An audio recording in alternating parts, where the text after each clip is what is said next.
Here we go, guys. Day 3. We're live, ready to get after it.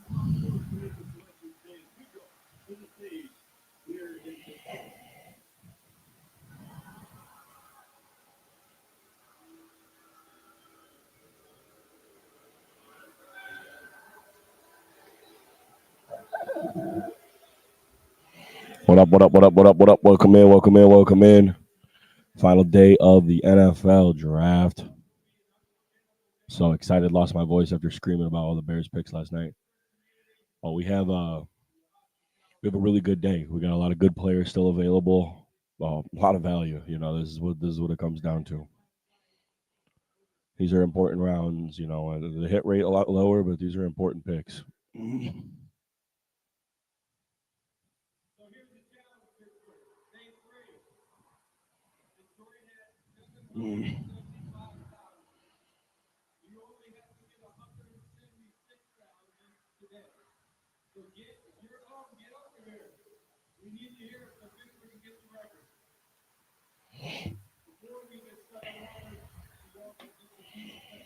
Get my top 10 players up for you guys. Give me 1 second to do that.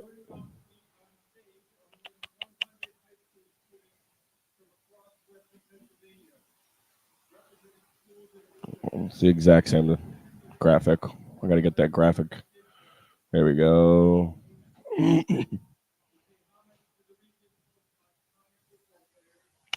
me get this graphic pulled up for my top 10 players here, real quick.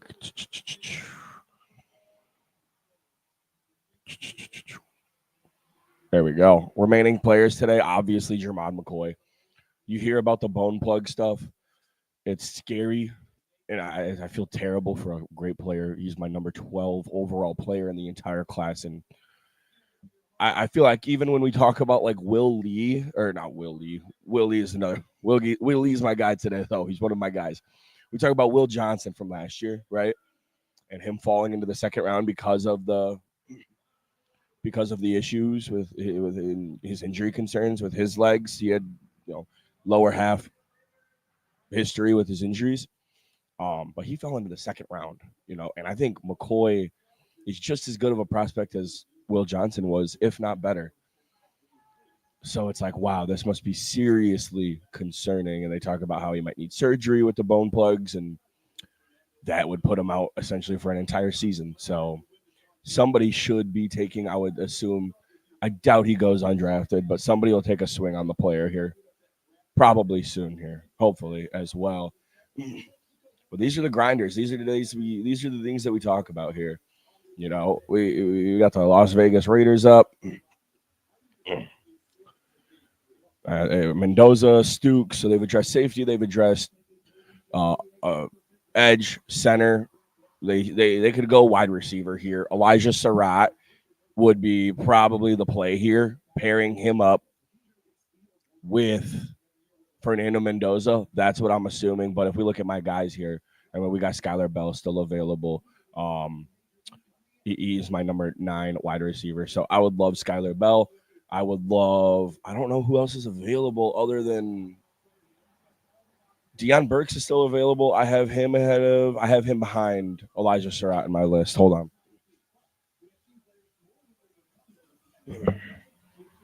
Hard to remember 300 something players by heart and where you have them ranked exactly. But I'm not Mel Kiper, but I'm damn close. Who we got in the chat? My guy. Point the money in the front. Yeah, exactly. It's I would agree with you wholeheartedly. I think that, but for me as well, I think like I don't feel nearly as confident about the player anymore. Like, yeah, he was my number 12 player going off of what we've seen, but there's clearly something to McCoy that the rest of the NFL knows. Like 32 NFL teams, like they're very afraid. So I don't feel like, obviously, I think it's going to be great value. And I do think that you're getting a good football player, but I don't feel confident about him as a player really necessarily moving forward from here on out. Because of this kind of shit means something. It's not an end all be all. I mean, he could go on to have a phenomenal career, but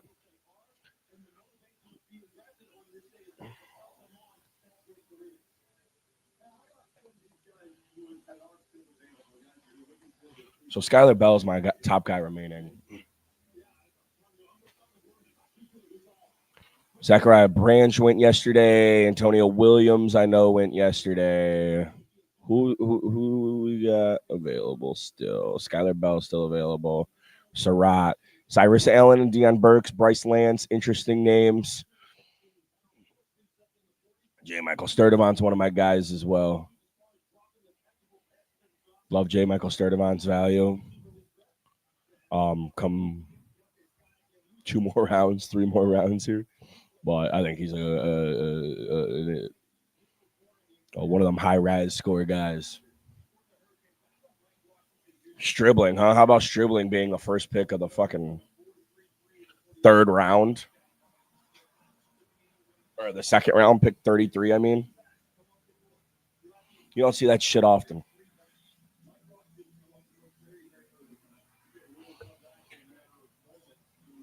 It's the fucking 4th round. Let's go. Let's get a fucking pick in.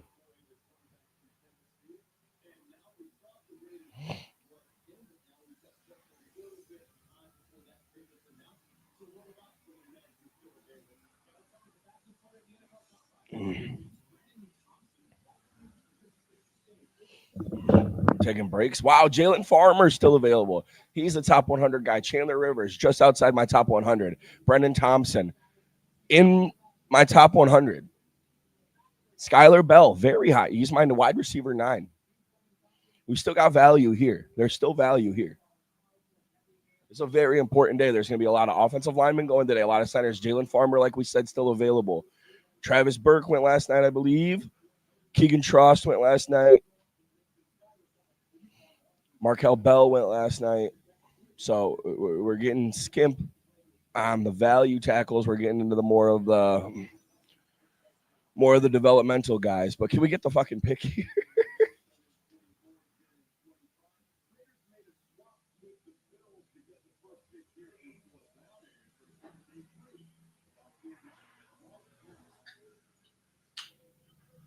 Here comes the pick.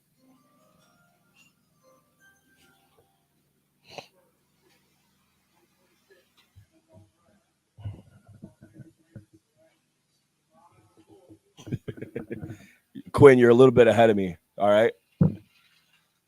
You're a little bit ahead of me. So you just kind of spoiled it there for me. Don't, please, 10-second delay. And then there you go. My number 12 player goes.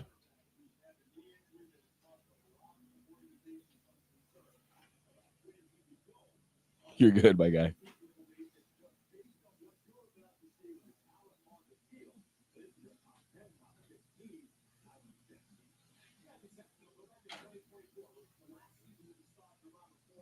Oh, I gotta text my Raider fans.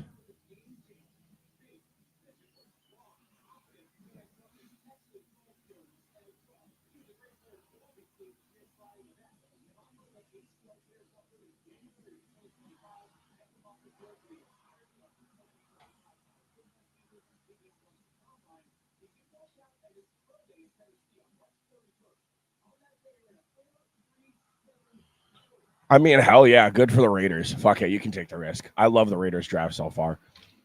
Do I give that an A+ pick, or is that like corny to give McCoy an A+ pick? Because value wise, my guy, worst pick I think so far in terms of reach is one of the Bears. Xavier Thomas is super close, like super close. Kalon Black was bad, and I like Kalon Black, but I had like a 6th or 7th round grade on him. So it's like I don't know if I should give Jermon McCoy an A+ if he's not going to play. Like a hell of a pick.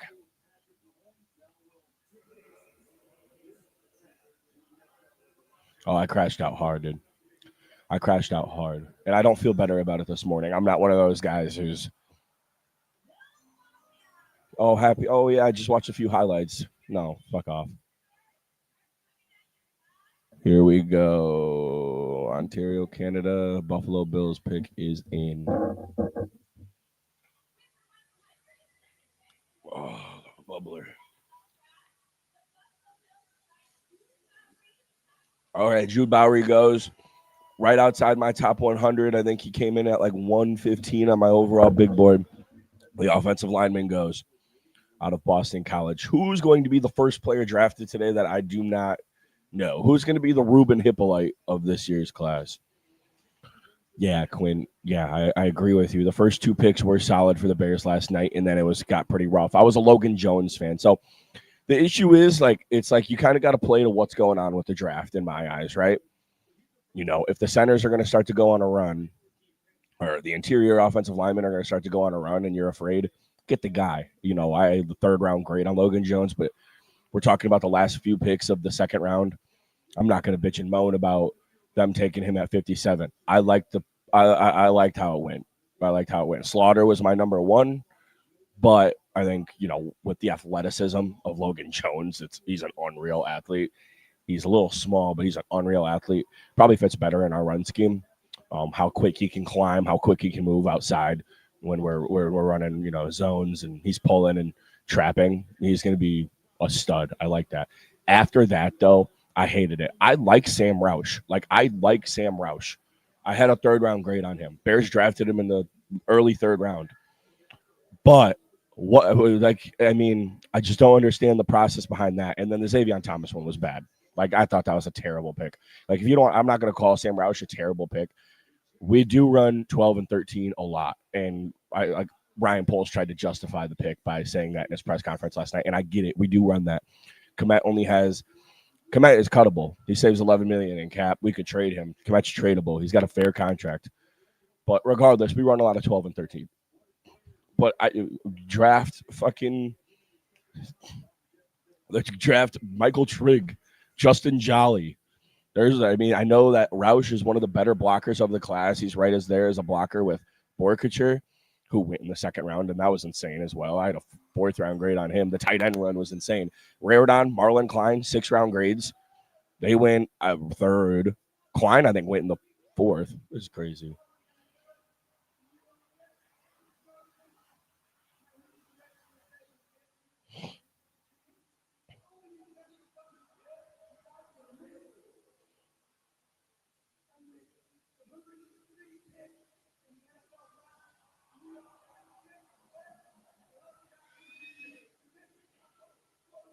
Okay, Darrell Jackson Jr. goes from Florida State. He was my DT 11, I believe. He was the first one off my board. I have Xavier Harris still available. I don't think Xavier Harris is in my top 10 players still available, but Xavier Harris, I had a third, fourth round grade on. Very strong defensive tackle.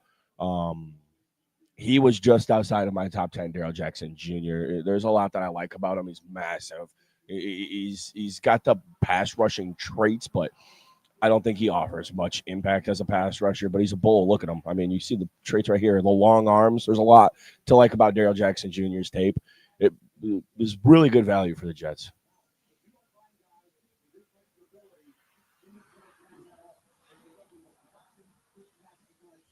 He was one of the first players I scouted this year.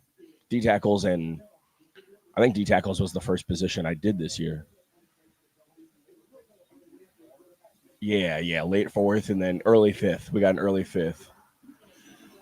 My guy Grayson Holton, huh? Yeah, but they're gonna be humming.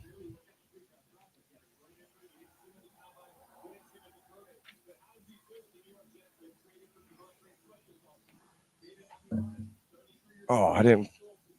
Oh, son of a bitch. I feel bad.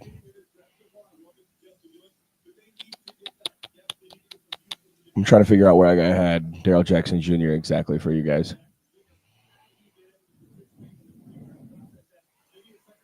Darrell Jackson Jr., my defensive tackle, 11, straight fourth round grade on him. Yeah, it was the arm length the power and the arm length that comes with Darrell Jackson Jr. Yeah, the Jets got a good player there. Pick is in for the Cardinals. Let's see how, you know, their process has been so far. It's been, I think, one of my least favorite drafts has been the Cardinals pick. The Jeremiah Love and the Carson Beck picks, don't get that at all. I do not get that at all. I don't get it. I don't get the Carson Beck pick. Like, at least you could justify Jeremiah Love. He's one of the best players in the draft, but is the franchise that should not be taking a running back. They have so much money already invested in the running back room, and he just became the highest paid, guaranteed money guy running back ever. I don't get this shit at all. Their process has been terrible. Their best pick by far was Chase Basantis. I love that. That's a plug and play guard. That was a good pick by the Arizona Cardinals. That was a really good pick by the Arizona Cardinals. But I'm not a fan of with this. Yes. Hey, yes. Quinn, I have loved the Lions process. Blake Miller was a clear plug and play right tackle, one of the more sound players in the class. His ceiling isn't phenomenal, I don't think. Similar to I don't know, who's just a sound right tackle in football, who's not like above average or special or anything. Like Brian O'Neill of the Vikings, he's like just going to be one of those guys. And at the 17th pick, hell yeah. And then Derek Moore, oh, I loved Derek Moore's tape. He was my edge 11, edge 11, but the value, I mean, we're talking neck and neck with most of these people. Derek Moore fits. He's got the ties as well. I like the pick. I love the picks for. There goes Caleb Proctor. He was my defensive tackle 13, but it's just seeing these defensive tackles go for the Bears is bad.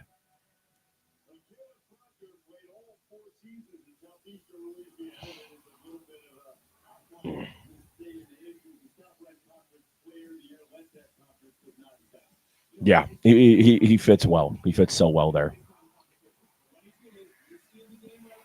He went above Akis. I had the player. I think the only player that went behind him who I had ahead of him was Akis, and I just thought Akis was more sound than Derek Moore.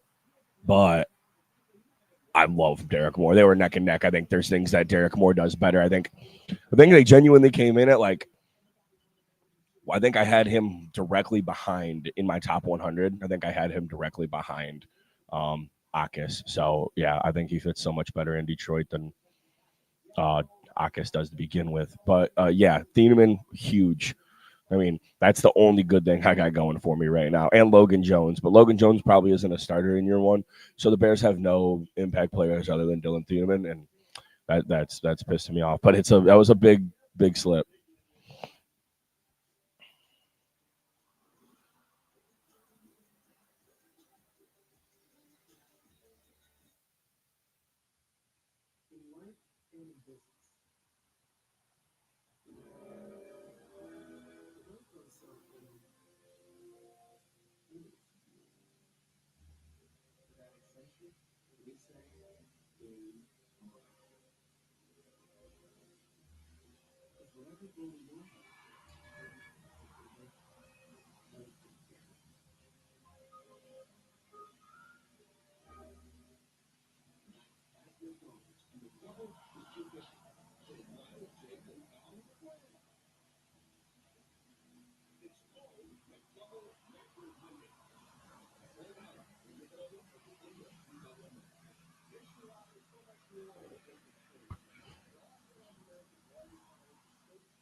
Yeah, Lions need to keep getting younger while getting two starters, and they did that. Yeah, I agree with you.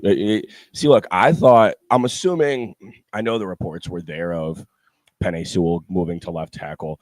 I did think that Blake Miller, even though he has like 54 consecutive starts at right tackle at Clemson, he does have the athleticism to play left. So I'm interested to see. I think it's probably safer to throw Penny at left. He's one of the best, tackles in all of football, and you probably are going to feel more comfortable putting him on the blind side because of his talent and his traits than Blake Miller. But I did think that Blake Miller was athletic enough to play left tackle. I said that.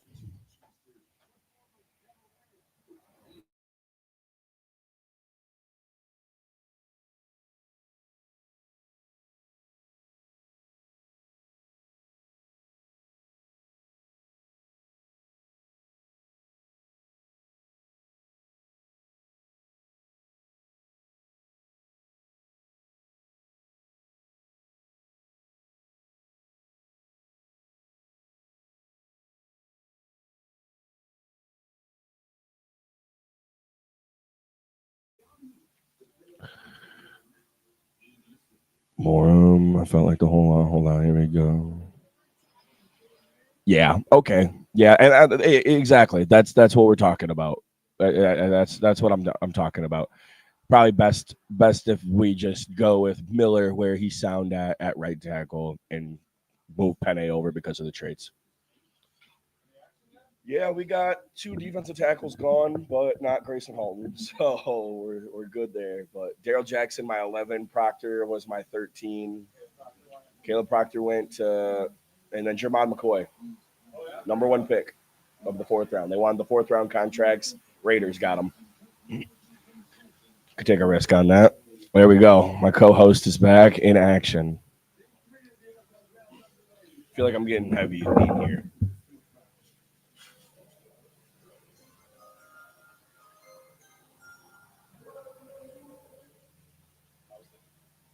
Nephew's soccer game. He scored a goal. Oh, he's a goalie.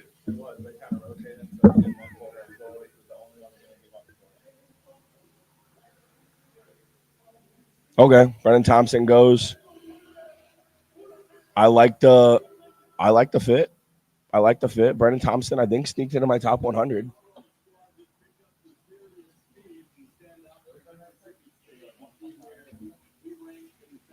Yeah, what is it?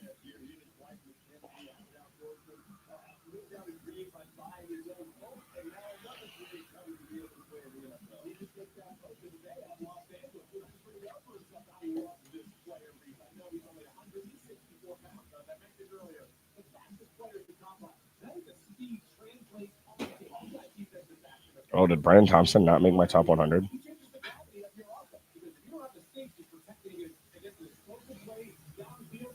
He didn't. Brennan Thompson just outside my top 100. He's my number 18 wide receiver. Bryce Lance still available as well.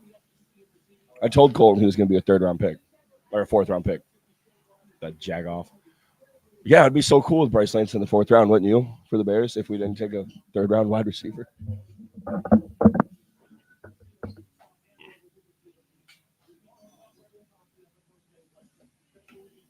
Sorry, Quinn. Yeah, yeah. Couldn't agree more with you there. Except I don't want you guys to do that. Kyle Lewis is one of my guys. I had a late second round grade on Kyle Lewis. I've been a fan of his since the start of the process. It's I sent his film out to some people and told them like, watch this guy, like he's a stud. And they're like, hell yeah, like he's a hell of a nickel. I was like, no, it's a linebacker. Kuiper does have him going as a safety today though, so it's like, shit, is that what he's going to be? Because I was a little bit worried about the tweener action, but Keith Abney's still available, dude. I had a firm second round grade on Keith Abney, but he's a nickel and he's small.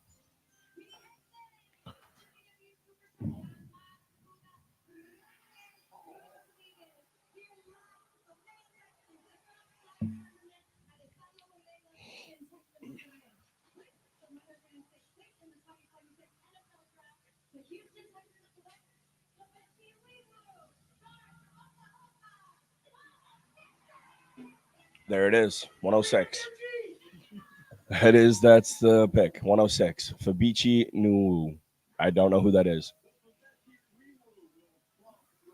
I did not get overly deep into the guards, but I feel like I got deep enough. And I do not know who Fabici Nuiwu is, but we're gonna find out right now. Okay, he's pulling, he's moving. Boom. That's Josiah Trotter he just laid out.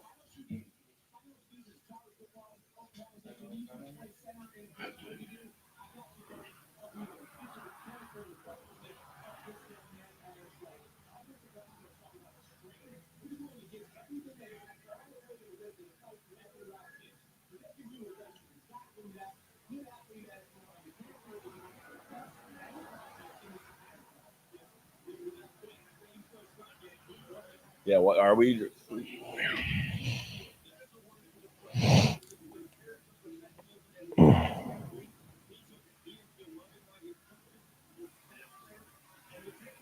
129 is our next pick. Sick.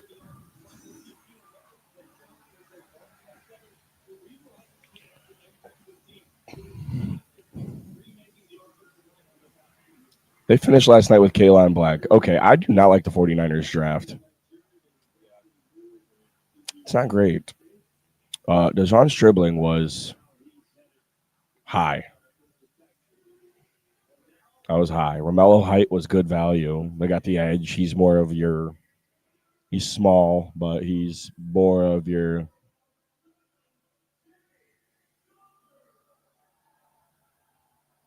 Is he here? Oh, they brought him out.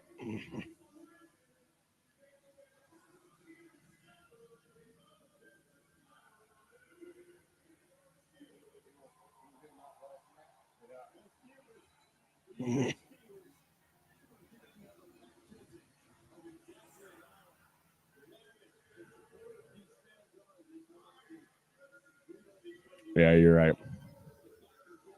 Kalon Black was a very high pick as well. Romello Height's the best pick, and he's more of a specialty edge rusher, not even like a true full edge. But him and Michael will probably rotate. Michael's a good pass rusher or a good run defender.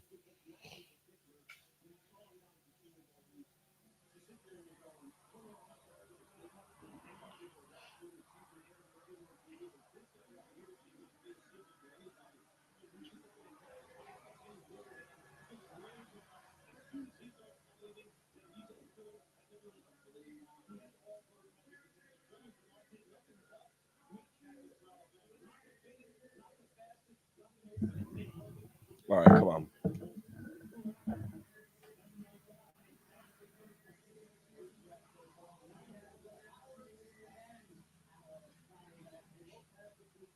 I don't mind the Steelers draft.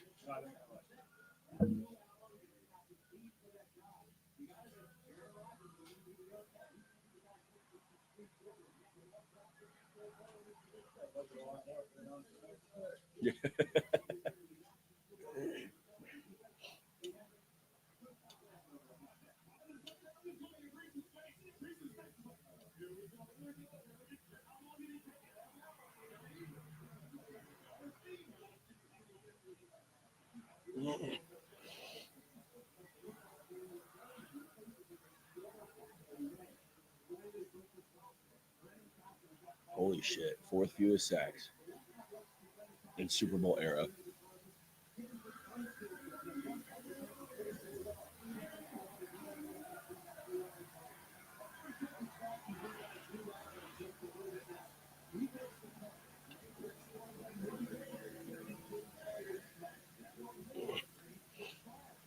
Was Drew Aller on stage?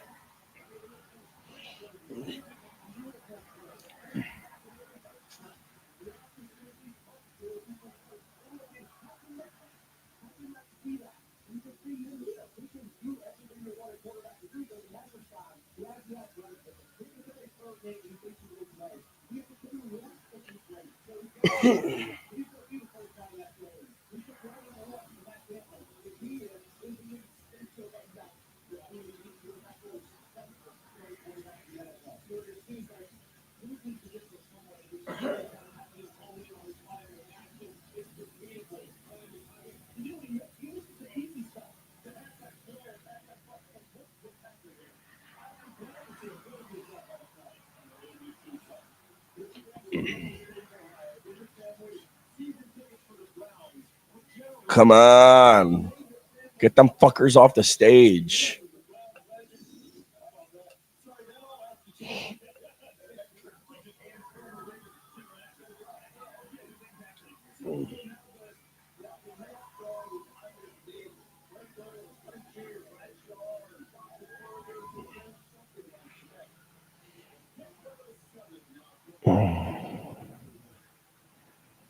They still have not dressed offensive line. Jalen Farmer is going to be the pick. That's my guess. Yeah, they're going to go Jalen Farmer. That's my guess.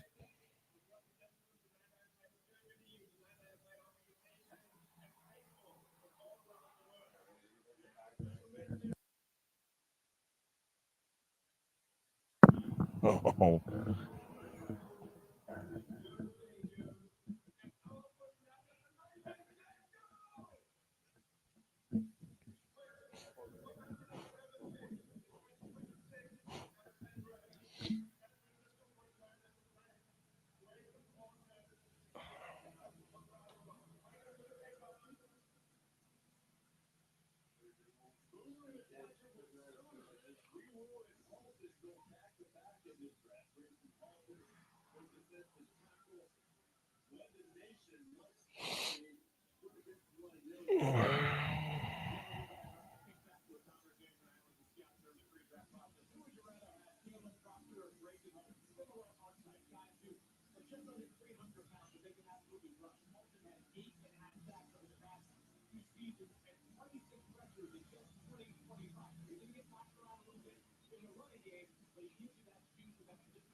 I'm pissed.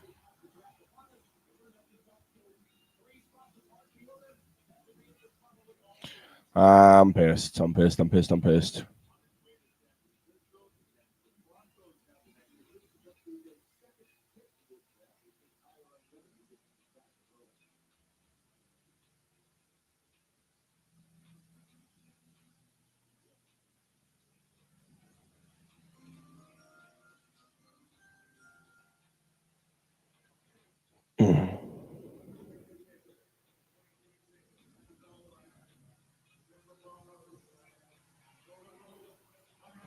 Wow.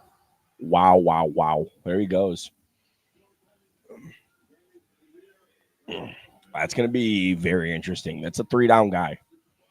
Thick boy. Not overly fast, but I mean, he's got good hands. He can block ish. Overall, though, he's his vision's not phenomenal, but he's an all around good sound back who can play on all 3 downs. And his stocky build is not easy to bring down. It's not. He's not a power back. You would like him to be a little bit more powerful, but yeah, look at the athleticism there. He can flash it. Really sound runner. It's a good pick. That's going to be interesting for the Broncos. I think he can bring some real value there.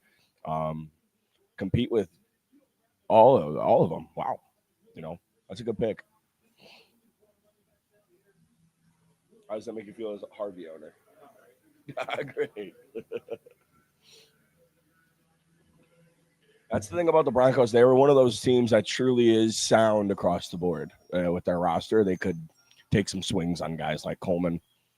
It's one of, I would say, their weaker positions of the team.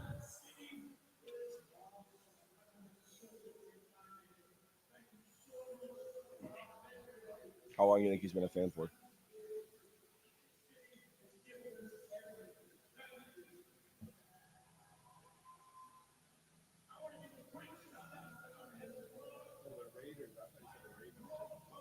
No, Raiders.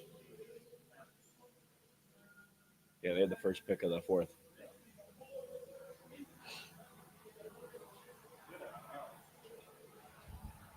I'm so sick of letting him. These people just do 50. Goodell should announce every single pick.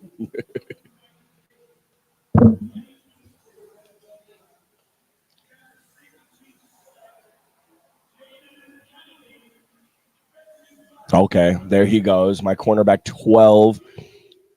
Skinny boy. This is a skinny boy, but he can cover. He's sticky. They got him playing at safety. Wait, did you not see safety there on the bottom? Trade alert. First trade of the day. Here come the Chicago Bears. When are we going to get one, actually? The Jets come up. Who are they coming up? They're jumping.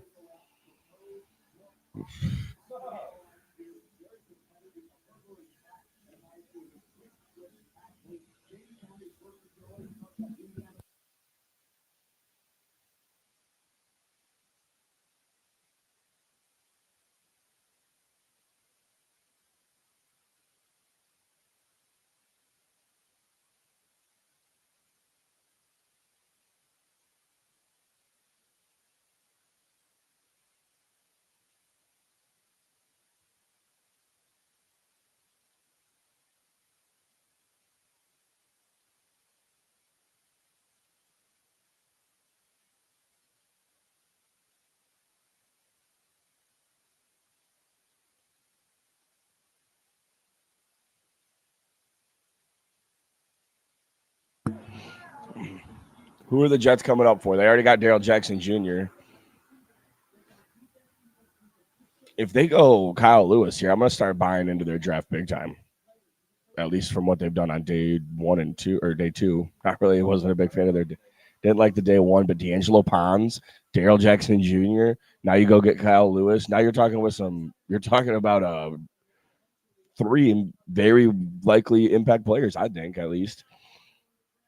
I could get behind that. I could really get behind that, but they need a lot as well. This is also somebody who could be. This is also somebody who could be Jalen Farmer here. What are they doing? Parading these guys around. Get a grip.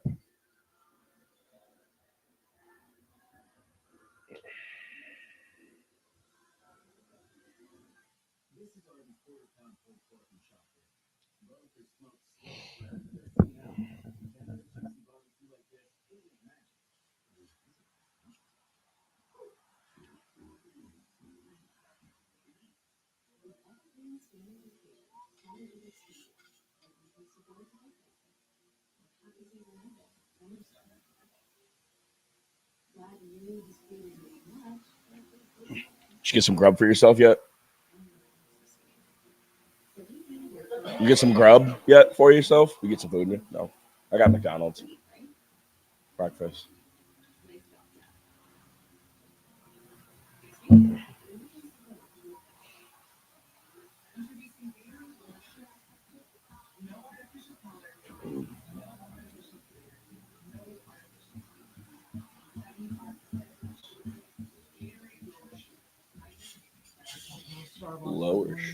Lower sugar.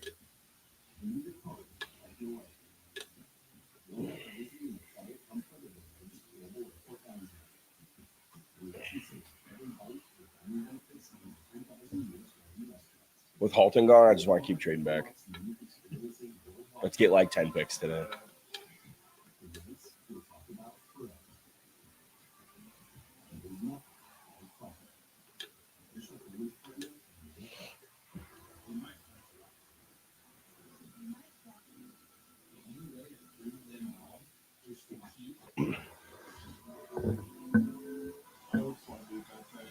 Tackle, linebacker, corner, any of those guys don't make it.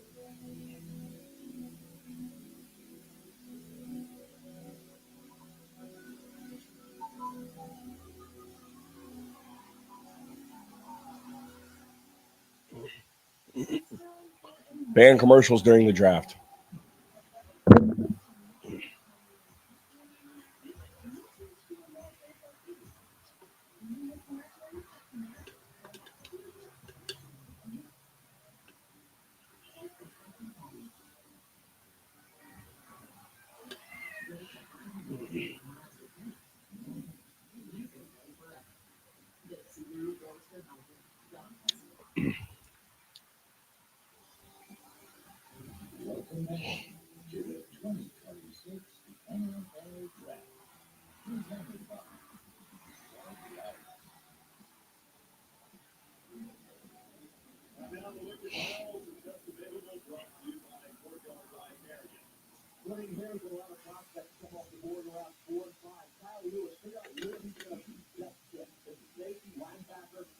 Malik Muhammad's still available too. Wow.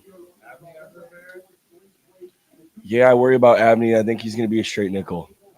Yeah, Muhammad's somebody who's super sticky on the outside. I would love a Malik Muhammad pick. He's just I think outside of Kyle Lewis, he just became my guy. Muhammad did. Or Keontae Scott, but he's more of a nickel too.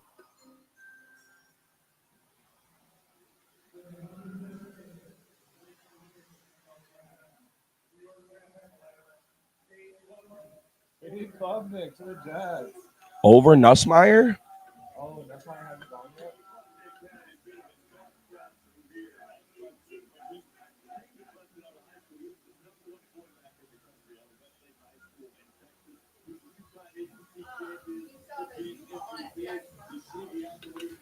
Yeah.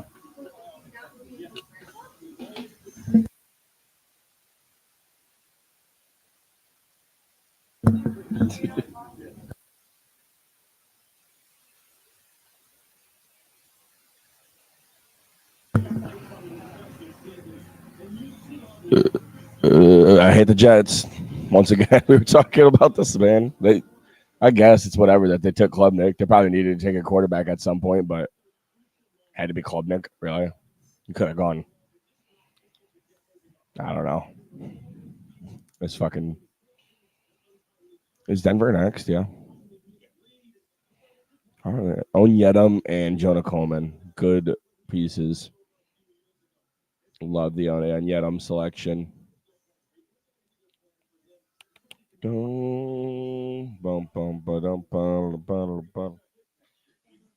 Broncos pick is in.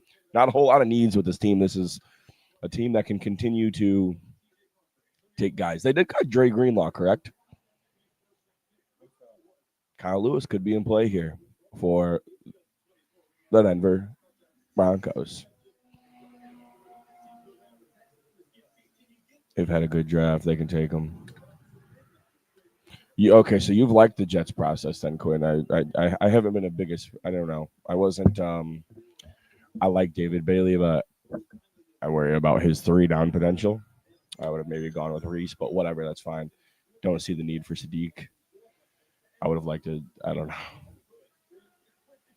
Nothing that makes me jump off the page, really. That it's fine. It's fine. But I would have liked to see them focus more defense early on, and I don't know.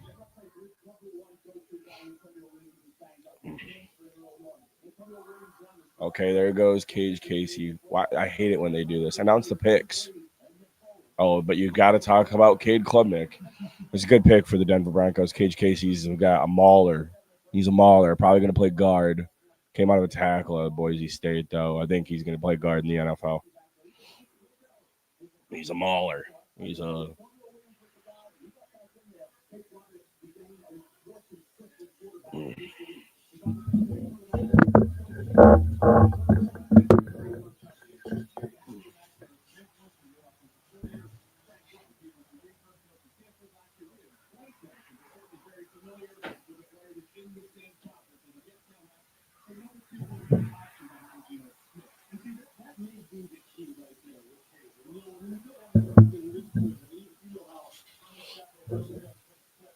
Danny Dennis Sutton, should we take him?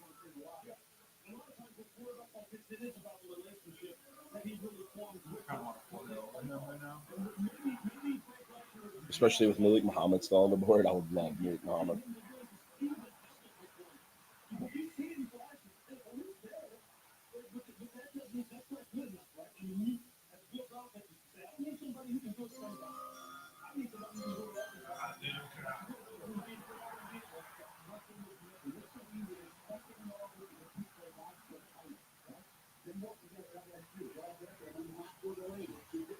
Stop talking about the fucking pick. Announce them. Drew Shelton tackled Penn State to the Cowboys.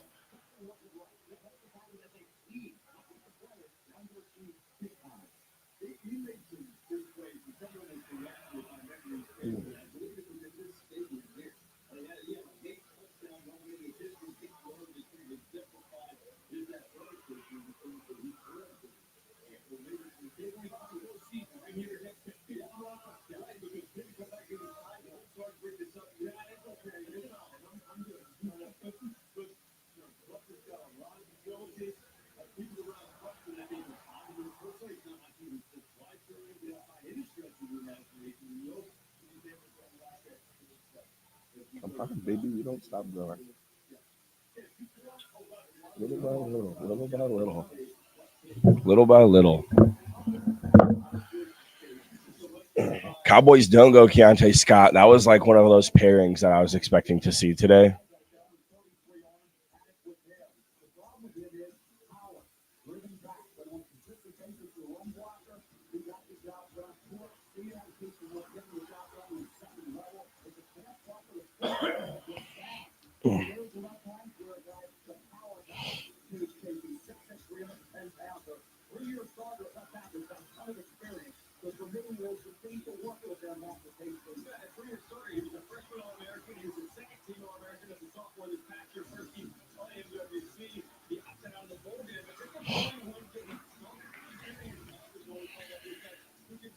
Nice. Cage, Casey.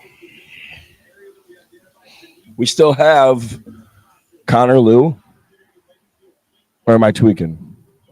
Connor Lugo, or am I tweaking?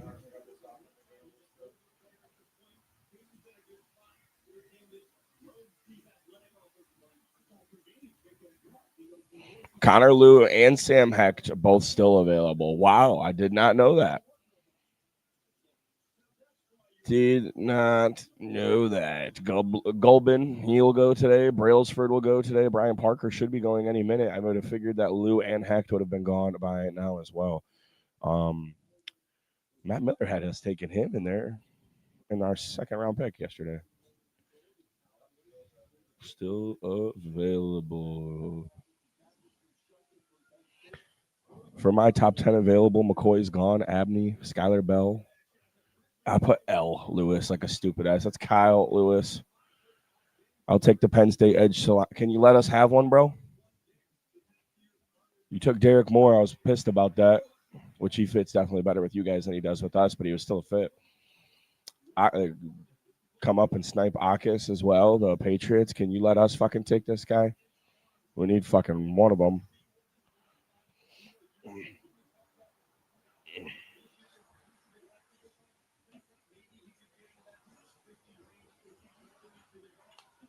Holton's gone. McCoy's gone. Anthony Hill Jr.'s gone. Slaughter, don't need. Onyedem gone. Danny Dennis Sutton and the centers. Xavier Harris, DeMonte Capehart, two names that we're going to hear today that are DeMonte Capehart, I'm a big fan of. I had a third round grade on DeMonte Capehart. We'll see where he goes. Kyle Lewis, Golday gone. Yeah, we've got names, brother. Malik Muhammad, dude. That's a player. Keith Abney's a player as well. Delpa's gone. Trotter's gone. Markel Bell went. Stribling Branch and Will Lee still available as well today.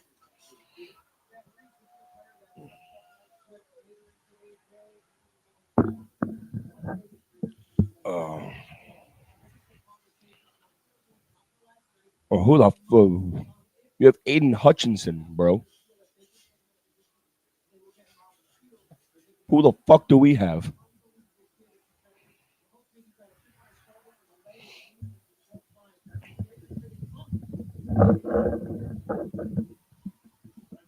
Do not say we have Montez Sweat. That shit don't count.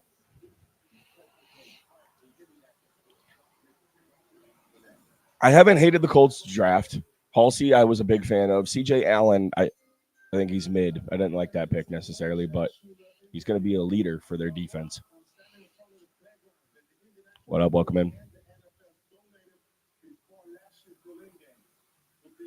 Germans. Oh, that's Werner? Holy shit. Oh, Jalen Farmer goes. Okay. Top 100 player. Good value. Kind of a need. They've lost some guys over the years, but probably a rotational guy to start. But love this player.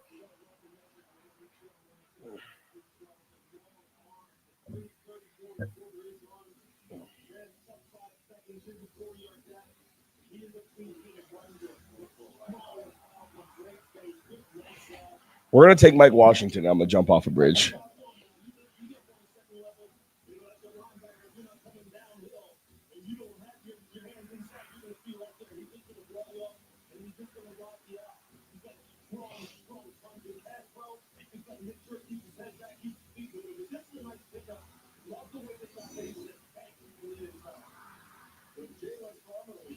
Cowboys right back at it. I would love to see them go Keontae Scott here, Malik Muhammad, Keith Abney.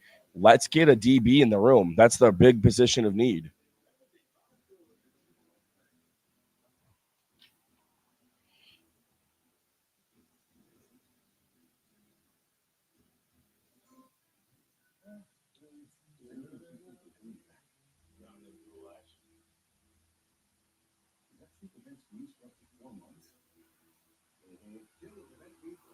We're going to commercial.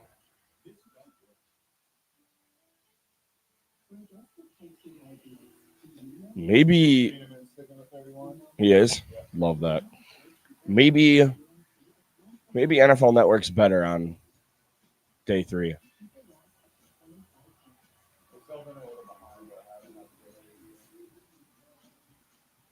Well, this guy's taking his sweet fucking time. Look at him. They haven't even announced it here. Devin Moore. Don't like that pick for them. Not with the value that's available.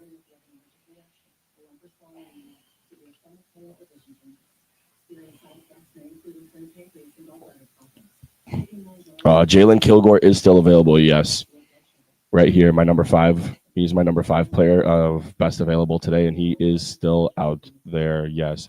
It's L. Lewis. That's supposed to be Kyle Lewis. I fucked the graphic up on this one, but any of these players, really good players available. I had a second round grade on Keith Abney. Malik Muhammad, I had a third. Kyle Lewis, I had a second, third. Kilgore, I had a third round grade on. So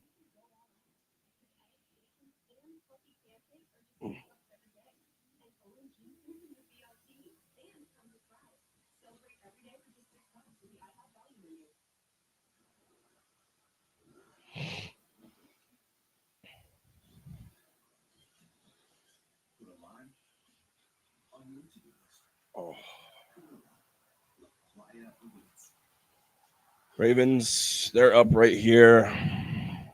And we're still in commercial here.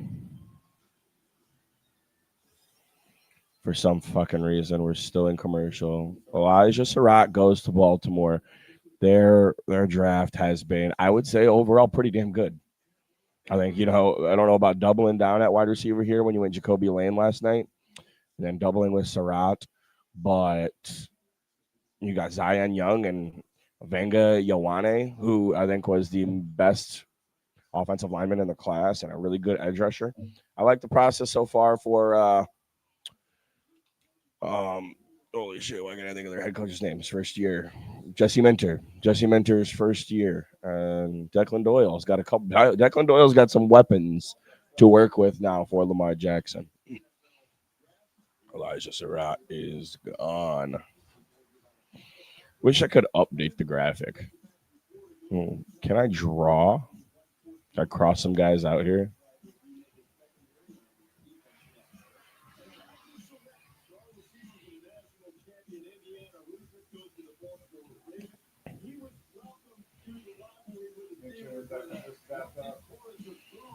Sad.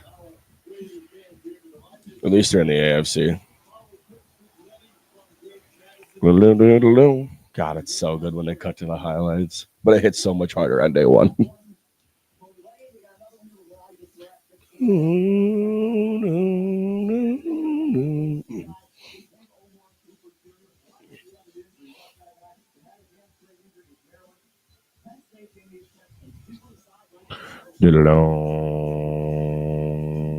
Boom, boom. Boom. Not a big fan of the Buccaneers after Bain. Trotters and Hurst, meh. I like them both in my top 100, but I don't know.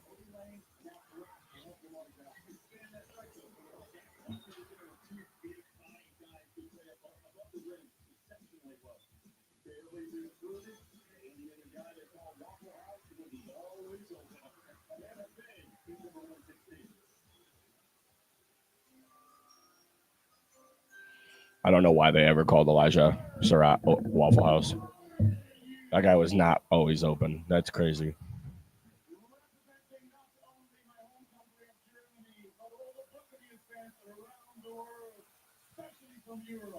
Does he live in Illinois now, or like United States?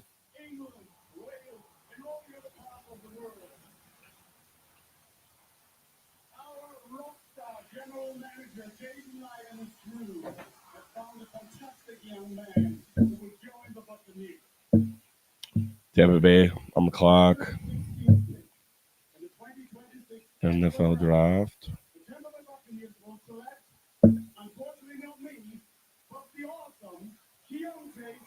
There goes Keontae Scott.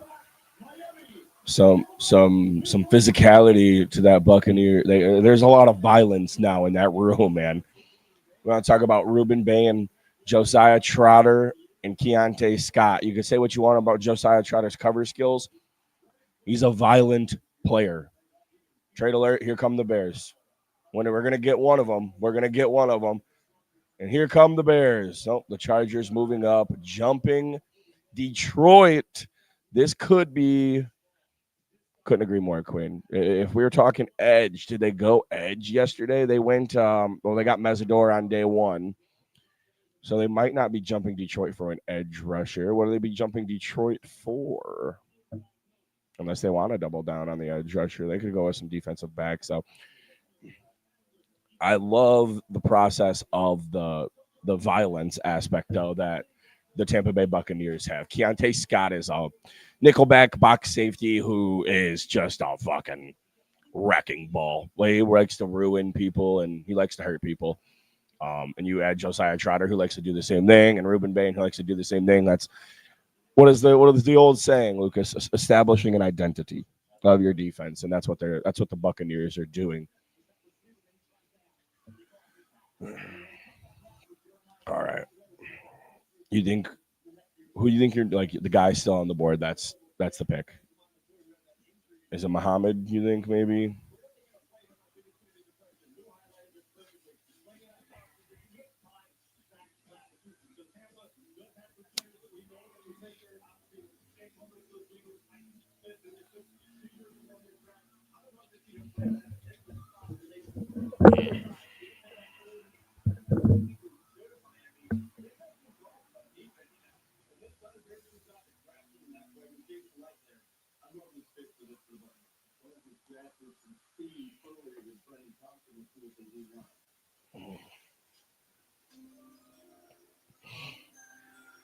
This could be Kyle Lewis.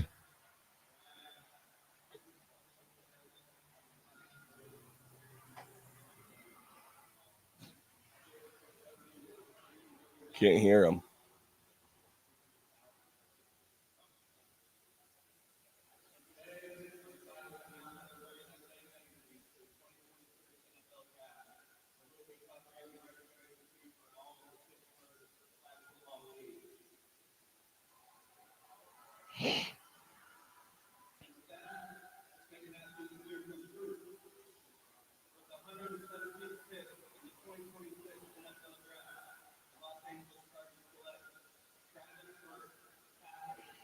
Okay.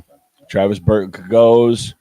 Solid all around ball player. Is another another one of them. Oh, big old boys.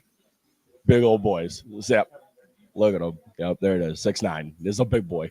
He is a massive human being. He is a massive human being. This guy is, yeah. You know, with these taller guys, similar to Markel Bell last night, their biggest issue is always going to be the pad height because of how tall they are. When he stays, when he stays, when he stays low, his long arms are insane. You can see it there, man. He's moving out. They're using him in screens. He moves well. He's just a little slow off the ball, and he plays a little too tall, similar to Markel Bell. But offensive line coaches can get that right, and with their size, it's always safe. It feels like with the size, man. It's nuts. Here we go. Detroit Lions on the clock. I hope they take one of those guys who I don't know. Only one so far is Fabici. I have no idea who Fabici was. Fabici. I don't want to see Kyle Lewis, but a linebacker I'm pretty sure is in play here for the Detroit Lions. They could go for a linebacker.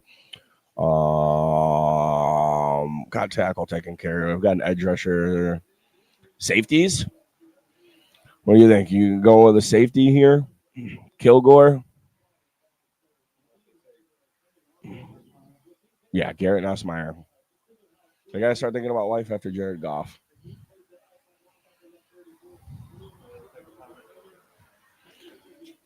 Yeah, fourth round punter. What franchise would do that?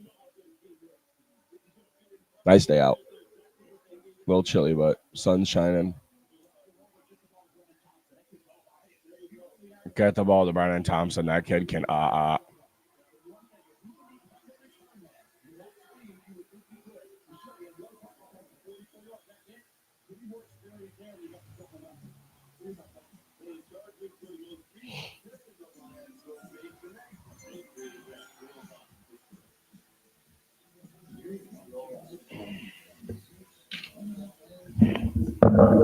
Is that like the draft theme song?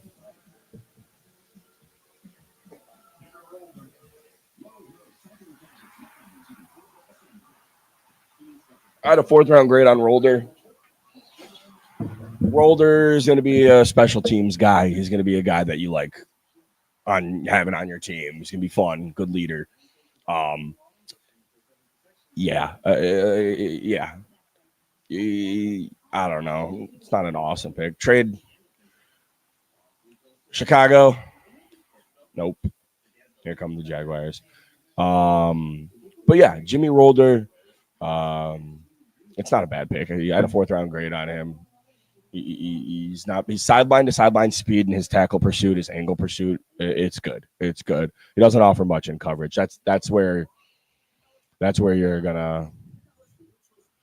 That's where he's not gonna offer much on coverage. He's gonna be really good on special teams immediately. Like he brings immediate special teams value to the team, Quinn, and he's probably gonna be more of like a sub package early down guy, I guess. If he needs to play, probably like a safe run Mike, and then sub his ass out for a nickel when it's obvious passing down situations. That's how I feel about him.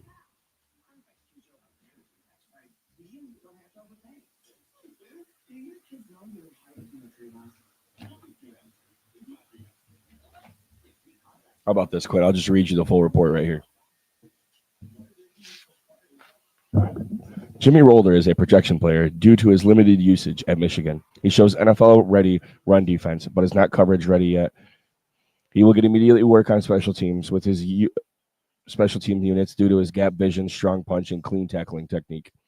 He flashed premier tape against Michigan State and has the traits to turn into a rotational linebacker on early downs. 4th, 5th round projection. 4th-5th round projection.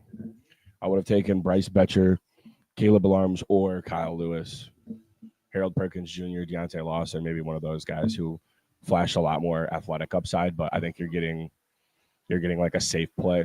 Like Harold Perkins Jr. is a freak athlete; he's still available. Deontay Lawson, freak athlete, he's still available. So you're not necessarily getting athleticism and coverage abilities from Rolder, but you're getting a sound, high IQ football player.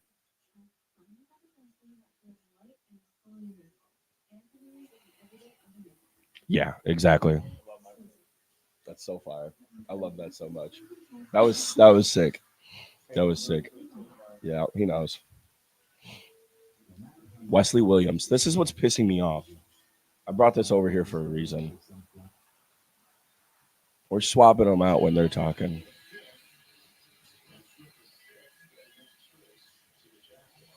Packers are picking. They go with Wesley Williams.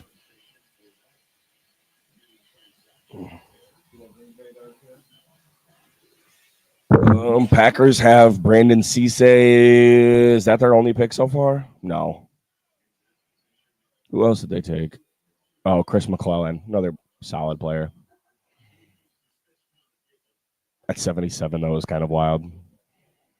I think I had him at like 120 overall. I mean, it's not terrible. We took a 7th-round receiver.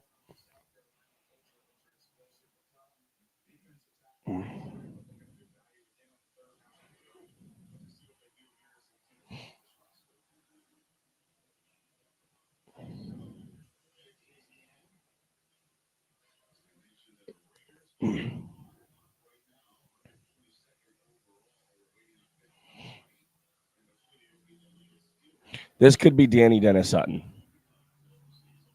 This very well could be Danny Dennis Sutton.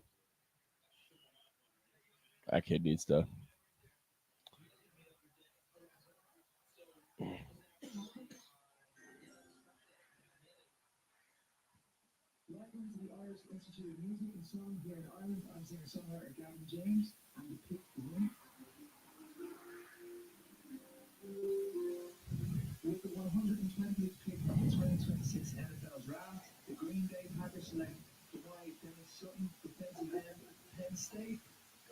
Yep.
Wow, Wetjen goes in the fourth. White Gen. White Gen, yes, White Gen. Yeah, shifty guy, very shifty guy.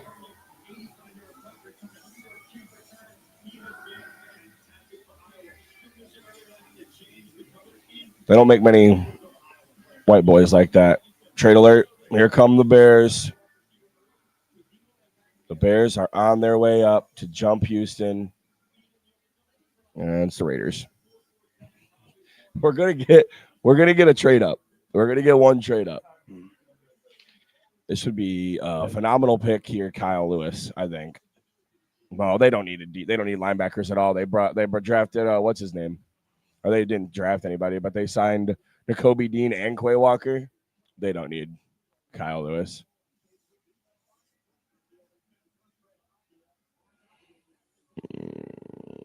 Got themselves a guard last night, an edge, a safety. It's got to be wide receiver. It's got to be wide receiver for the Raiders.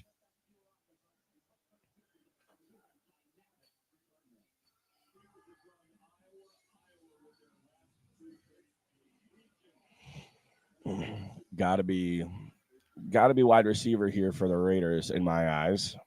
Still available, Skylar Bell. Um, Surratt's gone. Hmm. We're about to be up.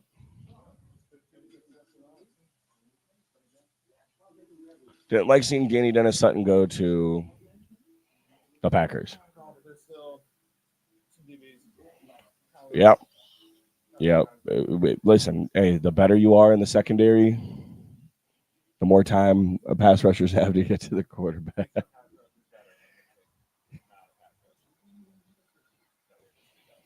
Yep.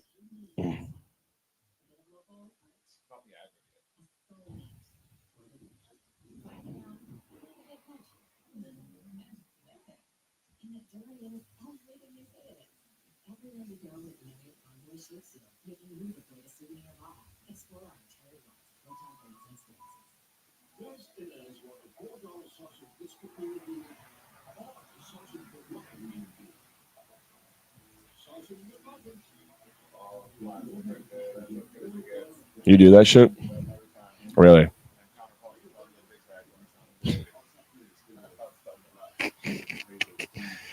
I just get myself steak, egg, and cheese bagel, 2 hash browns, large sweet tea.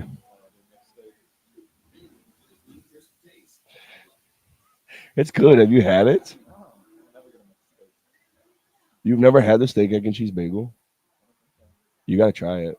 I'll pay for it. It's so good. It's so good, dude.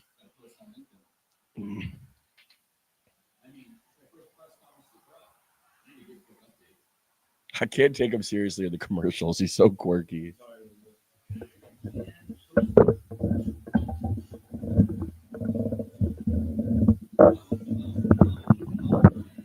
Son of a bitch.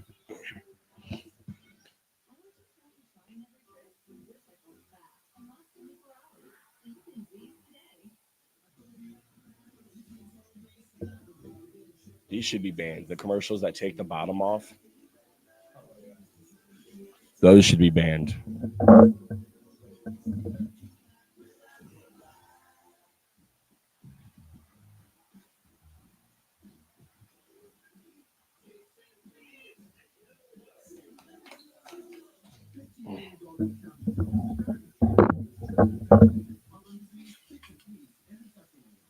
What are you looking for?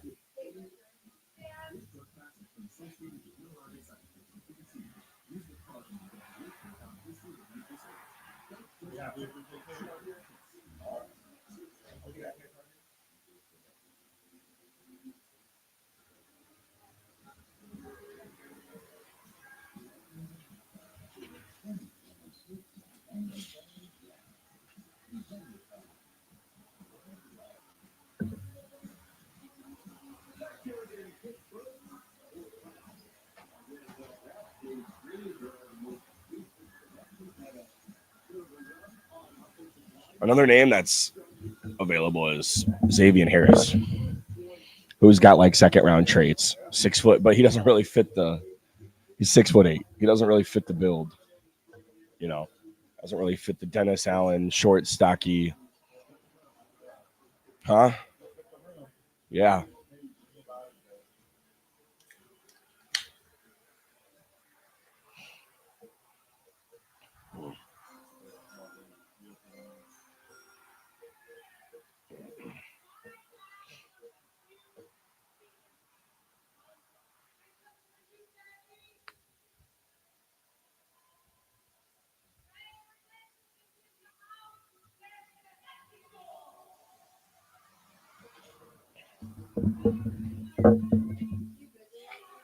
Yeah. Yeah.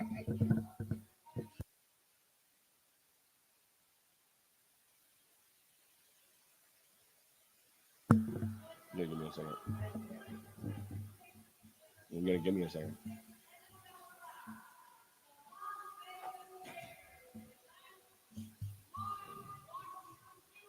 Wow. Good for them. Good pick. That's a fun one. That's a fun one. He's gonna compliment JT well.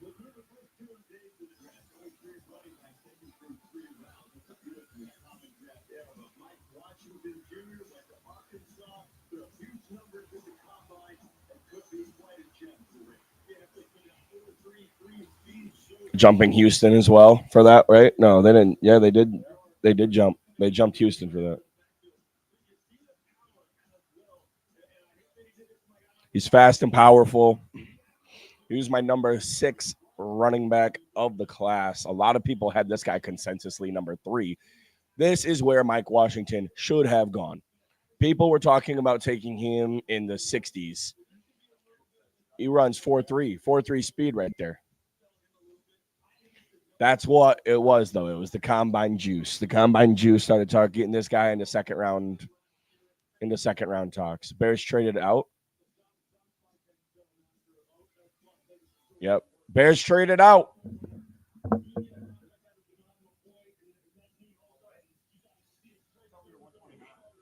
Oh, look, it says next up there, 124. Right here. No, we moved.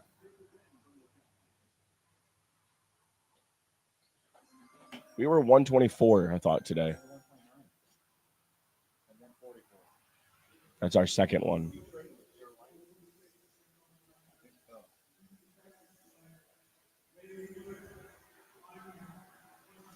We traded up.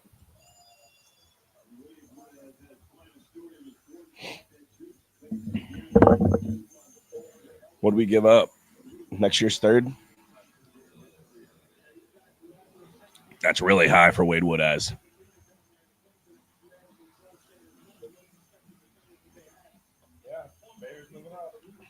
I don't even know if I know it.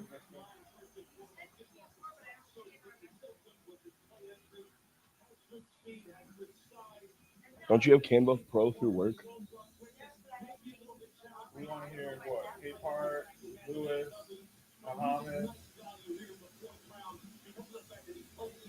I don't know. Yeah, I don't know if I can sit here and do this shit. I'm sorry. I can't sit here and think about my password. The Bears are on the clock. Can you give me like 20 minutes? Okay. The Bears are picking here.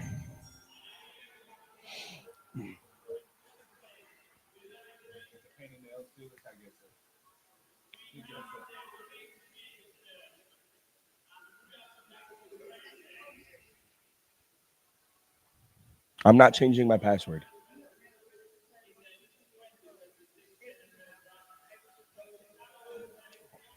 Fuck off. Nice. Let's go. Nice. All right. That is a good pick for my Chicago Bears, finally. Now, the trenches still not addressed, but this pick right here is a good pick. Malik Muhammad, he's skinny, 182, but he is sticky. This is a guy you can kick outside. I had a second/third round grade on this player. He was my number 9 corner. I really liked what we've seen from Malik Muhammad. Really sticky in coverage. Look, that's Jeremiah Smith right there.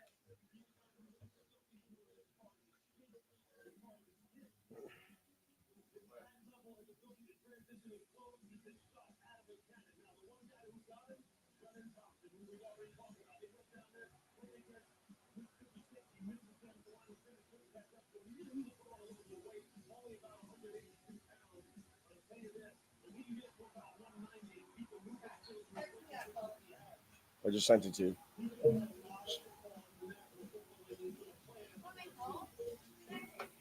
No, not at all.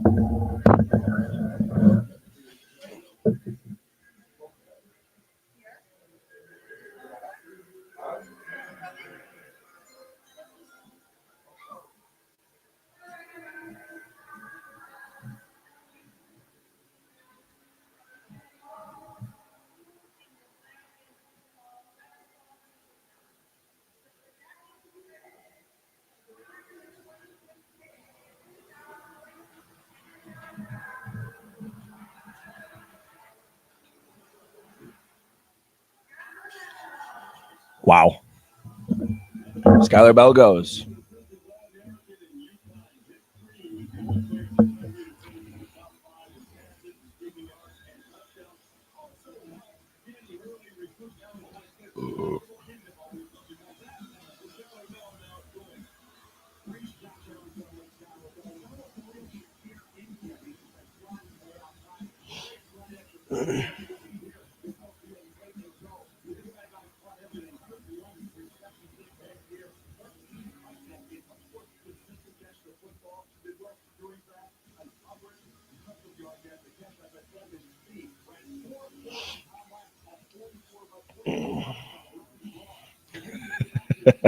I didn't even see this comment, Quinn. Lions supposed to cut the travel budget for scouts this year since we keep drafting out of Michigan.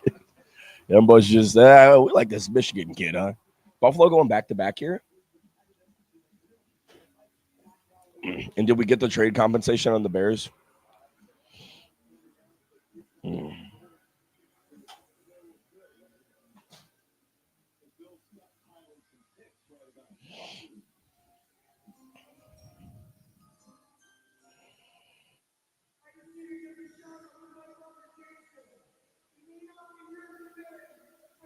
We moved back.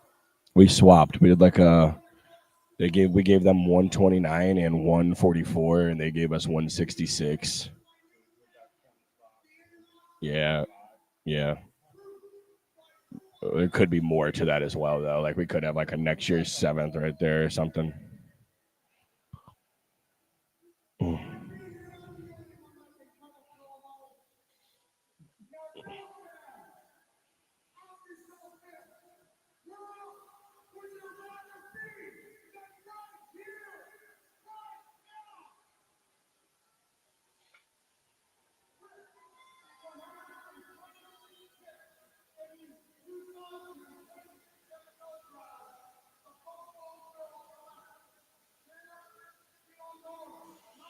Okay. Yep. Athletic player. Very athletic player.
We moved back 20 spots from 144 to 166.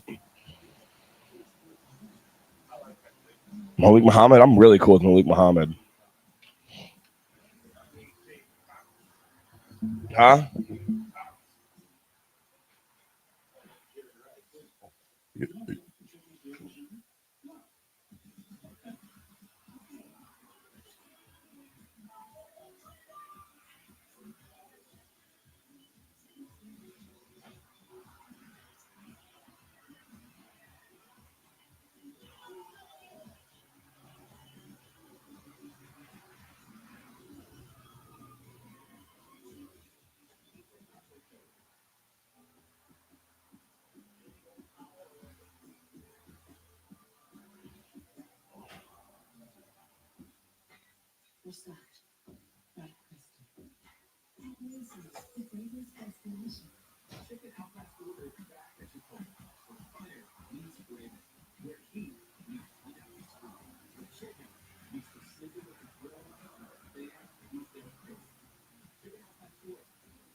Emma Johnson's still available, right?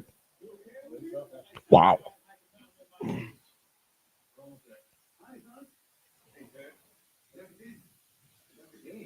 You start to lose track of these guys the more they go. Like you're getting lost in the sauce.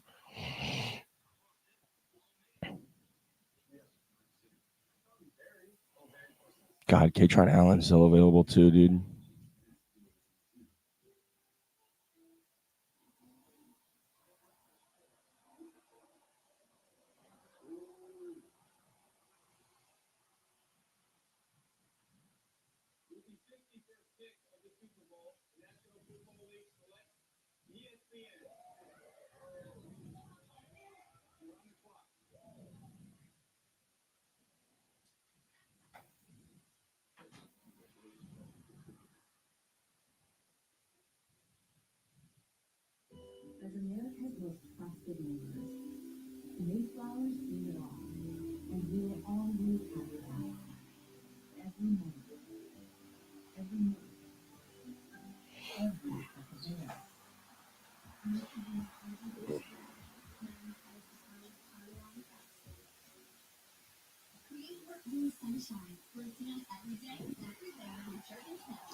My 6. It was my 1. It was my 2. Johnson was my 3. Katron Allen was my 4.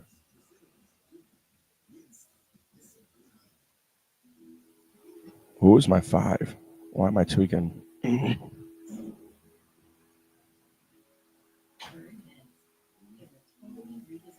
Oh, what's his name? Where's he at? Claiborne as well was better. I liked Claiborne, Johnson, and Katron Allen. I had ahead of Mike Washington.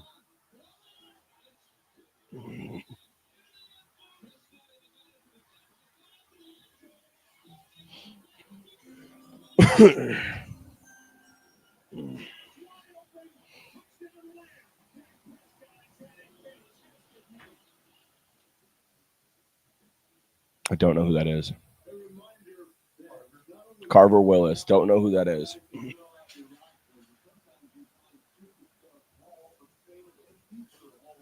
I forget Dak went in the 4th. I always thought he was 3rd.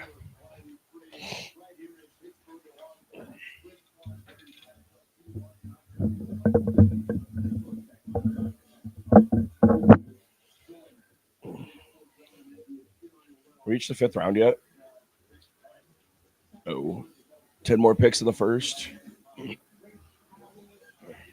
It's crazy. We're an hour and a half into it. That's why it's such a beautiful day. Depends on how you look at it, I guess. You start to give a shit less and less about the picks and the players.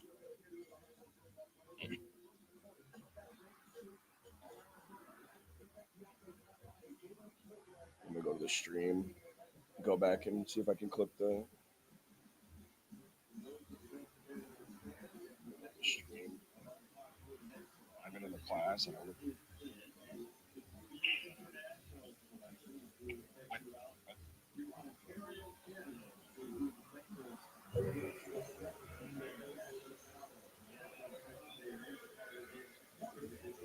can't take him seriously in the commercials. He's so quirky.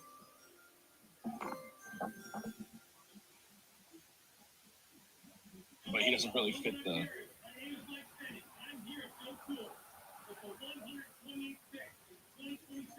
I don't even know if I know it.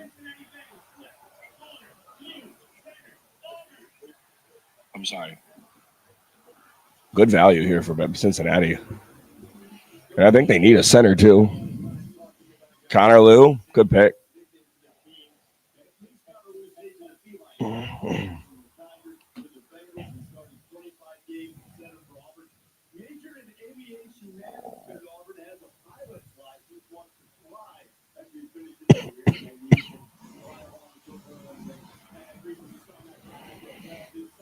The draft hasn't been bad. Cassius Howell, Takario Davis, not bad players.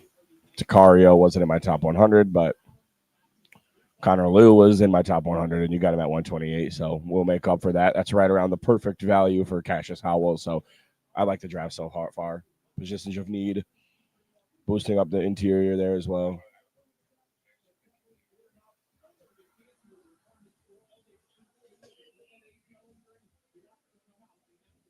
I'm not changing my password.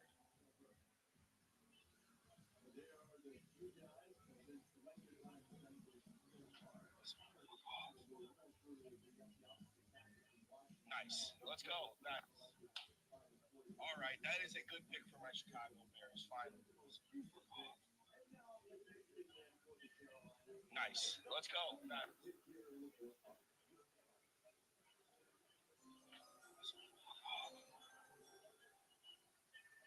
Nice. Let's go. Nice.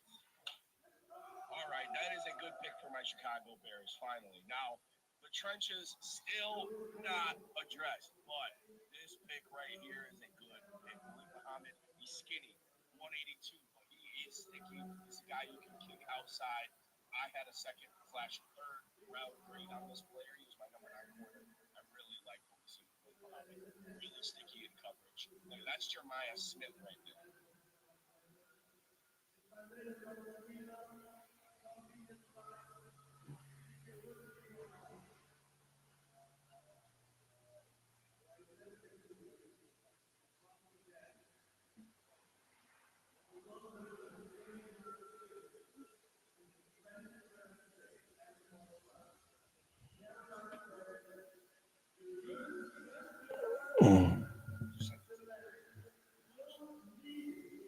Good pick for Carolina. Will Lee the third, barely sneaking in to my top 100. I think he was my number 100 player, actually.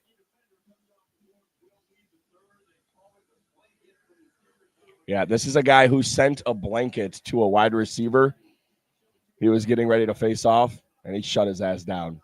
It was a blanket of himself. I think he said, "That's what you're gonna have to go through tomorrow." He's got that. He's got that cornerback swagger mentality to him. That it's him against the world. That's the kind of shit you like. No, Willie was my 94th best overall player, actually. So really good value here for the Carolina Panthers in my eyes. I think this is a guy who could start. This is a guy who could start. He has those traits. He's out. He's an outside guy, and he's sticky. I'm starting to think what's going on with Kyle Lewis, man. It's making me a little sad. It's scaring some people, probably. Let's count them.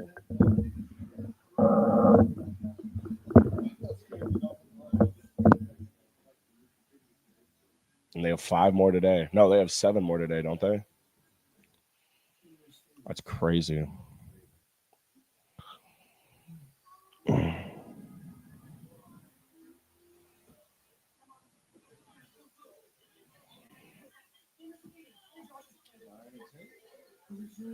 Miami is picking, but we're in a fucking commercial.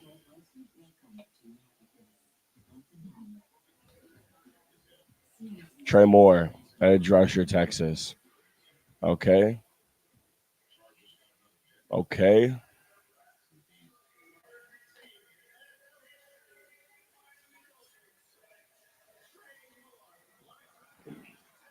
He was one of those guys where it was like never fully hit the ceiling, I think.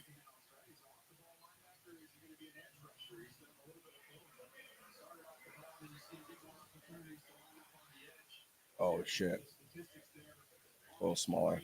I didn't get to dive too deep into Trey Moore. It's pretty damn small though.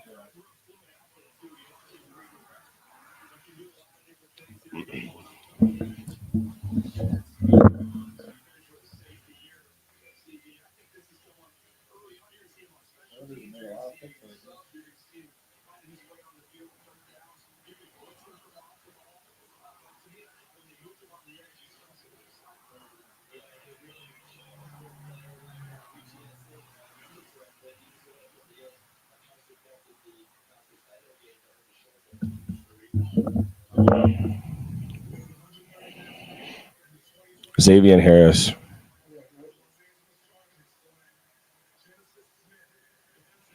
It's a good pick for the Chargers. Good pick for the Chargers. I think Kilgore much better player, at least much better ceiling. But it's good all around player. Yeah, you can see the 6'2" height, 200 weight, kind of what you're looking for ideally from a safety. Hits hard, pretty solid in coverage. Overall, really good player. Traits to an upside to start as well with this. Stooks had the potential and the ceiling coming out of Arizona, but Genesis Smith was an overall pretty damn good player.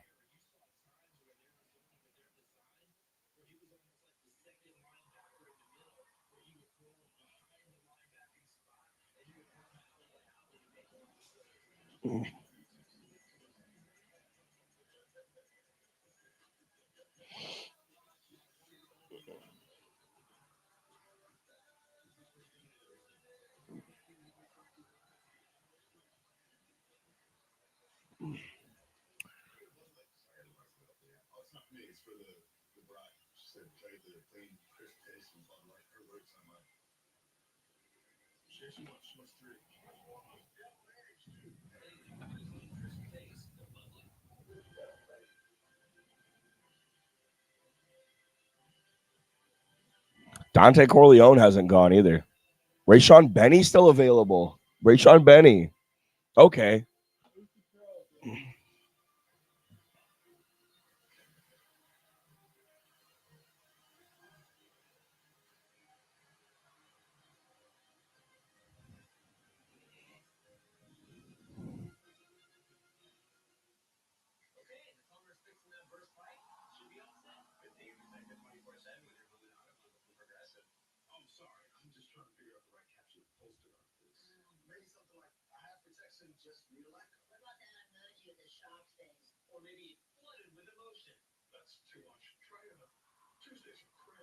Yeah, Rayshon Benny and outside Rayshon Benny might be the best possible scheme fit for what we're looking for right now.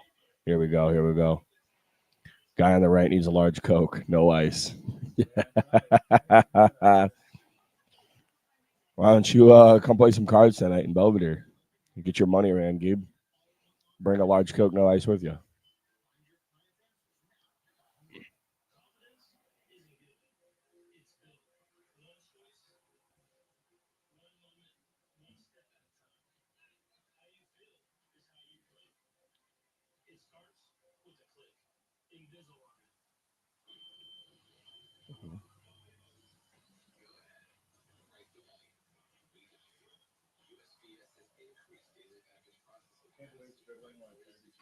Yeah.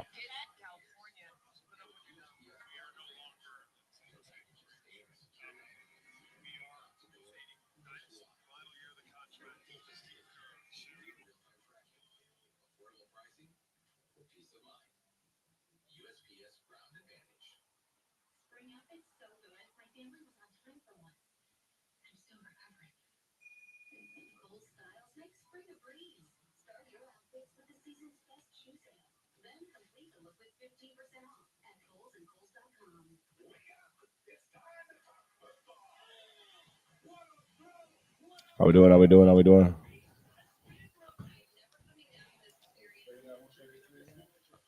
Here come the Bears.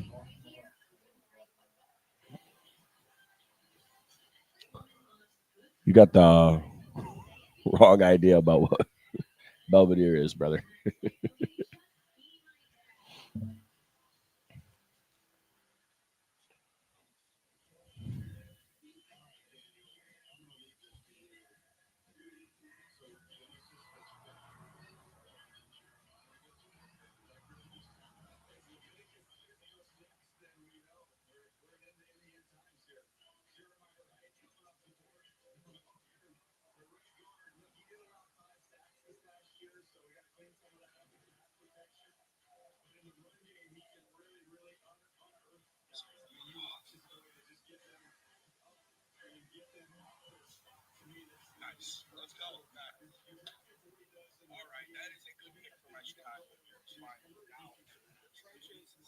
We got Jeremiah Wright.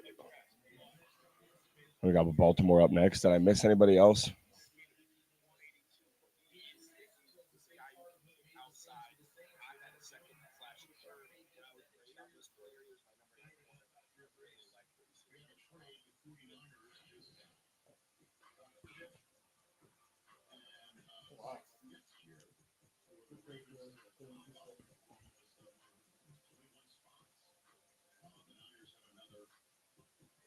Yeah.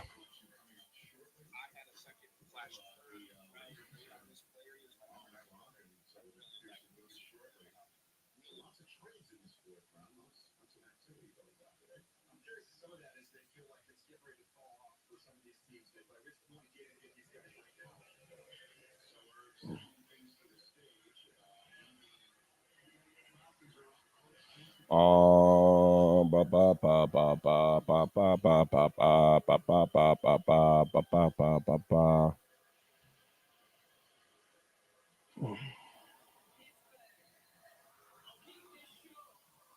Did I make a Malik Muhammad shorts for you guys?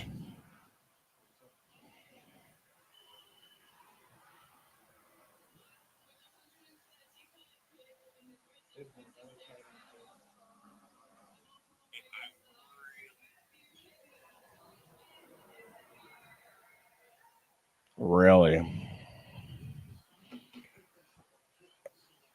Really, man. Really. There's some names still available at defensive tackle. Now that I know that Rayshon Benny is still available, I'm hyped, man. I'm feeling good. DeMonte Capehart would still be my selection. I think that guy's a really damn good ball player, but Rayshon Benny has some juice to get me out of my seat, man. He dominated the Senior Bowl. Love that. I love the potential there. Justin Jolly still available. Jack Hendries, Joe Royer. Those are three players who are all in my top 10. Michael Trigg in my top 10 as well. Those four players still available. Where else? Dallin Bentley in my top 10 still available. We're seeing some guys go that I do not think are top 10 tight ends, and that's okay. I don't know shit, you know. Like, I'm not saying I know it all, but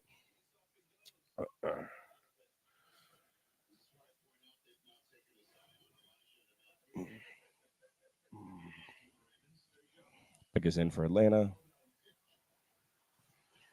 Where could Atlanta go? Did they get defensive line? Those are only two picks. I would say defensive line should be their next move. We don't know what's going on with James Pierce Jr.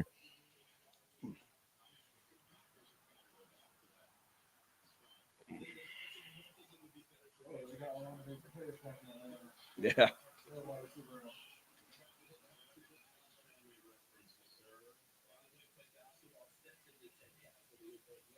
I didn't make a clip for Malik Muhammad, unfortunately.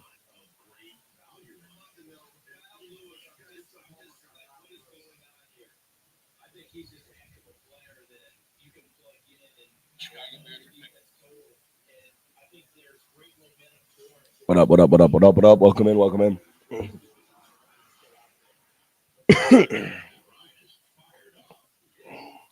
Who is still available? Keith Abney did not go. Kyle Lewis has not gone. Jalen Kilgore still available. K-Part still available. Still got a good amount of guys available. Why?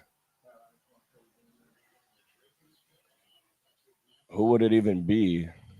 I'm trying to think. Jude Bowery is the only BC guy I could think of.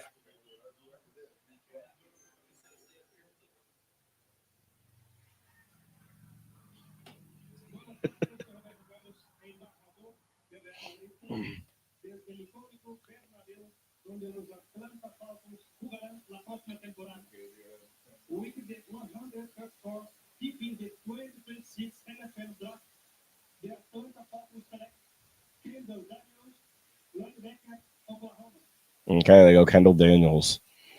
There is still some juice at linebacker as well. Obviously, one is Kyle Lewis, but we're starting to see the in betweener here. Deontay Lawson and Harold Perkins Jr. I mean, those were two guys in my top 10, and we also haven't seen Keyshawn Elliott go? Those three right there. That was my 7, or that was my 8, 9, and my 10. Torian York was my 11. Those are his linebackers that are still available. So we got my number 5 linebacker and Kyle Lewis, my number 8, my number 9, and my number 10. My 12, Bryce Betcher, still available. My 10, still available. My 11, still available. There's some guys here, Wade Woodaz, I was extremely low on. Kendall Daniels is not bad. Aiden Fisher, my 14th, still available. If you're a linebacker needy team, you should be a little bit excited about some of the names still on the board. A little bit. Some of them are a little bit more tradesy, like Deontay Lawson and Harold Perkins Jr. Or you have somebody like Bryce Betcher, who's all around sound player with good physical athletic traits, who's going to be an immediate special teams impact with good, really good rotational upside.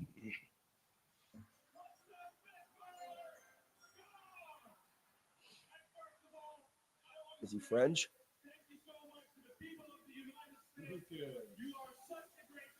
Legion. Lucas Legion.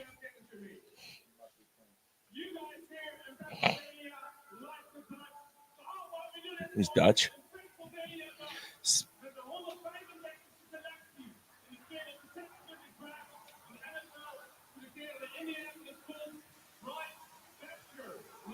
Just talking about Bryce Betcher. But now they have Bryce Betcher and CJ Allen. What's going on with the Colts draft now? You're going double dipping on the linebackers. Are they in desperate need? I must not be in that. I don't know. Fucking, what do I know anymore these days?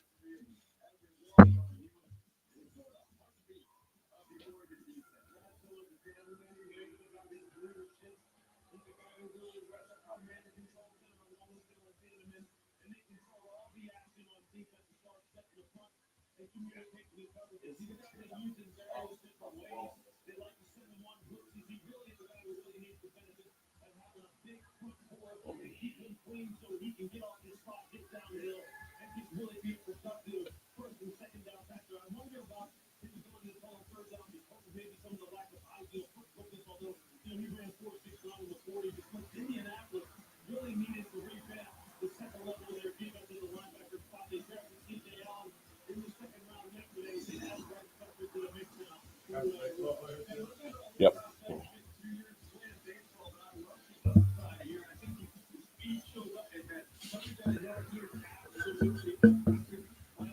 13th round ain't no joke. 13th round ain't that bad. How many rounds are there? There's like, what, 30 something? Is Zakee Wheatley still on the board?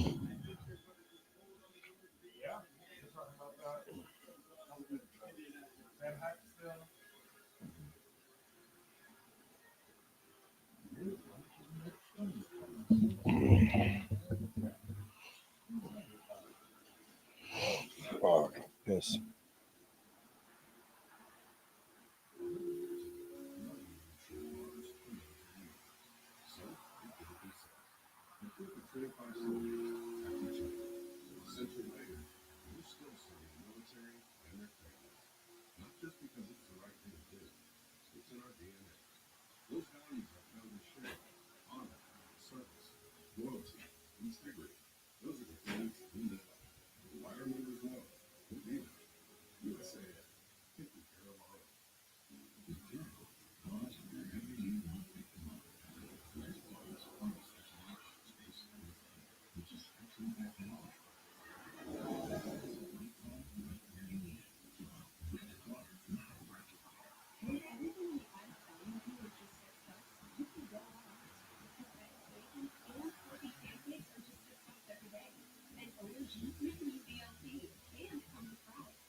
We're back. No announcement on the Saints pick yet.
Wow.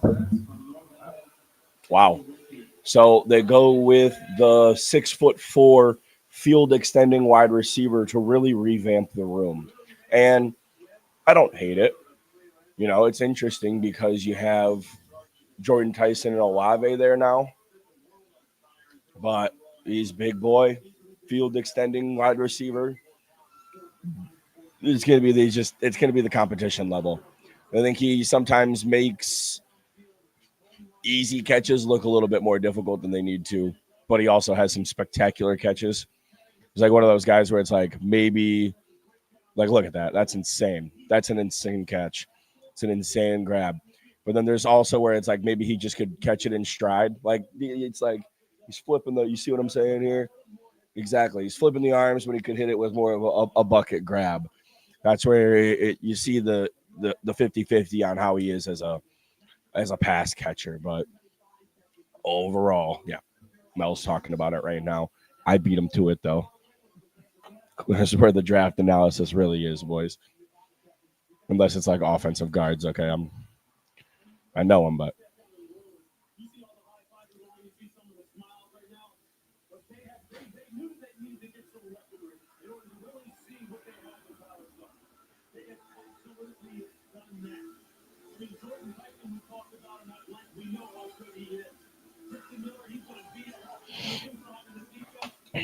holy clear. I mean, three weapons.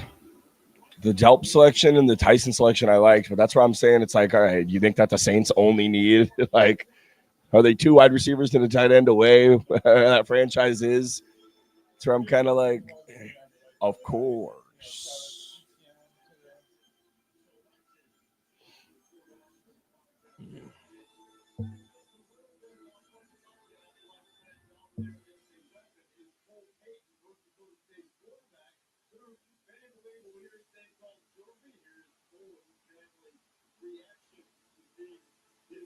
Oh, I was like, what? I didn't get it, and then I was like, oh yeah, his teammate just got drafted.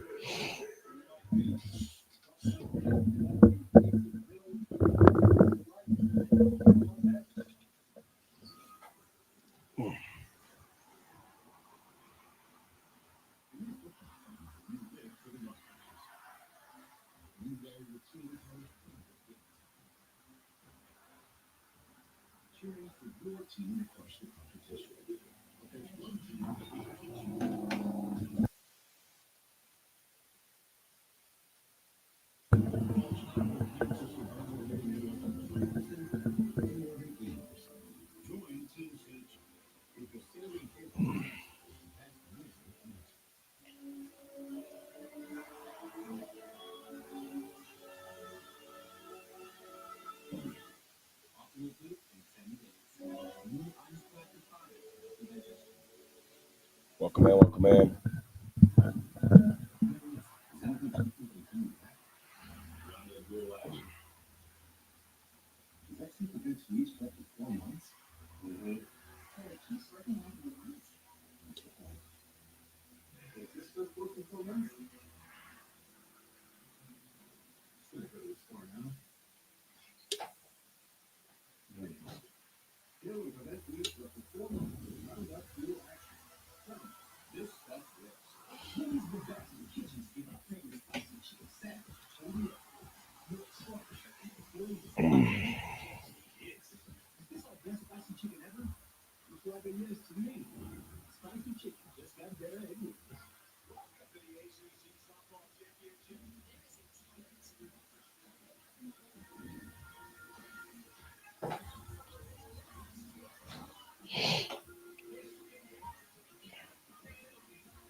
They go to watch it. No, they haven't even announced the Cowboys pick.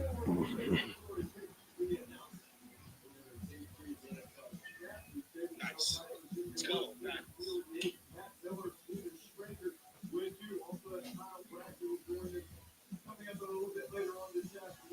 Chicago Bears. Don't say Caleb.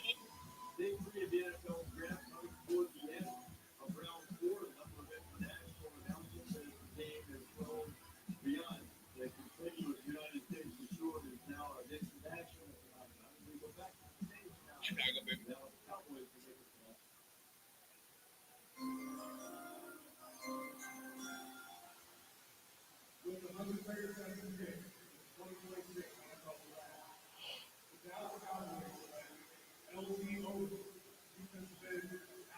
Okay, not a bad pick. Not a bad pick. Yeah, this guy is a very versatile player. Somebody who can move inside, outside. Thicker boy, thicker build boy. Yeah, it's the 274. It's a. He's, I think, probably maybe going to be a 3 tech, but he's small for that as well. Where it's like he's kind of maybe going to be in that tweener, but that's the versatility that you like. Likely a reason why he's going in the 4th round, but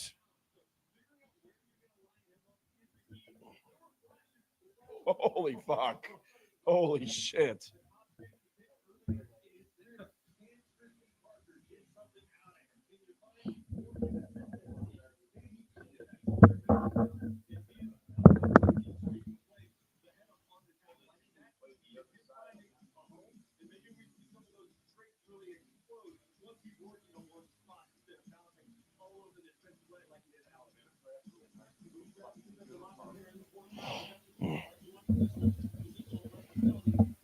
The Cowboys, yeah, I hate how it's dark. It's weird looking in there.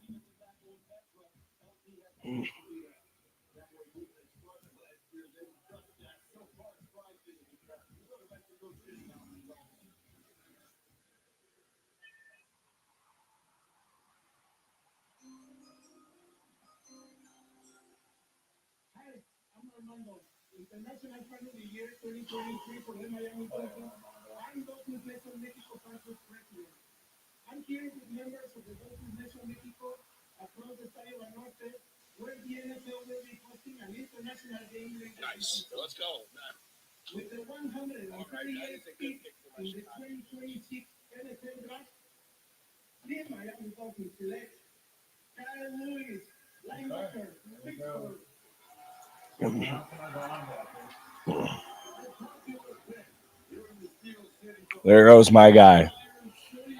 He sneaks into the fourth round. I'm happy for him. He's a guy who should have arguably gone in the second round, I think, because, man, if you guys are watching, just watch the coverage skills.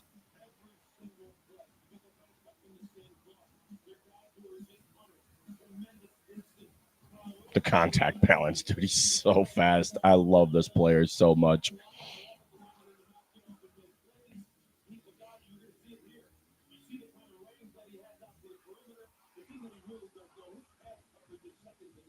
Thank you.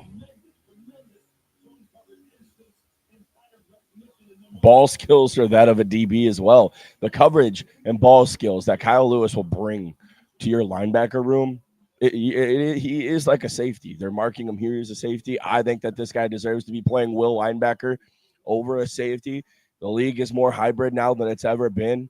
He can stack on 5 to 10 more pounds and be perfectly fine. I love this pick for the Miami Dolphins. There's somebody there with their draft process that I did not trust coming into this. This was maybe their best selection yet.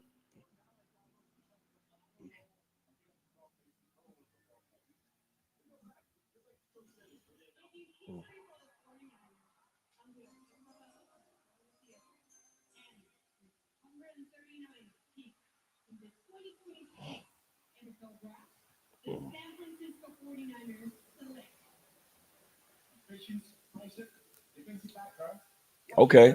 Yeah. There goes Prysick.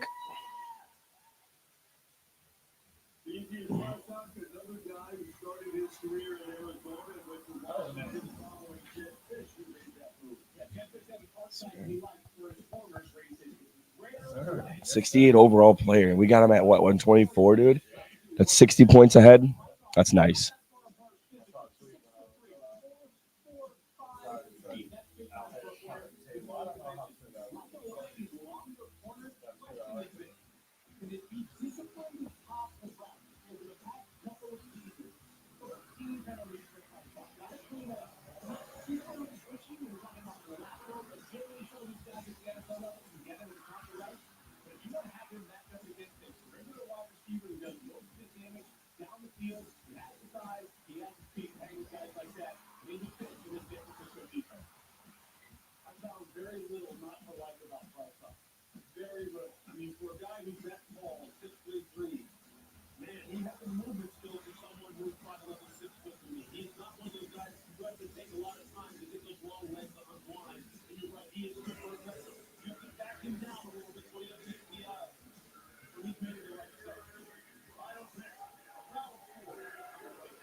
Oh, wow. There goes Colby Young.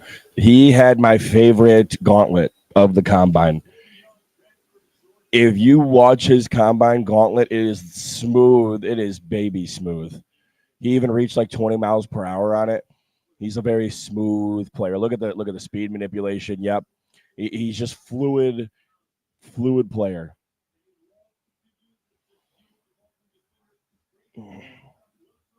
He's not a burner, but I think it's like the strides really help him.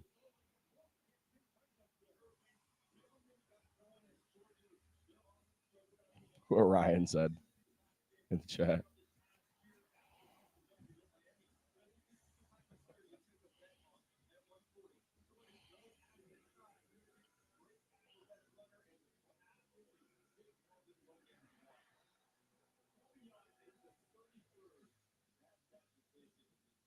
That's crazy. That I mean, we knew it was a deep wide receiver class, but wow, and tight ends obviously mixed into that. But it was deep for both, and we were like, but it still seems like a lot. First pick of the 5th round.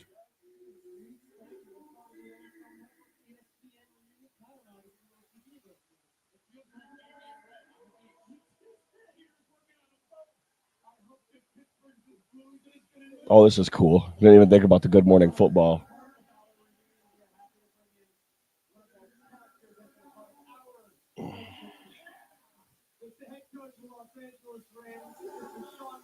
Sean, welcome to the show. Hey, good to see you guys. I feel like this is old times right now. Let's three together. It's perfect. And you took over in 2017. Who would have thought 10 years later you'd still be doing this draft? But I got to start with the first pick for the Rams in the 2026 NFL draft. Sean, take us through the high system selection, all the intrigue, all the speculation. Take us behind the scenes. When they draft pick, you actually pull the trigger and make it happen. Yeah, well, it didn't get a lot of attention, so, it's glad that we're talking about it. But the big thing I would say is you get an opportunity to be able to get the 13th pick based on moving back last year, getting Atlanta's pick. We like his body of work. He's a great kid at football, junkie, comes from a football family. And we thought it was a rare opportunity to be able to get a guy like him to learn under one of the all-time greats. And I think the key thing that I wanted to make sure was clear is we are excited about Ty, but this is Matthew Stafford's team. Ty will get an opportunity to be his successor whenever Matthew decides that time is. We want to be able to plan for the short and the long. We know how fortunate we are to be able to have Matthew lead the way, but he's a great kid. He's going to do a great job coming in, learning, and what a better situation than to learn under one of the all-time greats than Matthew Stafford. And no doubt, Coach. Let's go back, if we can, to Thursday night. I was unhappy because you done that. We are so used to you being the That's what I'm saying. I announced the fucking pick. Kamari Ramsey to the Texans. Good pick. My number 9 safety of this class. Really fun player. Versatile player. This is a guy who I think if he plays strictly safety, he could have been a 3rd round pick. He played a lot of nickel in his last year at USC, and he was not really fluid as a nickel. This guy is just a pure safety. Let him play safety, and he can be a starter. And here comes the Titans selection. Fernando Carmona. Wow, okay. It seems like a little early for him as well. It is one of the guards that I did some work on. I figured he was going to maybe go in like the 6th or 7th round, but we're in the 5th round. It's not that big of a deal at this rate. It's all right, and I think a lot of the things that were said by those who are analyzing the draft was that we thought the Rams were win now. Mekhi Lemon, Kenyon Sadiq, we thought all the board, and then we started the 13th pick taking quarterback. Your thoughts on the way it all went down and selecting him there at that point in the first round? Yeah, I think here's the biggest thing, Peter, on that. That position is really important to us because when you look at it, one of the things that's key critical for Matthew is being able to have him mentally, physically, emotionally ready to go. And going into year 18, manage his workload. Jimmy Garoppolo was so important last year because, a lot of the offseason and even in the training camp when Matthew wasn't available for the back, our team was still able to continue to improve. Whether that's looks our defense was getting, the 10 guys around him. So that position is really important. We did feel good. You're always talking about, right? You're going back and forth, but I think for the short and the long. How much longer until we're fucking up? I'm losing my mind here. That's fine. I can handle that. This is where it could have been. Okay, I will be a little upset if Rayshon Benny goes or Devontae Capehart.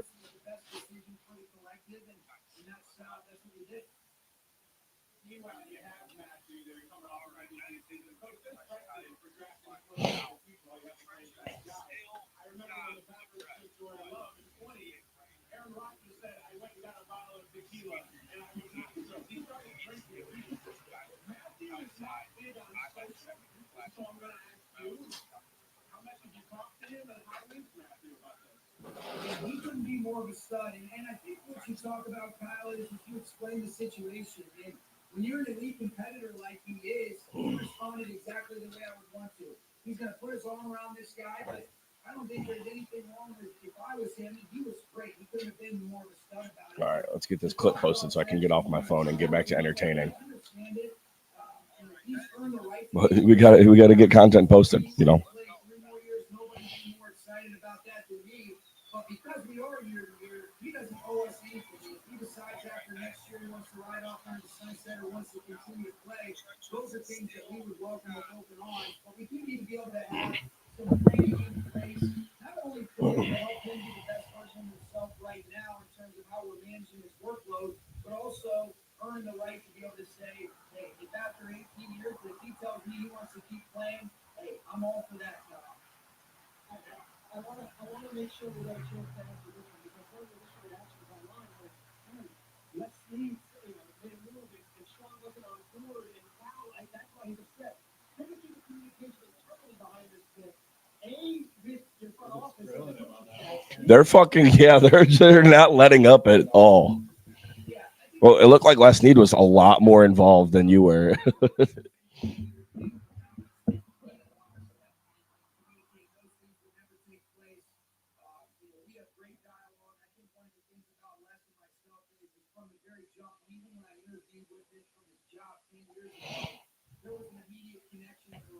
Different personalities, but we both see the game through a similar lens. We understand what it looks like from a lot of the good decisions and from some of the learning ops based on the time that we've accumulated. So we are very much in lockstep. We make these decisions, and I think I like how he hasn't changed the hairstyle at all.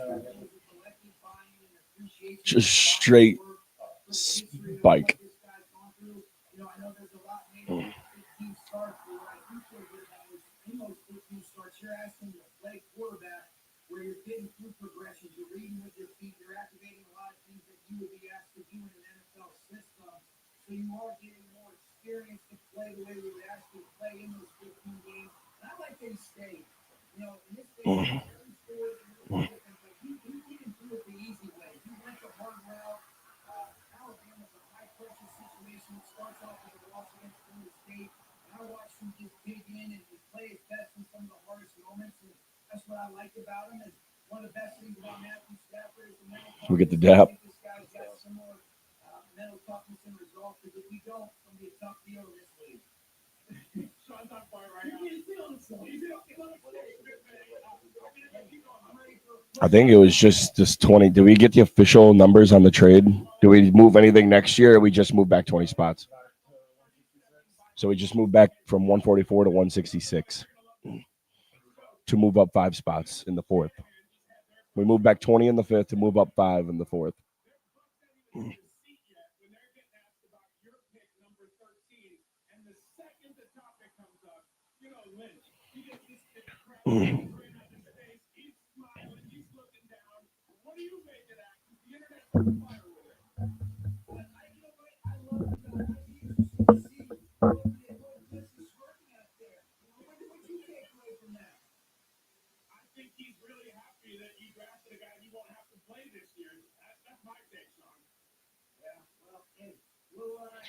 They're grilling his ass.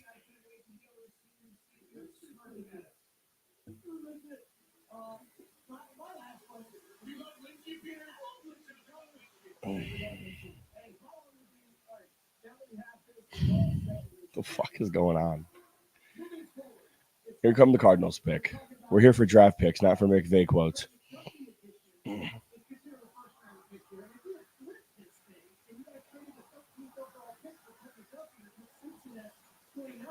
Maybe none of this hysteria would even happen. How do you look at Trevor Kirby as a factor into the current conversation? Hey, you just said it. I mean, when you were able to acquire a player like that, especially when you were getting the contract done with yourself in 5th year, so you get some credit for being able to extend that. Reggie Virgil. There we go. Cardinals go with a little guy. I think. I'm mixing him up with somebody else. No, Virgil's the burner, I think.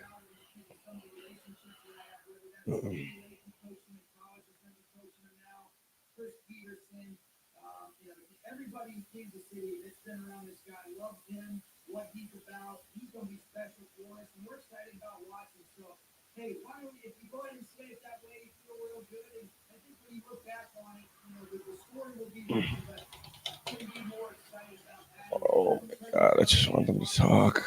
He does represent a lot of the things that we want to bring to life with the place now.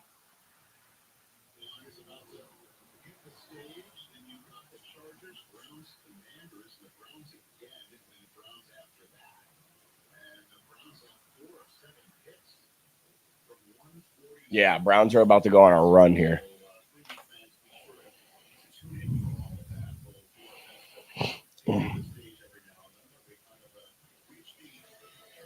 Kyle Lewis and Jacob Rodriguez in the same linebacker room. Small indeed. That is small indeed, brother.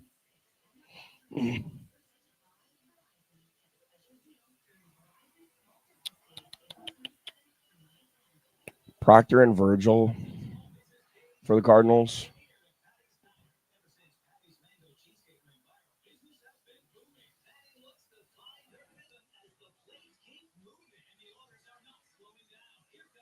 Oh, where'd you Virgil like that? About he's skinny. That's what it was.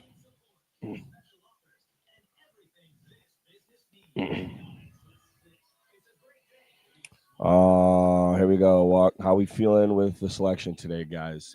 We love the pick. Both of us enjoyed the pick. We were both big fans of the selection with Malik Muhammad. Panthers go Sam Hecht. With the yeah. Selection from Malik Muhammad was very good. He was my number 68 overall player, and we got him at 124. So you can see nearly 60 pick jump in my eyes value. So I'll take that kind of shit all day. I love the selection for us. Panthers getting Sam Hecht there. That's a team who's really boosted up their offensive line.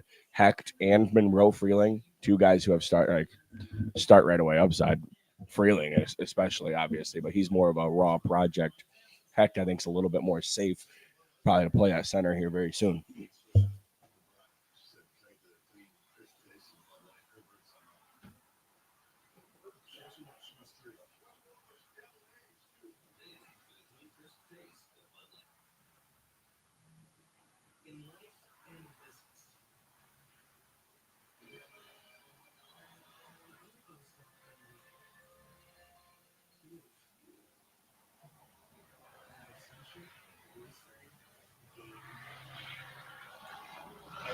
We'll respond to that second question.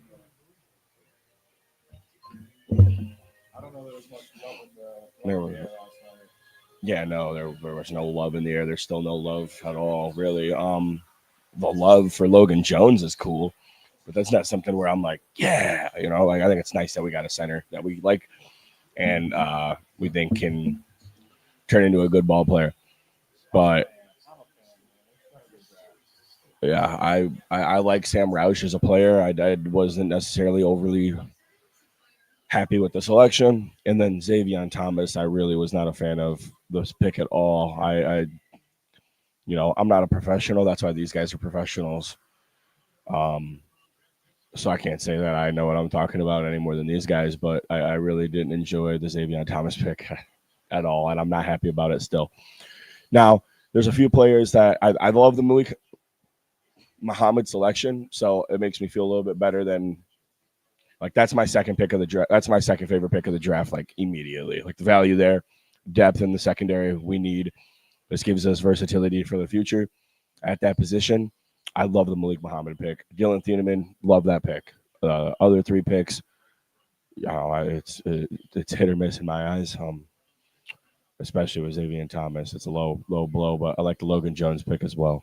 Overall, there's a few guys coming up at our next 5th round pick where if we go those guys, I'll be happy. DeMonte Capehart, I had a 3rd round grade on DeMonte Capehart. I think he has a chance to be an impact run stuffer. I think Capehart has the best power in the class, maybe. That's how big and strong he is. Rayshawn Benny's burst off the ball is phenomenal. He probably fits Dennis Allen's scheme a little bit better. He's quick off the ball. He plays low, and he's got some really good pass rushing traits, but he's a little bit more top heavy, a little bit more leaner. His contact balance isn't phenomenal, but he had a strong Senior Bowl. That was somebody who I had a 4th round grade on. So Rayshawn Benny, Demonte Capehart, those are 2 names that can make me feel a little bit better about what we're doing on day 3 here. But hard to come back from, in my opinion, that Thomas Select pick. Yeah, there's a chance, man. There is a chance Nussmeier could go. They still have Dylan Gabriel there, but there goes Parker Brailsford. Okay, this is a good pick for Parker Brailsford. The Browns, man, I'm loving the draft still. I'm loving the draft. Let's take a look and let's get a little draft review here for the Browns total. We started off with Fano and then went with Concepcion, and then Denzel Boston, Emmanuel McNeil Warren, Austin Barber, Parker's Brailsford. You've invested 3 picks into the trenches. You get 2 new wide receivers. You're really doing what you can to get Todd Monken's offense rolling as fast as possible, and then the value that comes with Emmanuel McNeil Warren at 58. Browns have one of my favorite drafts so far of the class.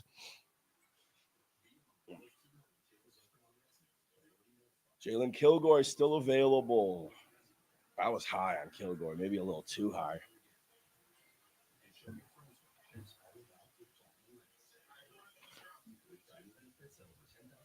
Jalen Kilgore is my number 67 overall player. And he is still available. He might be my highest remaining player other than Keith Abney. Keith Abney, I had a straight 2nd round pick on. So I really don't know why he's still available. Ooh.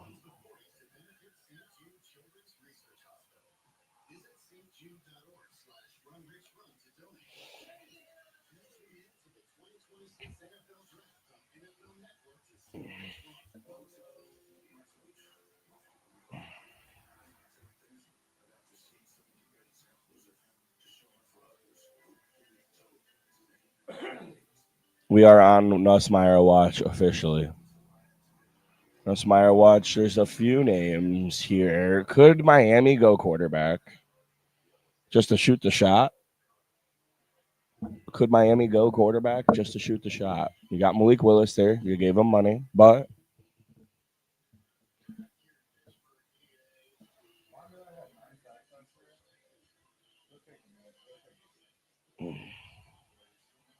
there's so many good players still available, dude. I'm sorry. You gotta love it. This is what's best, man. Zakee Wheatley, Brian Parker, Keith Abney, 2nd round grade, Jalen Kilgore, Deion Burks still available. Emmett Johnson, I had a 3rd round grade on. He is my RB3. I would love it if a team with. I think he has real RB1 potential. There's so many good players still available.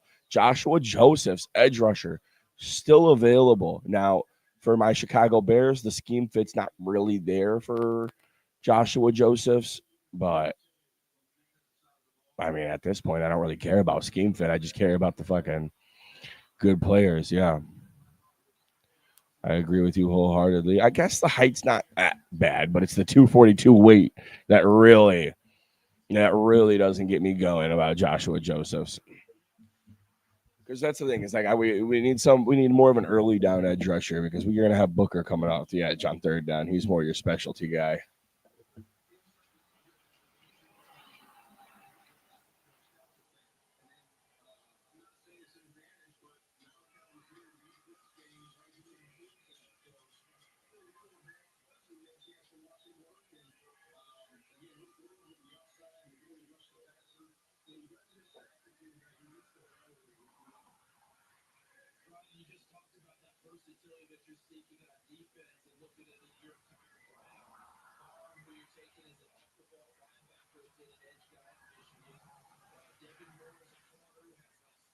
Let's go. All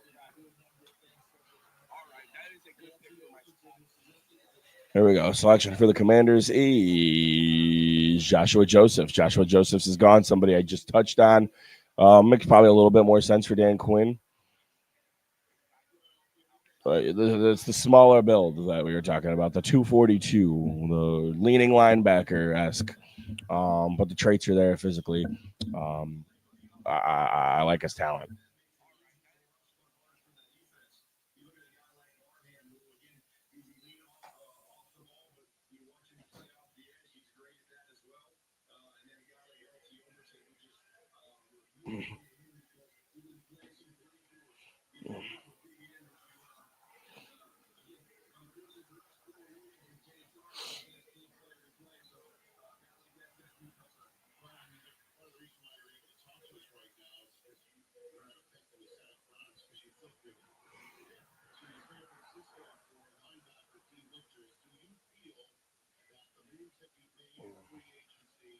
Pick is in for the Seahawks.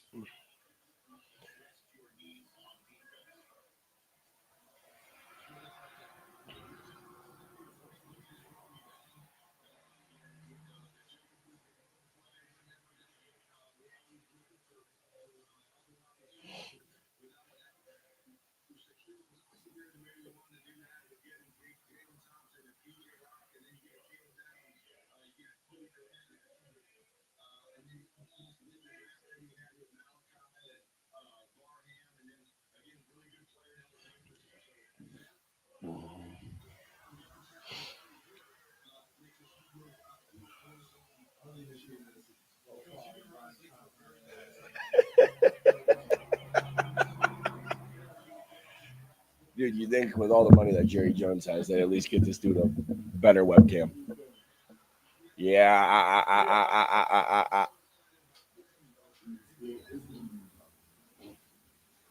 But there's still a bunch of people.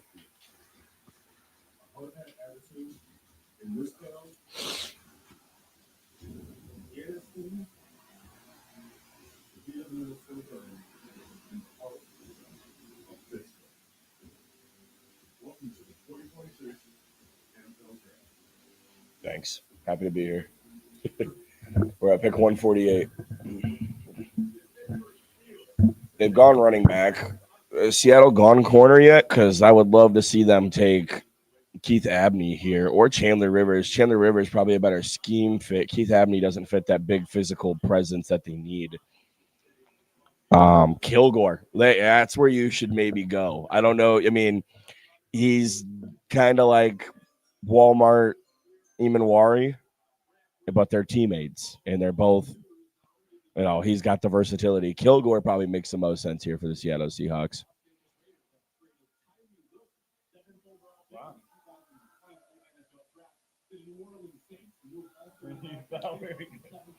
I would have taken a risk on him. I liked him out of college.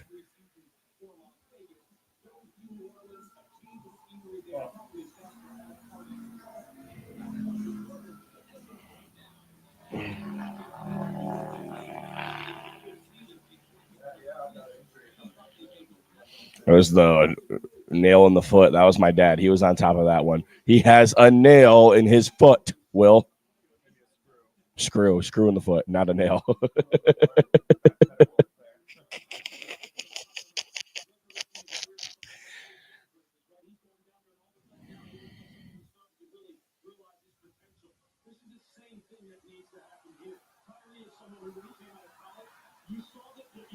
Bo Stevens, they go guard. Now, you can't knock an NFL Super Bowl winning team for just continuing to build up the trenches, can you, Lucas? You sure cannot. And they did take, okay, I forgot that they took Bud Clark and Julian Neal yesterday. So, yeah, Kilgore would have probably been a reach. It's one of the drafts I keep forgetting happening. And they made up for the Jadarian Price pick, sort of, with Bud Clark, the ball hawking safety. That's going to fill. Yeah, I remember thinking, oh, this is the guy who's going to fill in perfect for the loss of Kobe Bryant. So, let's see how the Browns are doing now. We're going to see a quarterback to come in and compete? Probably not. But they've invested a lot into their offensive line and the wide receiver room.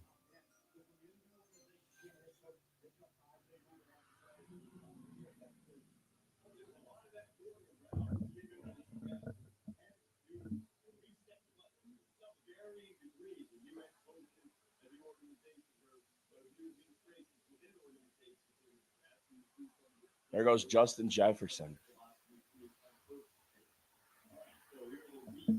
to the Browns. They're really working on the receiver room.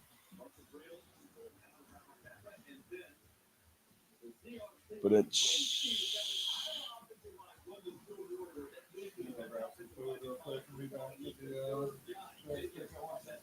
bet where you headed.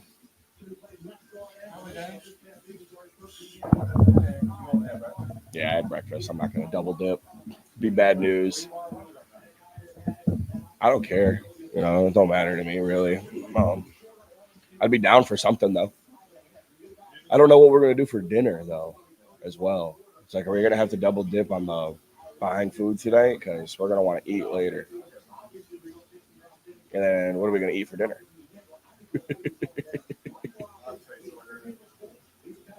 We had pizza last night. I'm game for whatever though. Really, I mean, text me where you're going, or just let me know where you want. Really, I don't. If you're gonna get McDonald's, I'm not. I don't need McDonald's. You're gonna get Jimmy John's. All right, I'll let you know if I want it. I gotta ponder it.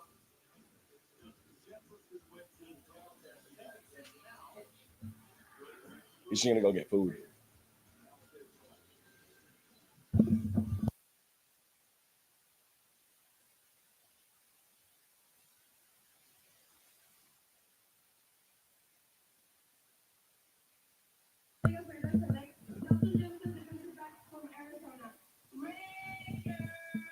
I don't like that.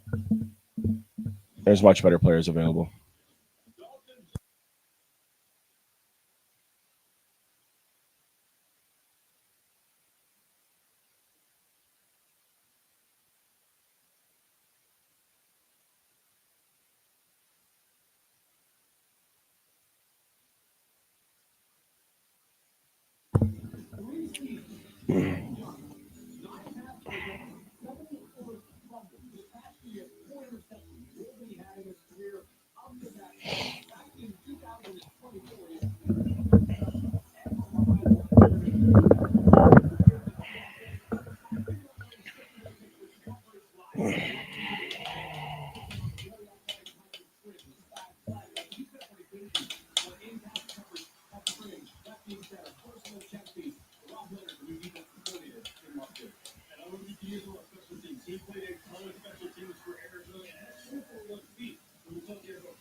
Here comes the Panthers pick.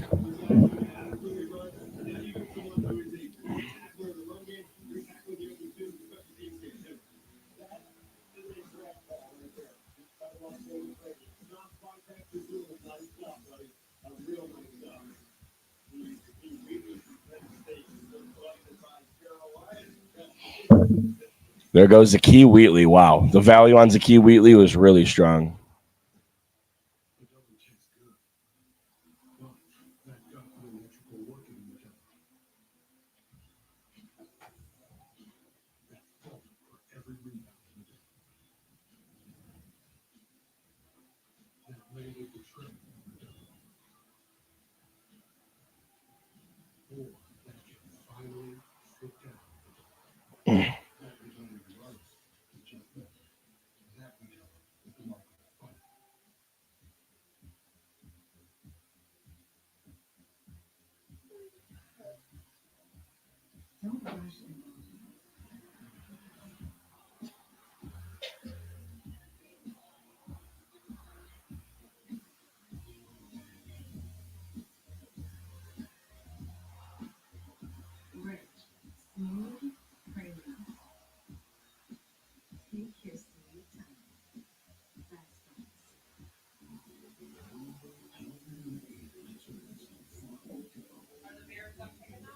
No, got three more picks today.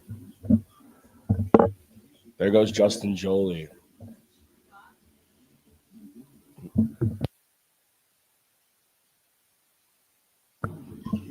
There goes Justin Jolie of the Denver Broncos.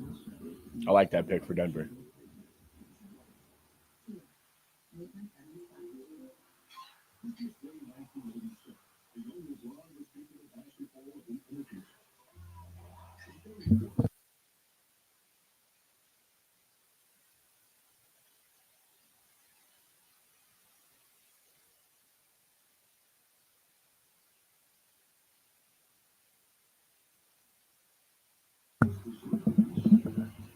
Packers are on the clock. A lot of options still here available. I really hope the Packers draft somebody I don't know of. Really hope they don't draft anybody that I know of, but we're gonna find out. C say they've gone D tackle.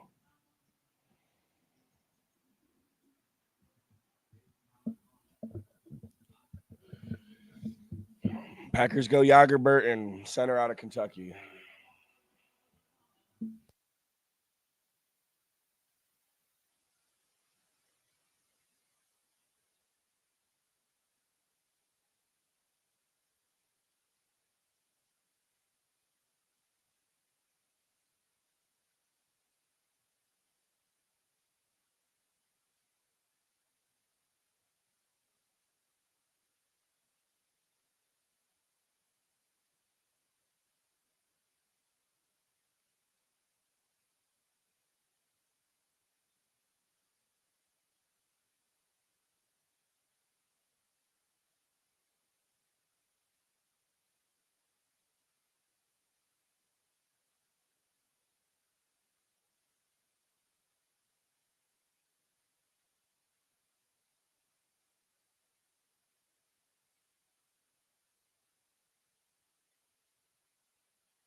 Oh, we're back. There we go. Sorry.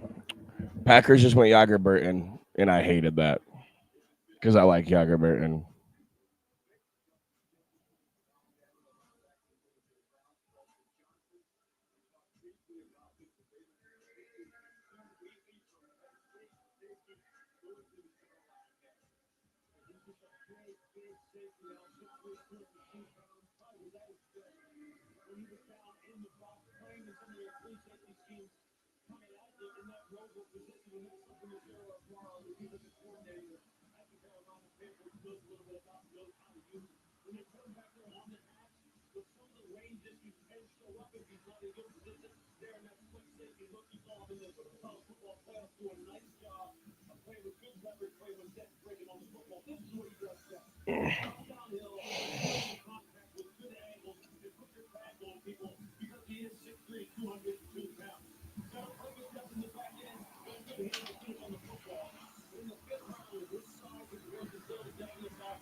Why is Mike LaFleur on here?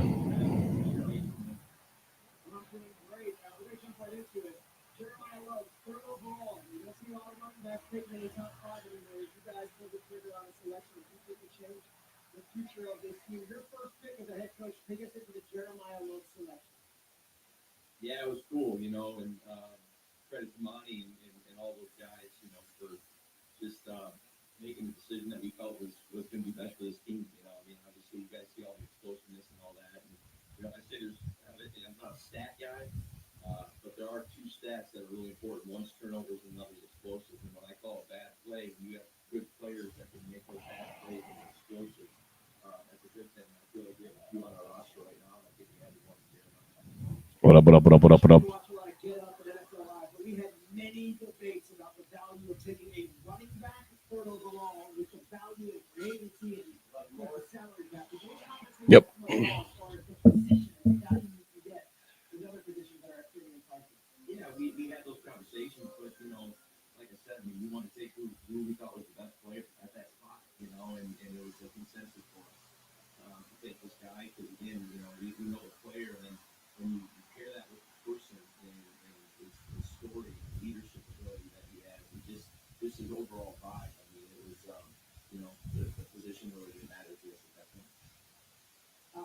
guys get Carson Beck on night number 2? There was questions whether you guys would be in the Ty Simpson sweepstakes on night number 1, which you do get your guy out of University of Miami, the push from Georgia.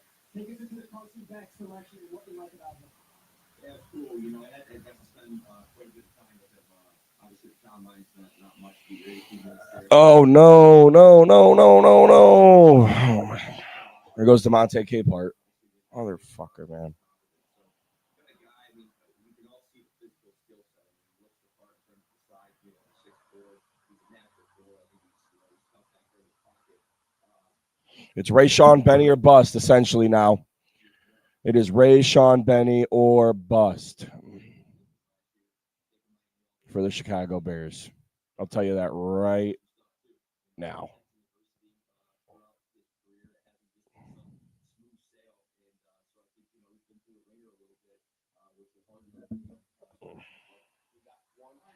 Here goes George Gums Jr. What? 1, 2 in the 7th. All right, 10 picks away for the Chicago Bears. You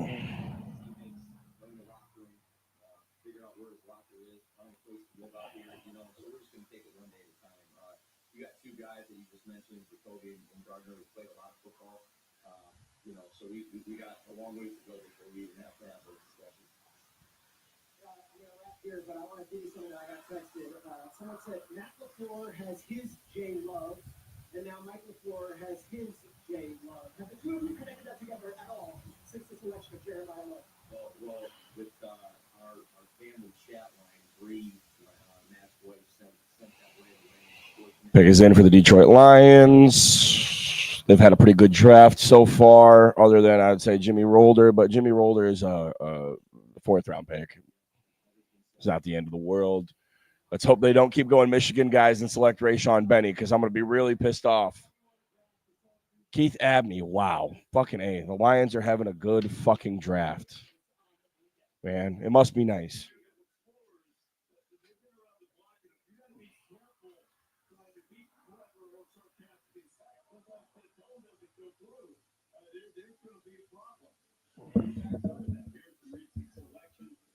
Justin Joel Lee, Simon, we mentioned briefly that the Broncos had taken in. Now, this is the guy who's selected first team all ACC for this year. He's an interesting guy. He can play in multiple situations. A lot of times, that NC State team is flex. Outside the formation, in the backfield as an effort, he can have the view.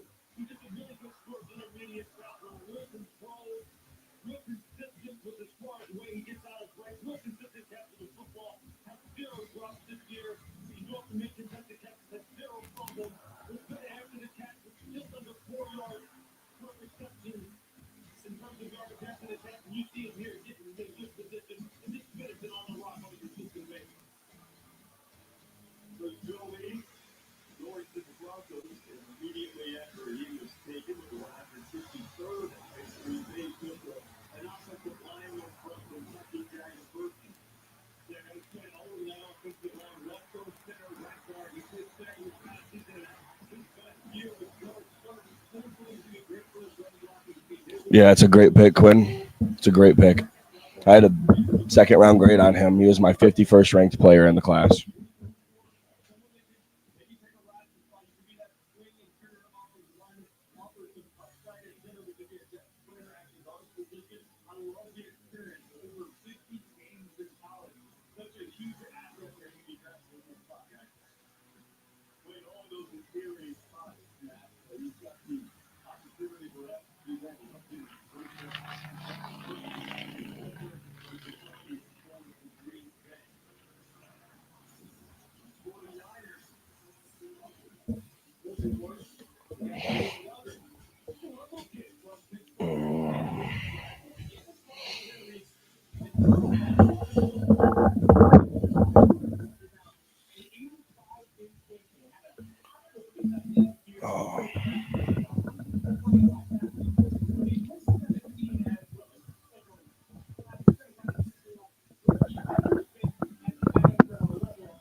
Rayshawn Benny or bust.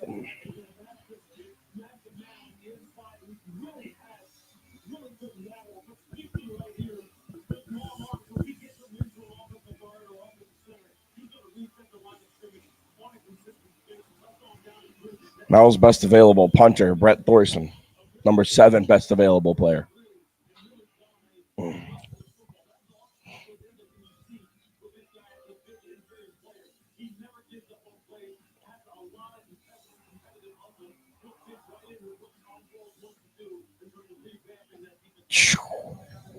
Dolphins go Michael Taffay. Safety out of Texas. Taffay, sound, smart IQ player. Smart IQ player there. He's going to be a special teamer. He offers a lot of special teams value, I think. I do not think that he is a starting safety as a rotational guy. Obviously, we're in the 5th round, but I don't like the ceiling on this player other than a special teamer and a hard worker.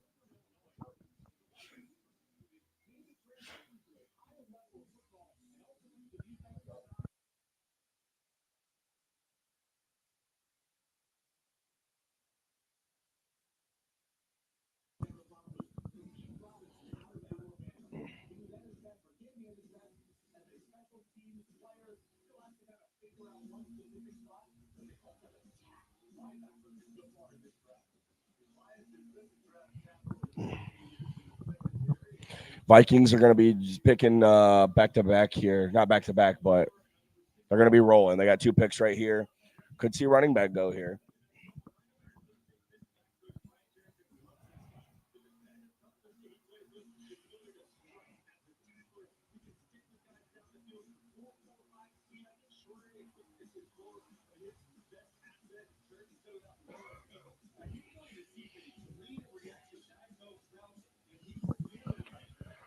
They already went Jacoby Thomas, which I thought was a reach. So interesting to see where they go here. Minnesota making the pick now.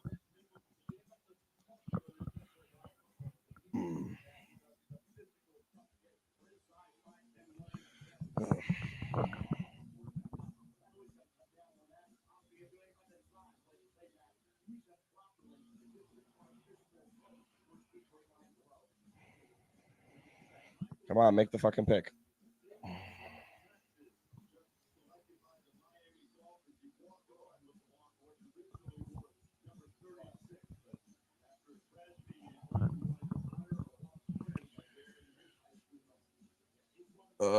Max Bredesen, tight end.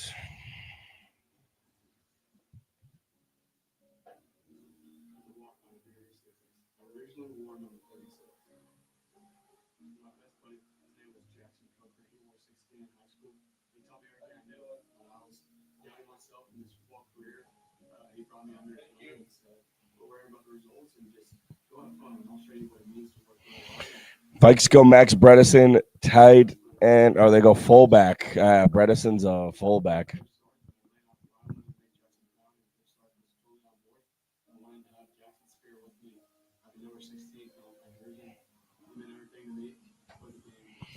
Vikings go fullback.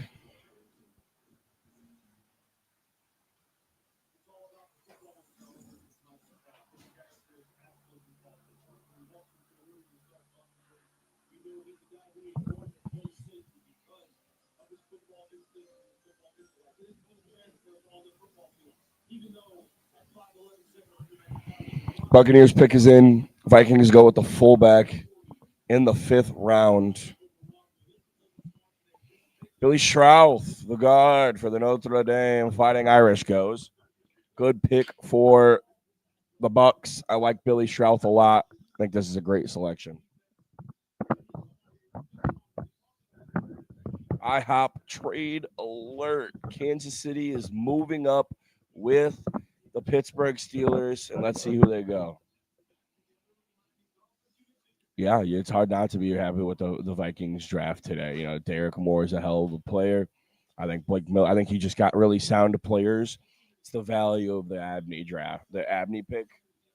That value on Abney is insane, man. That's the best. I mean, overall value. Like Miller, I think is just a sound player. He doesn't have like anything special to him, but I think he's like, yeah, lock him in, plug him in at right tackle. Dude's going to be good for a while.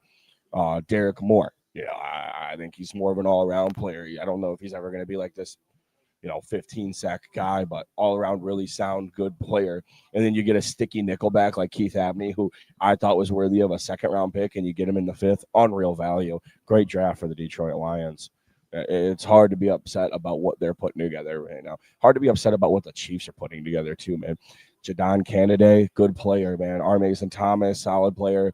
Peter Woods was my number 14th pick of the class. They get him at 29. Mansour Delane was my number 6 player. They get him at 6, my number 1 corner. They get my number 1 defensive tackle, my number 1 corner, my number 12 edge rusher, my number 13 cornerback with Canada.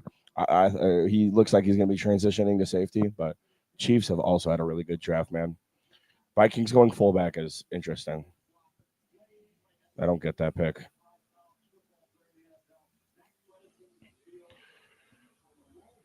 But the Chiefs did come on up. So we're going to be seeing where they go here. We're at pick 161. We just need Rayshon Benny to stick to the Bears, and I'll be really happy with our day 3 so far.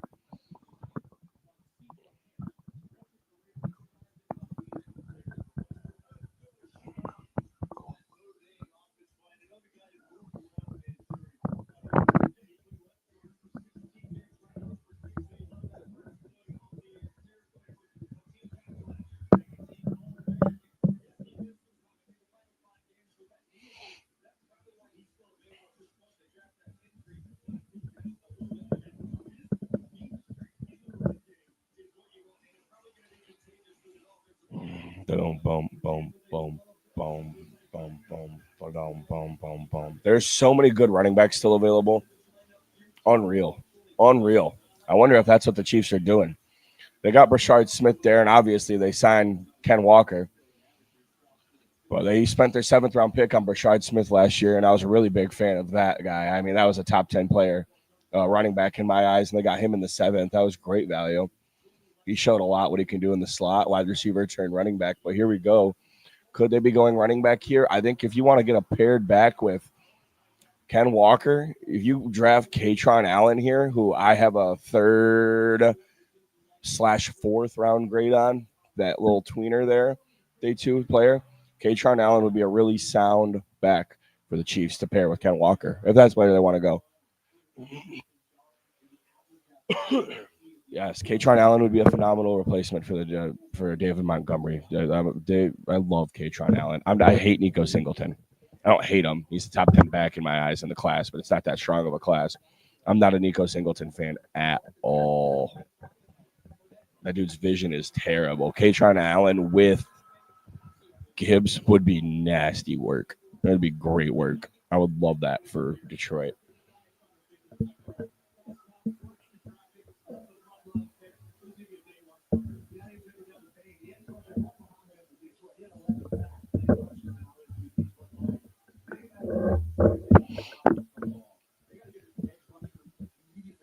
Yeah, and that's the crazy thing about it is that everybody loves Singleton more than Kaytron Allen. Everybody does. I mean, he was the 5-star prospect who didn't really live up to the hype and had a really down year, but his vision is terrible, man.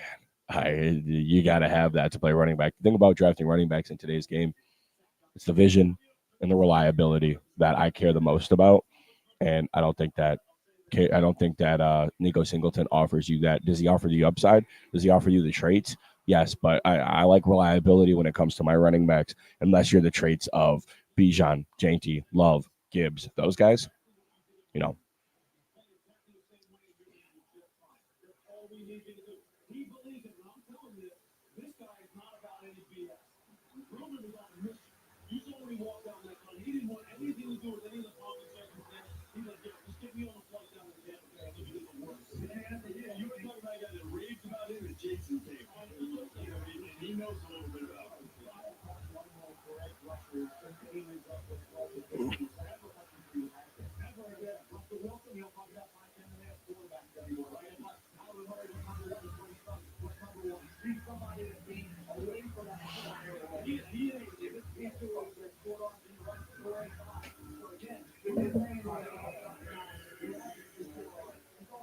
We're going to go on a run here.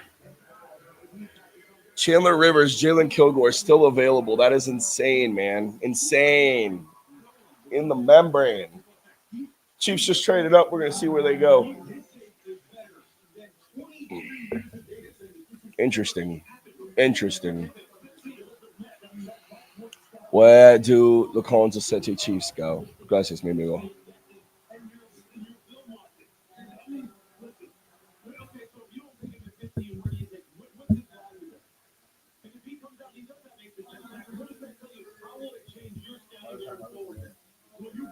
I don't know.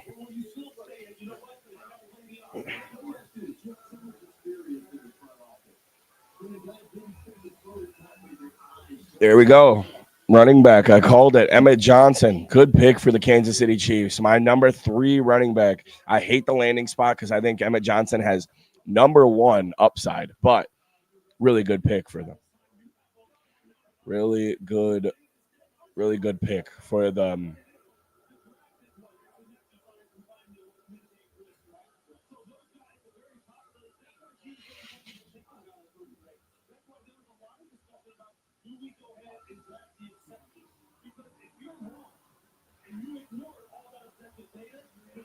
Thank you, brother.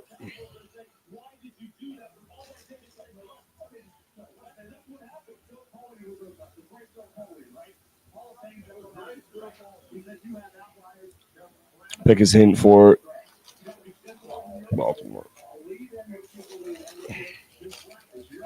I'll get to this after the Bears pick. So I'm going to get to this after the Bears pick.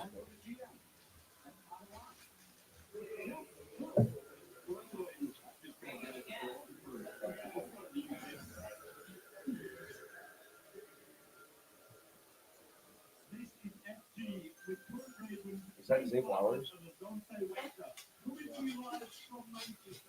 Got them boys out in England. Here goes Baltimore. Kilgore here, even though they got really good safeties, but okay, so they go with the more sound cornerback who I had a 4th round grade on. Really good pick here. Kilgore would have been interesting as well because he has the versatility to play nickel, but good pick here out of Duke. Smaller guy, a little undersized, probably caused him to slip a little bit, but I like the ball player.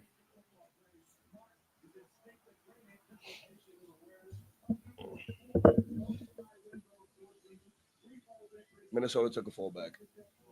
No catches under his resume. 0 catches under his resume. Took him in the 5th round.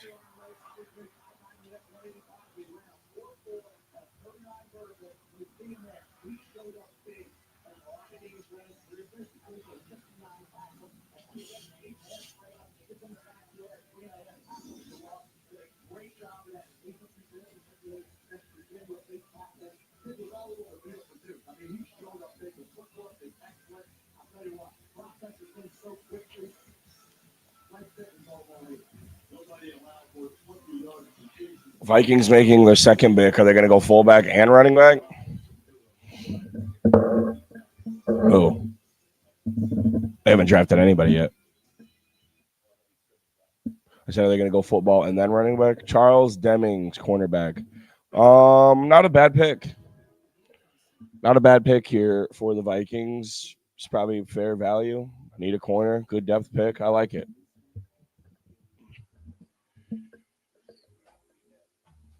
Yeah, it's probably my favorite.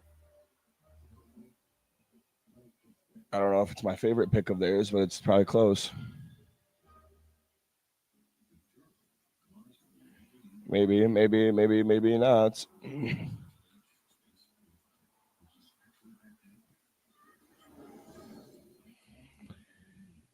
Caleb Tiernan was probably my favorite pick of theirs, but he's not going to start.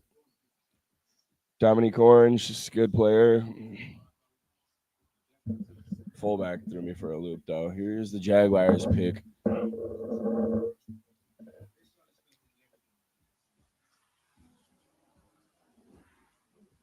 What's this sauce? Is it good? Like a Chipotle ranch or something?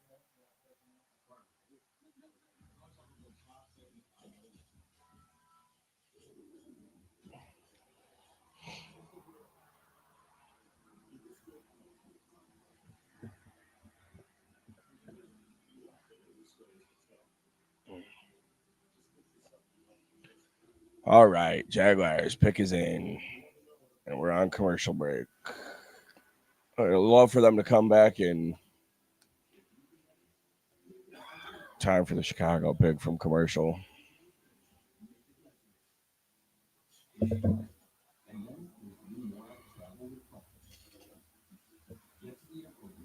Oh, shit.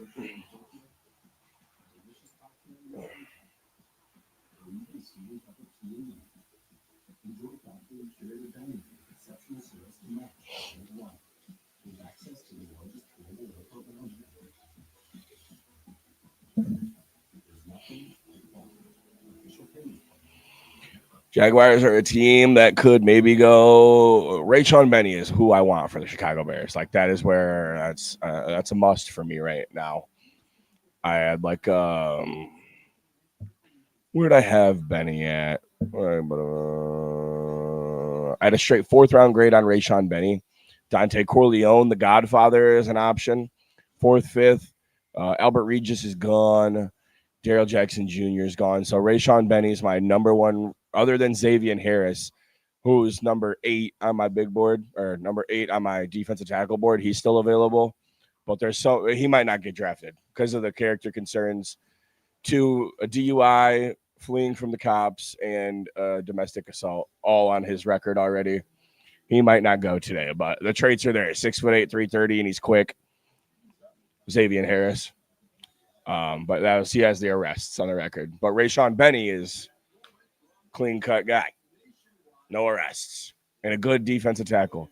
And watch, it's going to be the Jaguars. I can feel it. They go Tanner Koziel.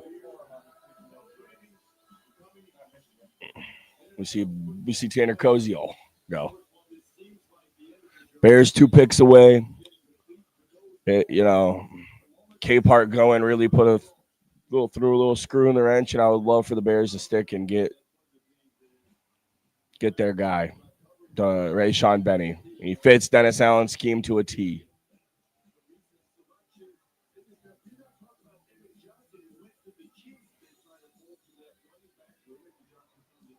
Let's look at the Titans. Where are their needs at remaining in the draft class? They got the McGuard. They got Anthony Hill Jr., Keldrick Fault, Carnell Tate. So they got a linebacker. I'll probably go. They could go running back here. Katron Allen is the team that could go running back. Tennessee. What the hell is this? What is this?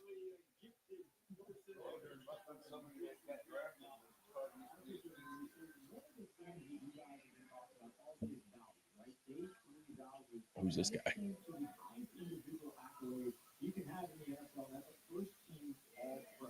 Over the last 20 seasons, there have been 21 first-team All-Pros selected in the 5th round. Tennessee's recent player was Terrell Dortino Cruz. That's nearly as many first-team All-Pros that have been taken in the 4th round over the last 2 decades. And one note overall on day 3, guys, last season was the second time. Bears are about to get one right here. 4-3-7 started a combined 300 games in their rookie year. These guys that are selected today are coming in right away. See what they can do. It's sort of joking this morning. We do the thing where you're also doing the third day of the draft. We talked about the kind of stuff with the 36 players that are on roster to the NFL. About 63% made up of guys who were drafted around 4 through 7 were drafted free agents. And look, that's just a pure net. About 60% of the guys that are drafted come in this year 2. Tennessee go back? Do they go running back? Brian Dable get a guy? What are we doing? Who's the pick?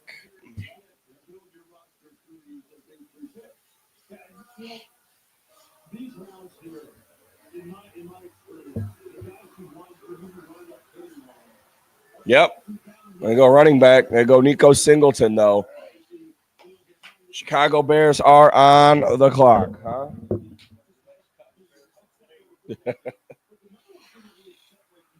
He's going to take a fucking running back. I don't want to be pissed. Come on, be Rayshon Benny. Then they get into the right system and they wind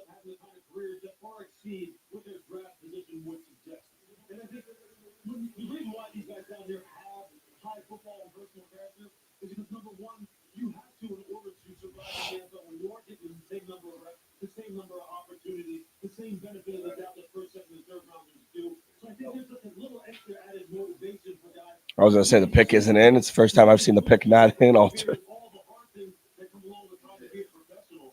And I think those statistics bear out. That's just not what happens. Please be Rayshawn Benny. Please be Rayshawn Benny. Please be Rayshawn Benny.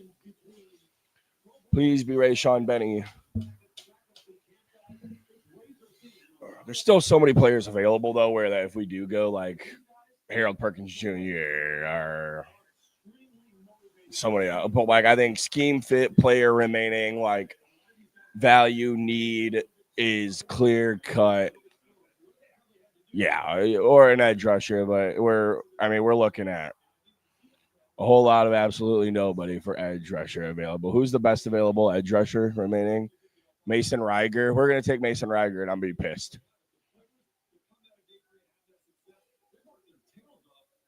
The edge rusher out of Wisconsin. That's who we're gonna take, and I'm gonna be upset. He's kind of a little small. Keyshawn James Newby, too small. Logan Fano. Do we go with Spencer Fano's brother today? Nadame Tucker, too small. Aiden Hubbard. We're going to take Aiden Hubbard here. Watch. Edge rusher out of Northwestern, Chicago kid. Yeah. I don't think he's all that good. I mean, it's not, I don't know. I wouldn't have I don't know if he's a Chicago kid. We're saying he plays for Chicago. Yeah. We'll see, though, Benny. I really want Benny, though. That'd be cool, I think. Tyreek Sapp still available. Okay.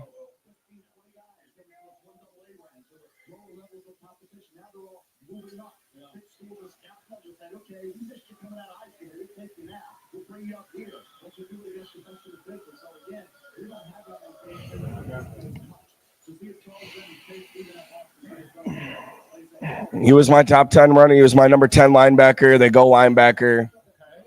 He is a green dot wearer. He's team captain, leader guy. This is your TJ Edwards replacement down the line, but he doesn't offer much as a cover. This is your around the line of scrimmage. This is your around the line of scrimmage disruptor, early down player. Like 7 sacks this year as a linebacker. Disruptor around the line of scrimmage. I like it. Keyshawn Elliott came in at my 104th best player in the class. The Bears get him at 166. It's just, I didn't want a linebacker. That's my big thing.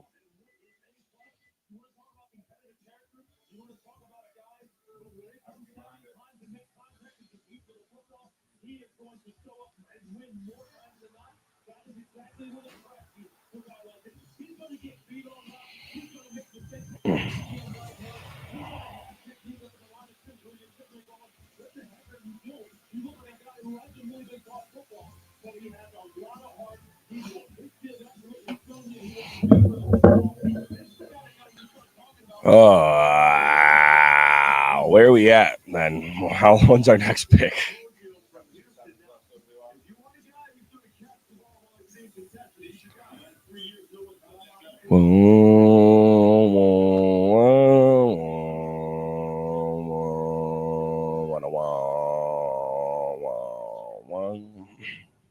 This pick has been around 5 times.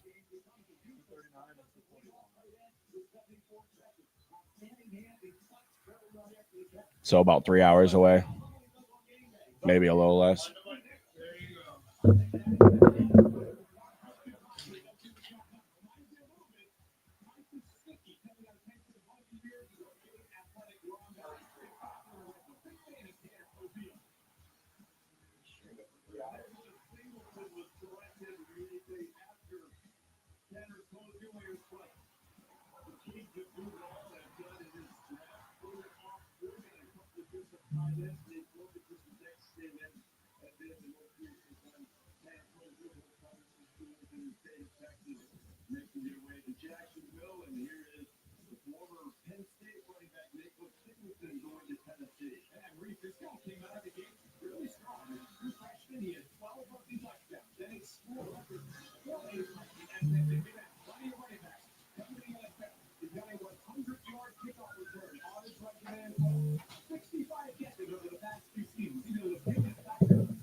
Bears get 2 good value picks today.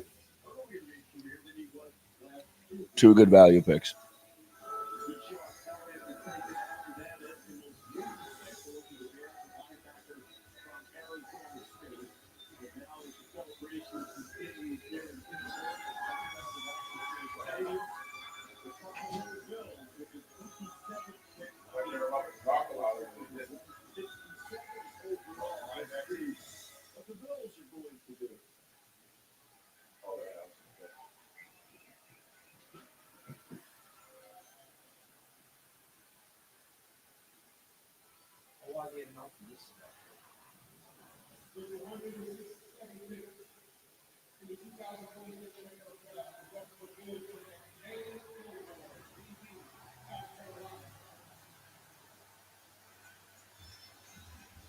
Jalen Kilgore, second team All SEC for Shane Beamer at South Carolina.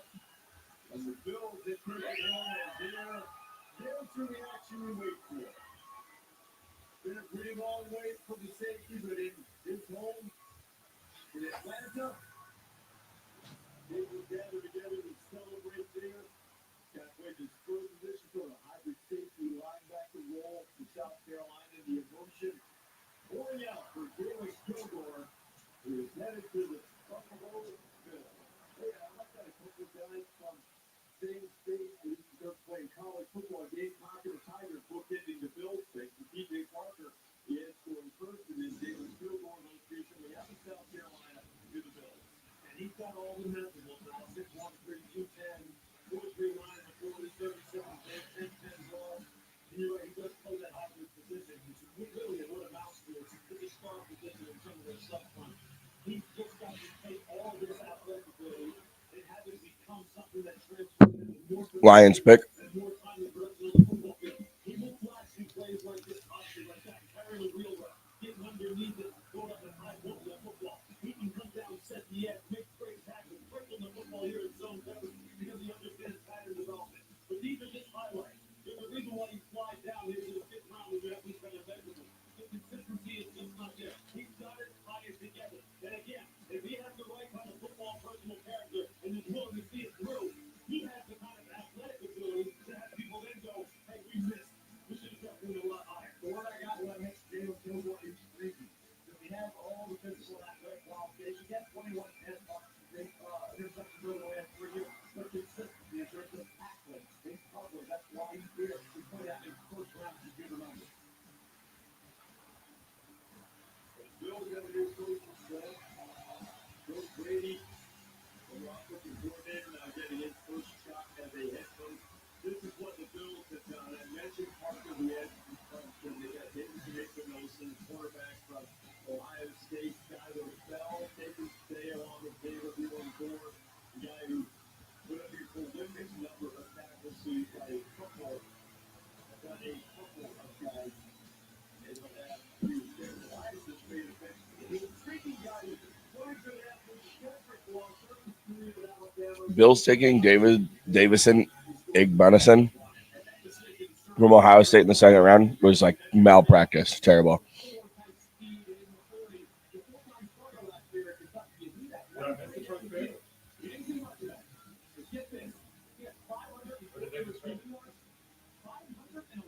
Oh. Kendrick Law, wide receiver, Kentucky.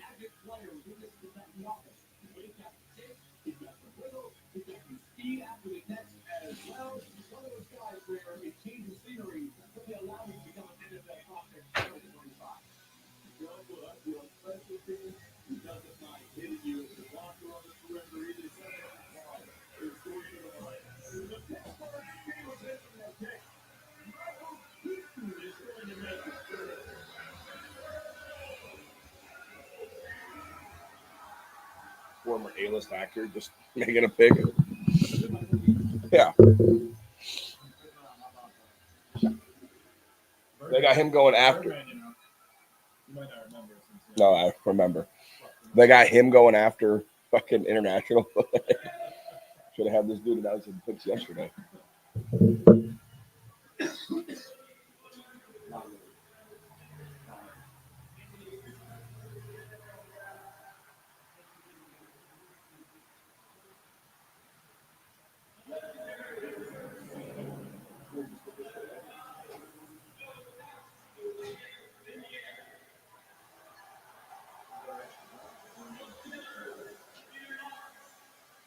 Jesus,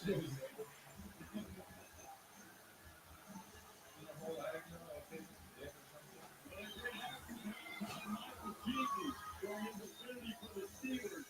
And let me tell you, what Sid was tough for Salt Lake. This is the guy right here. Indiana started his career at Wisconsin. He gets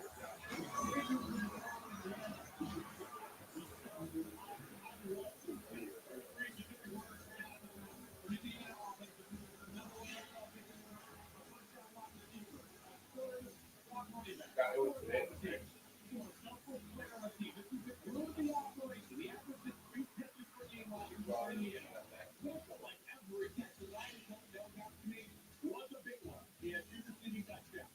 Two more as a runner as well. He could play like that in the slot. He might run those wide receiver screens and get him out there in space as a blocker. Guess what? Probably quarterback. Remember, the Steelers this offseason lost Connor Hayward to some of the Las Vegas Raiders.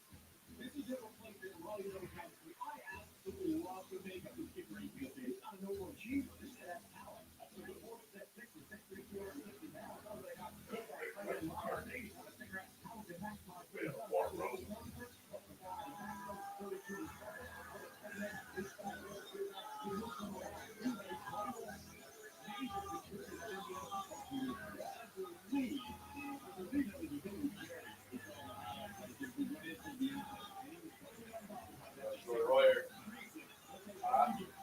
There goes Joe Lawyer. He was one of my top 10 guys.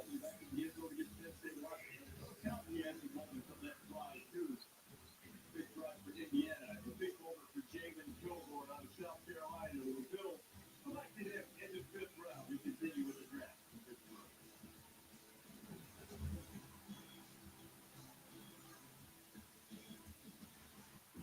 You should have to wonder. How many movies you need? But that'd be kick-ass to be in the room. So let's get crap. So let's go That down. amazing infection became some practice. It's cool to watch. For a day. 100flyers.com. It's beautiful. I got love that. I got love that. Oh, it's not me. It's the blackouts. It's the major themes. Cup started early tonight. The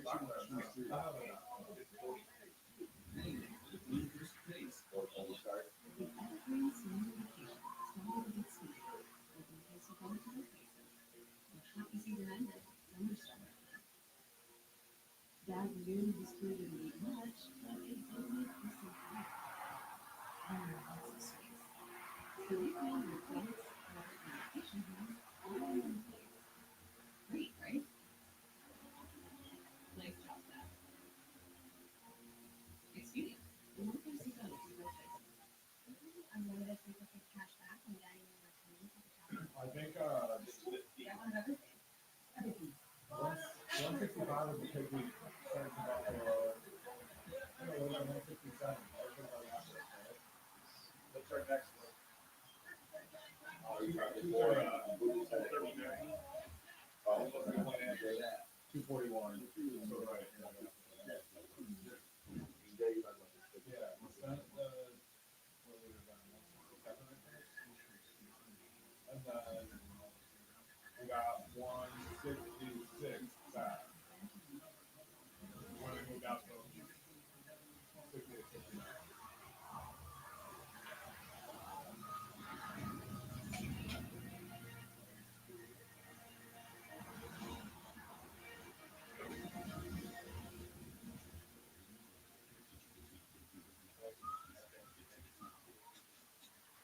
I've never learned to just one goal. There are many things in one goal. Pedro Pascal, he's so mighty.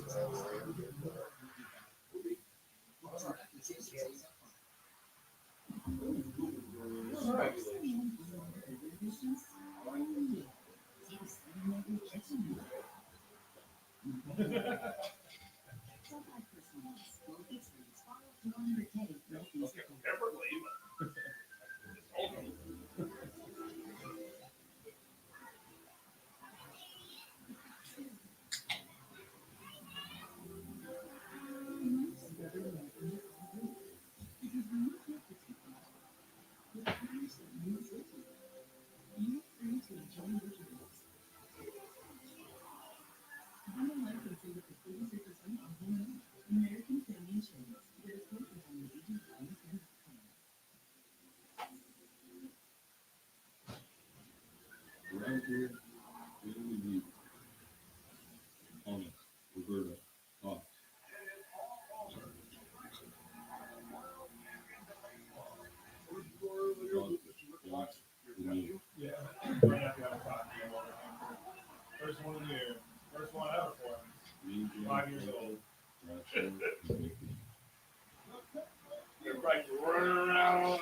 Kick it. That way, the other way.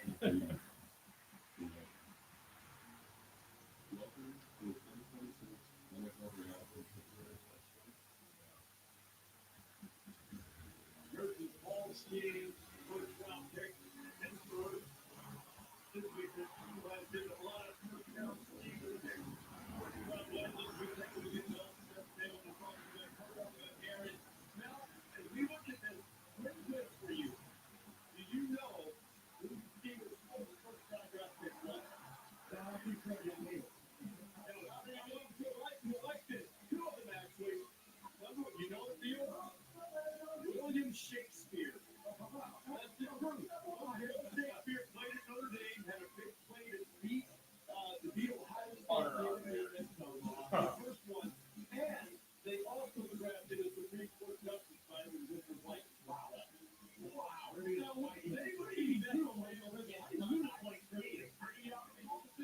You know what? Think about who's bringing up old USC linemen and on Mosbar and all this stuff. We're working back forever. Look at that.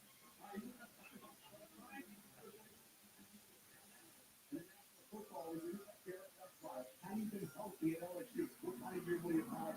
That wasn't the case. You're 100% here. He is still available. I'll give you a bang.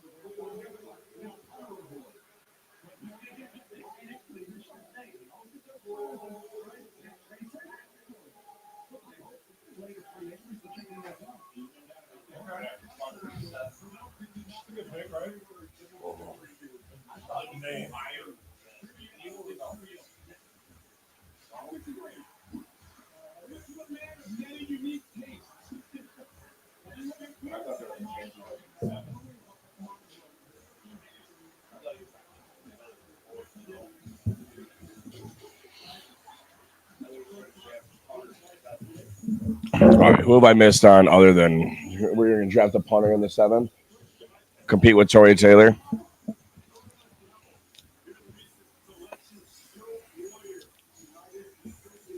Yeah, let's catch up. Nowakowski, Royer, Prunty. I don't know who that Prunty is. I didn't get to take a look at him. I like Royer, though. Yeah, he's broken a few of Kelsey's records.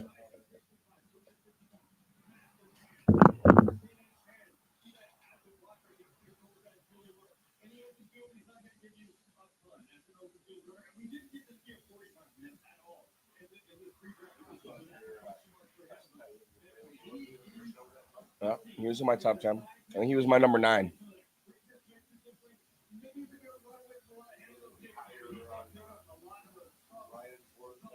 I think so.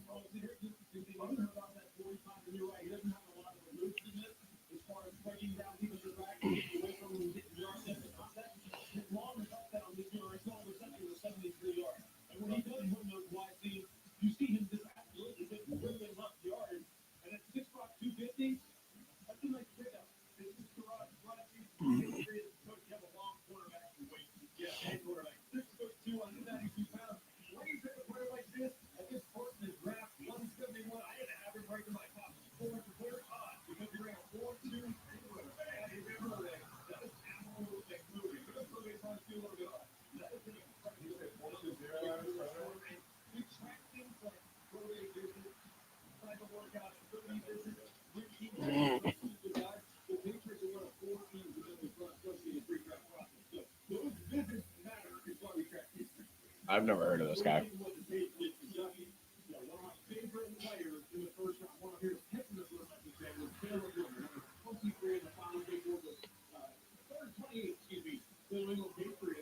Four, 5.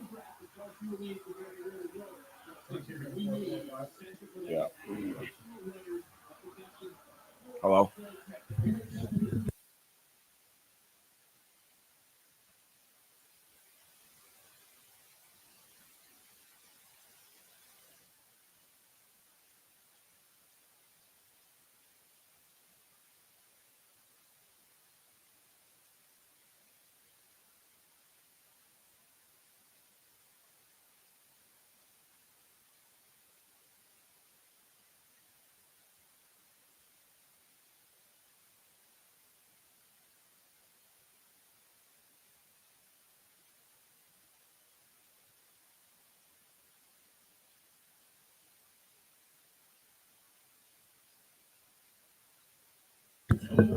There we go. Huh?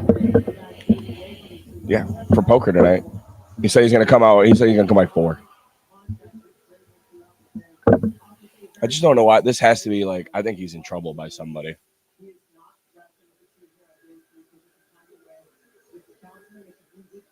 What do they have? They have back-to-back picks here, and didn't they just take somebody too, like a little bit ago? There goes Josh Cuevas. Wow. I'm gonna keep this going. Might as well, right? I don't know. Fuck it. I want to. We can do reactions for all the Bears players. People, huh? We're getting into the. I don't. We're getting a lot. I think we're getting into a lot more now of players. I'm like, well, I don't know who that guy is. Prunty was one of them. Hell no, I didn't pick down any punters. I had in my list. I had 3 punters and 3 kickers. One from Michigan State. That kid that they keep talking about up here. Best available players. Brett Thorson out of Georgia. He was another one. I forget the Michigan State kid's name. And then my kicker was a Michigan kicker. How many players from my top 100 are still available? Let's check that out.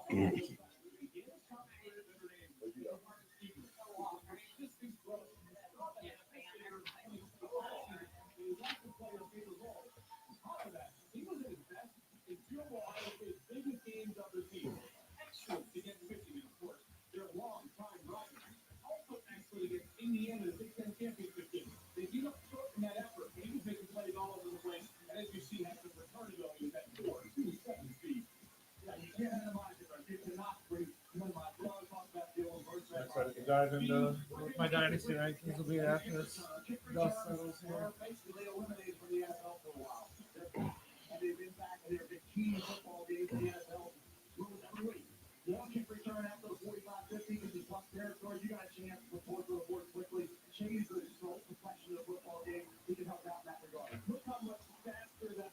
I love Deion. those, like AI pictures that like show even when they're like real pictures, like they show old teams and stuff, because there's always one person that's just completely wrong.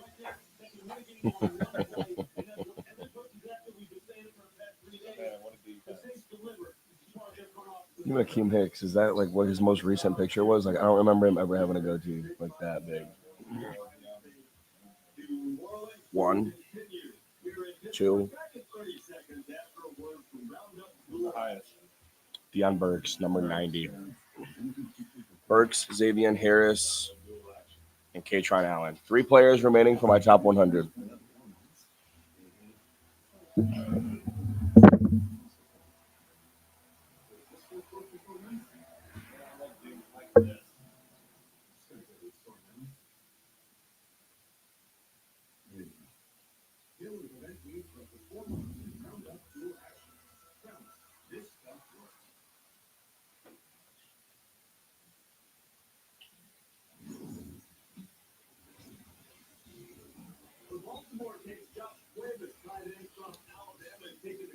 I like the Josh Cuevas pick. Baltimore knows how to make tight ends good. Cuevas has some good athletic intangibles.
One, two, three, 4, 5, 6, 7, 8 picks.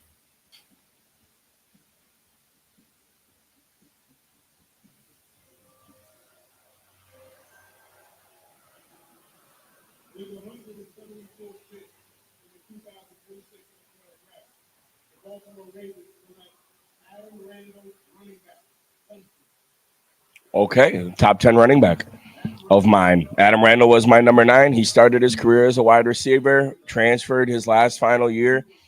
He was Baby Julio. That was his nickname, Baby Julio, coming out of high school. And he just never lived up to the hype as a wide receiver, transfers to running back in his last year. And let me tell you, he brings the juice. Obviously, the route running traits are there. The hands are there. Being a former receiver, it's dangerous out of the backfield. But his vision and his versatility, it's so good. His vision is awesome. For it's not awesome, but for a wide receiver transfer to a running back, it's pretty damn good. It got better as the year went on. This is a good pick for the Baltimore Ravens. I think they had the loss of Keaton Mitchell. This is somebody who can get into that room. I like this pick for them. 6'3", yeah, 6'4", 230. He was a wide receiver.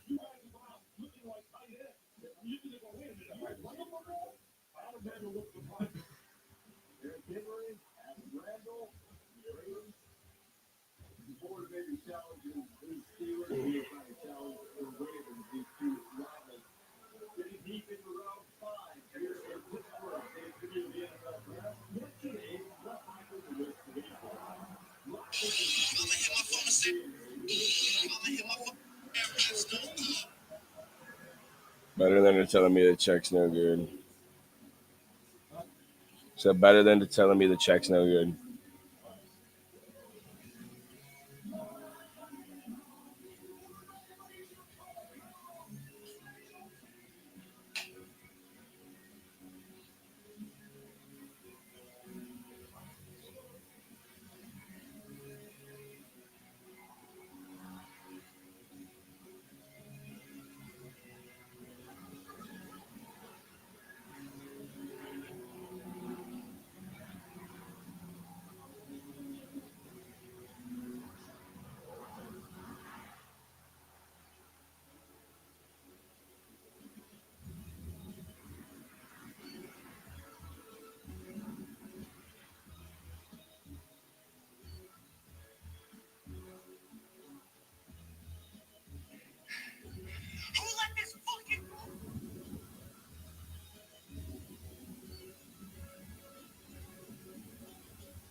Like football, cancer is a game of inches.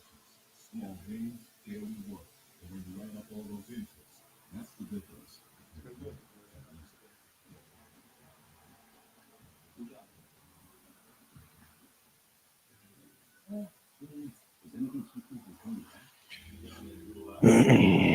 All right, us.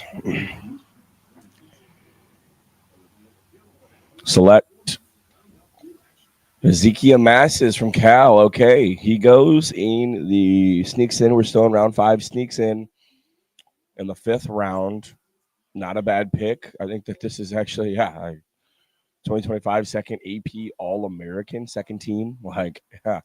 Ezekiel Masses had a really good 2025. This is somebody who could bring probably some immediate production and at least some really good depth to the cornerback room in Las Vegas. I like the selection. Look at the numbers, man. He's had a really good productive season. Small. Low 180.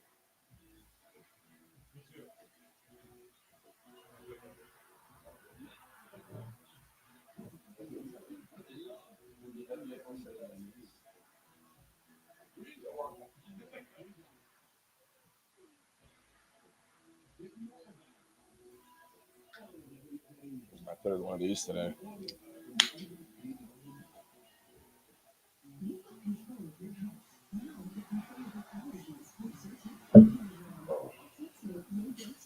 What's so funny, Lucas?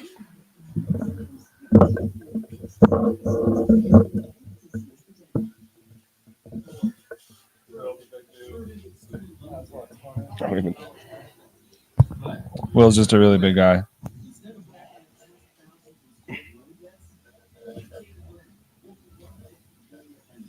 Fuck off. It should be illegal.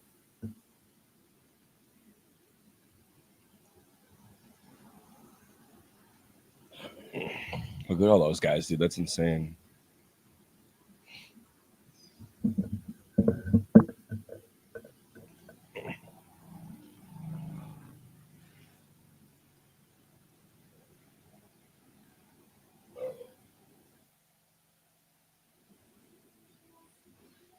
These are most of the recognizable players. Julian Edelman, 2009 draft. Are these 6th-round picks or 5th?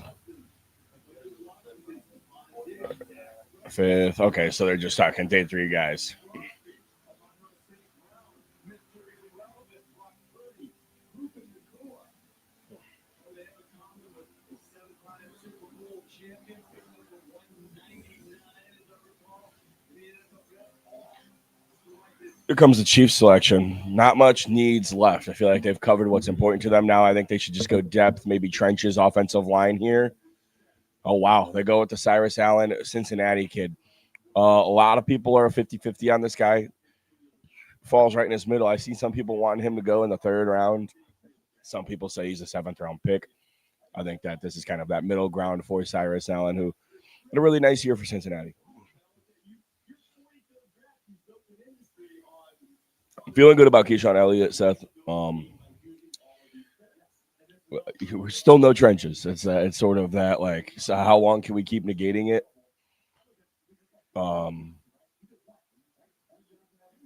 But he was not my number 104 player on my board. We got him at, what do we get him at, 166? Position of need, slightly. So I'll take that shit. You know, we get a 60 pick jump on Malik Muhammad, and we get a 60 pick jump on Keyshawn Elliott. In my eyes, I like the picks. It just sucks that we're not addressing the trenches. But what can you do at this rate?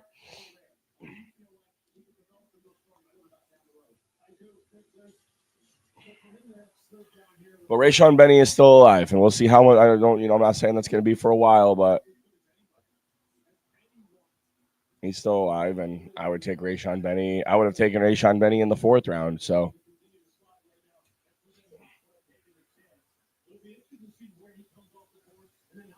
oh, I was going to say, did I just call Miami? Philly take him.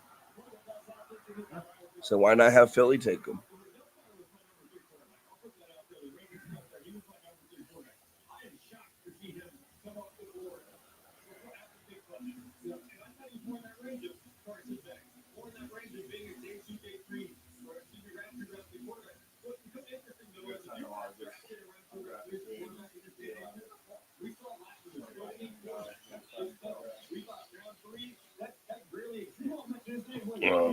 Miami pick not in.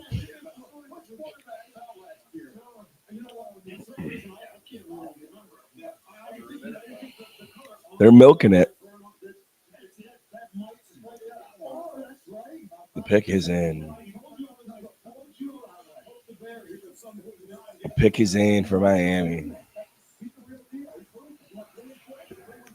Welcome in, guys. Welcome in. Yeah, you do.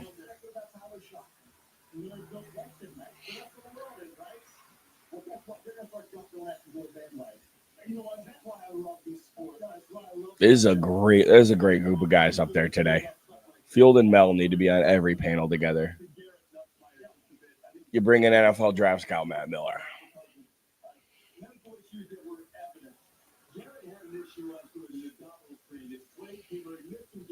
They're just showing highlights of players.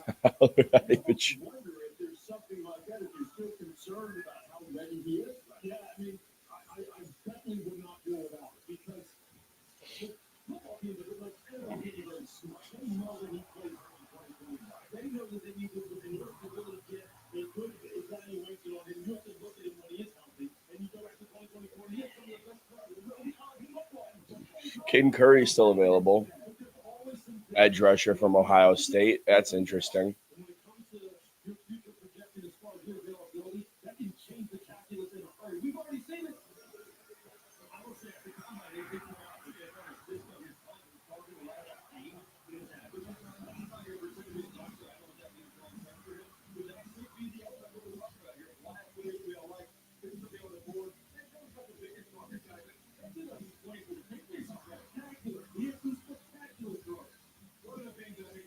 We're gonna take Patrick Payton in the 7th round. LSU edge, 6'5", 260.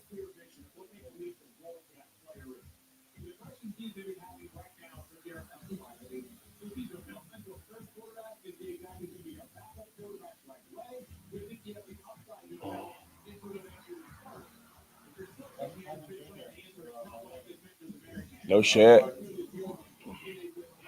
How many have they taken now? Or they just take one?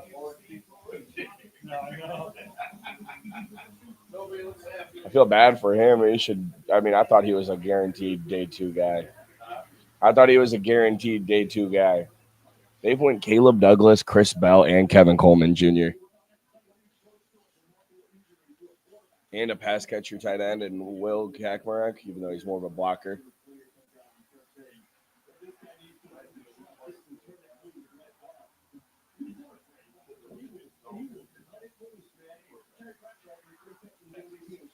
Oh, yeah. I feel like Nussmeier, though, is much higher of a prospect in terms, like, Ewers was the number 1 quarterback coming out of high school, but in terms of like coming into the draft,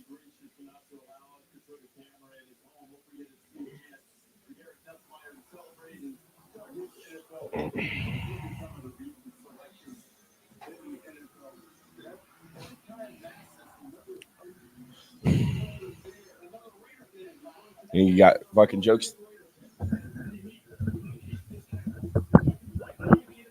We need to get the light going there.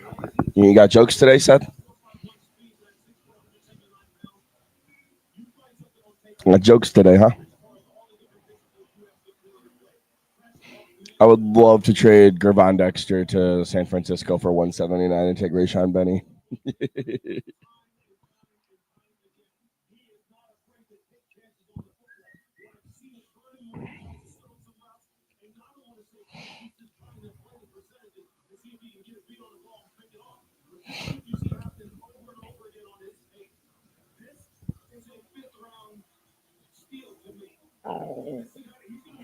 They're talking about masses, yeah.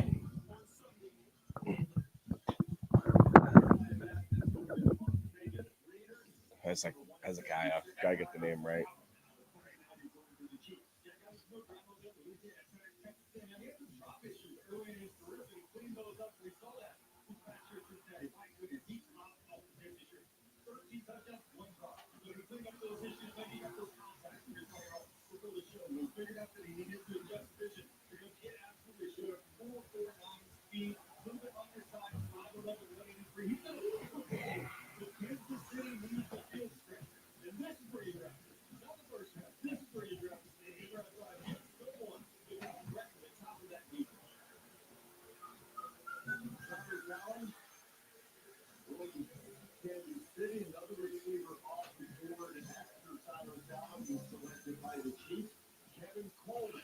Eagles selection.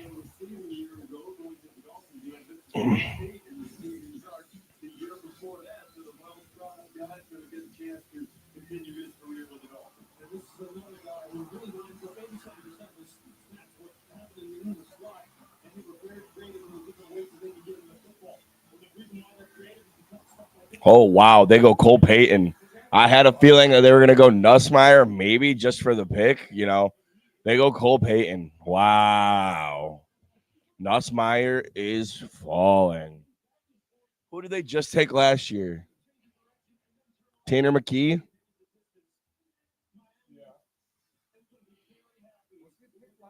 No, they picked a quarterback, though. They picked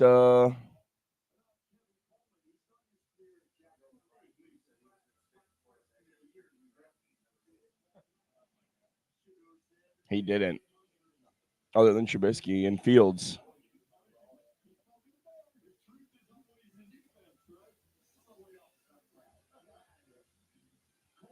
Kyle McCord.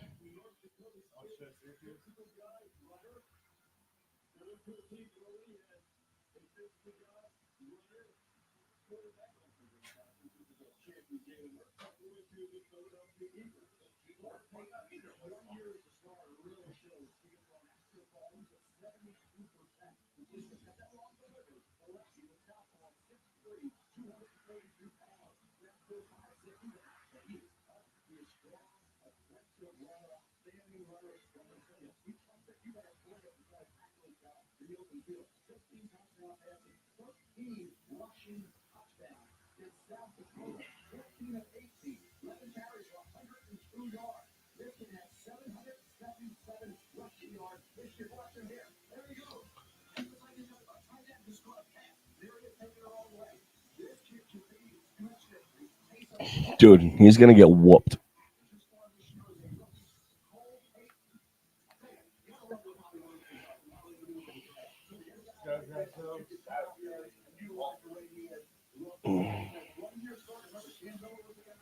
Huh?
Oh, Nussmeyer here. They got Mac Jones, but don't know who that is.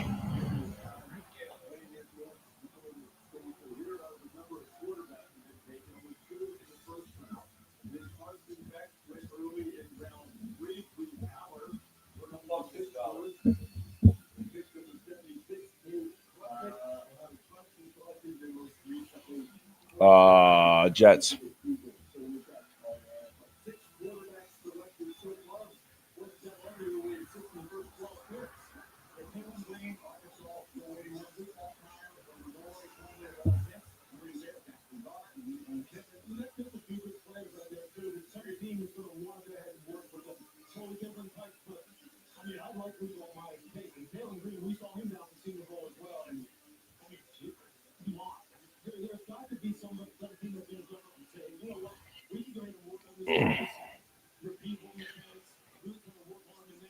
When is battery swap time?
You're watching the 2026 NFL Draft, presented by Life.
Dolphins pick's been in for how fucking long, man?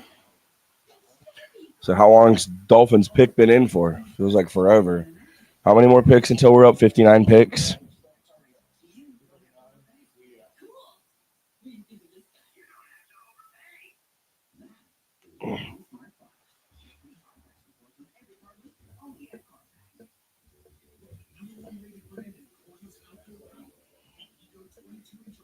Huh?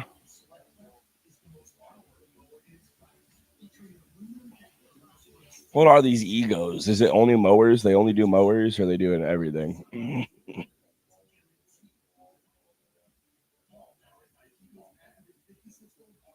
That's what they're. That's what most things are moving to now, though.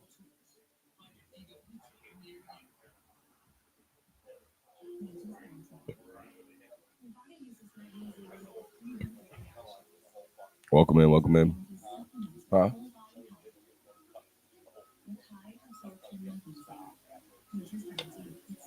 Yeah, I get what you're saying. Yeah, fuck that.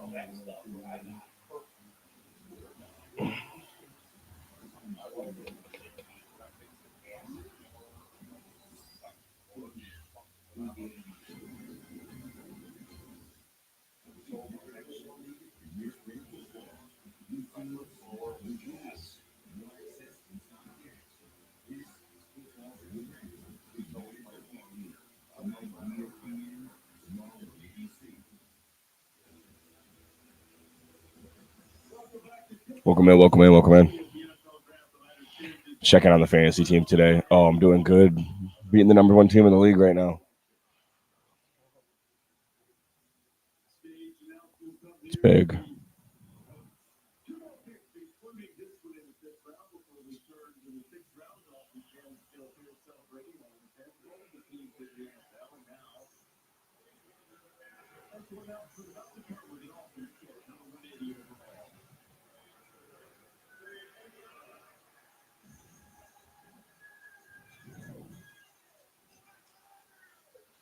Holy shit. Welcome in. Welcome in. Yeah, we had 5.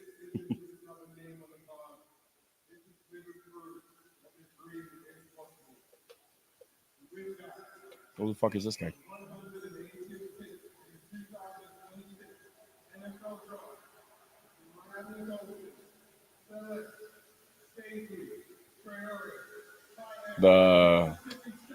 Wow, I did not think he was going to get drafted.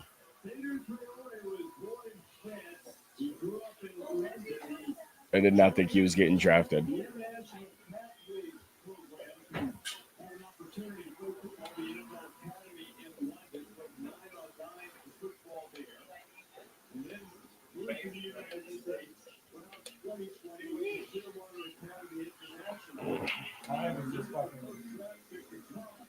Throwing darts. Yeah, they're actually throwing darts at a dartboard.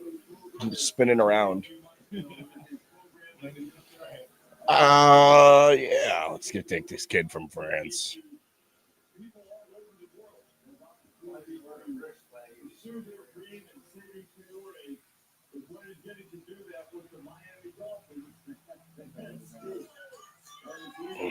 Yeah, maybe they didn't mean.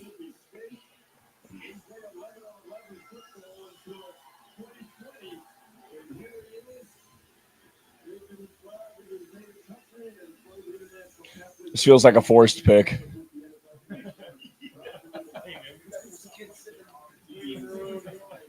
We'll toss you a comp next year.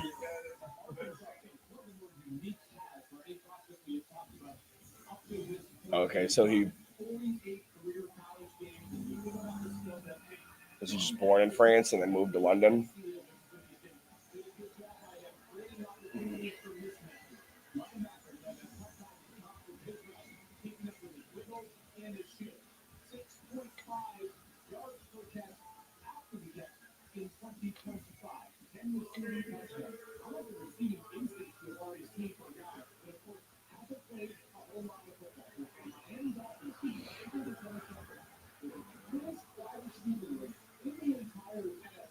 Oh shit, kid.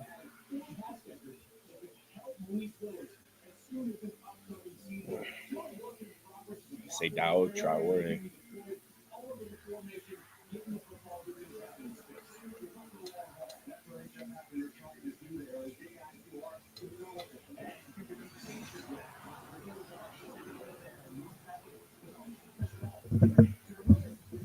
pick is in for Buffalo.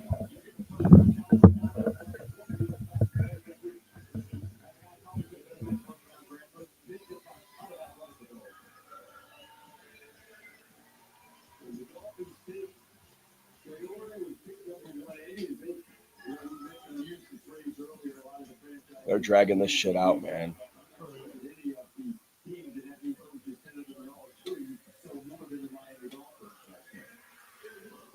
This is a team that really, look, it's all about seeing here, about building for the future, right? And trying to see if we can get enough around the league here so they can get a pair around the league. Then revamp the whole defensive side of the football and really look at that have this area of expertise. This is really taking it down to start building it back up, building this football team beyond there. And see if we can do some kind of long-term sustainable success out there in South Florida. Research producer Adam Gabbard. The problem is, I think Miami has made the most picks of any team in the first 5 rounds of the NFL draft. This team has a lot of responsibility. Right? Miami was going to Like they had 13 picks today total, or no, 13 picks whole draft total. You got 2 pages of their draft selection.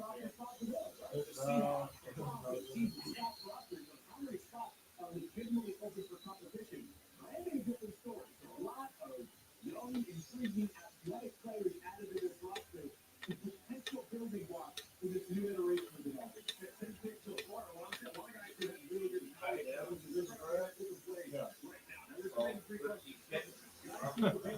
And they got Greg Dulcich there.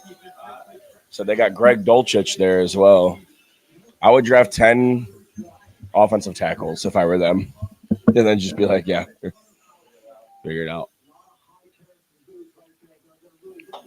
We're dragging this shit out like it's the second or the fucking first round. We're announcing every pick now. Oh, I like Harold Perkins Jr. here.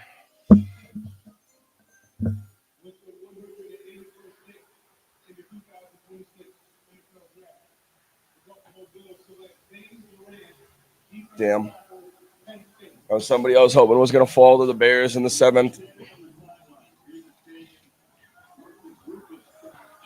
And he didn't. But you know who is still available? Rayshon Benny.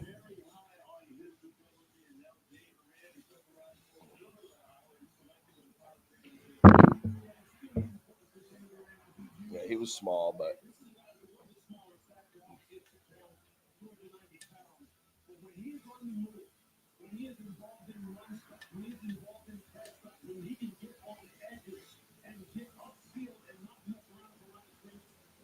production was there. So it's just like, you know, like sometimes I feel like with these guys, you want to take the production over the trades. You know, it's like, hey, this guy knows you. This guy can prove that he can ball. You know, maybe you're going to have a lot less of a ceiling, but I don't know. Brian Parker still available is crazy.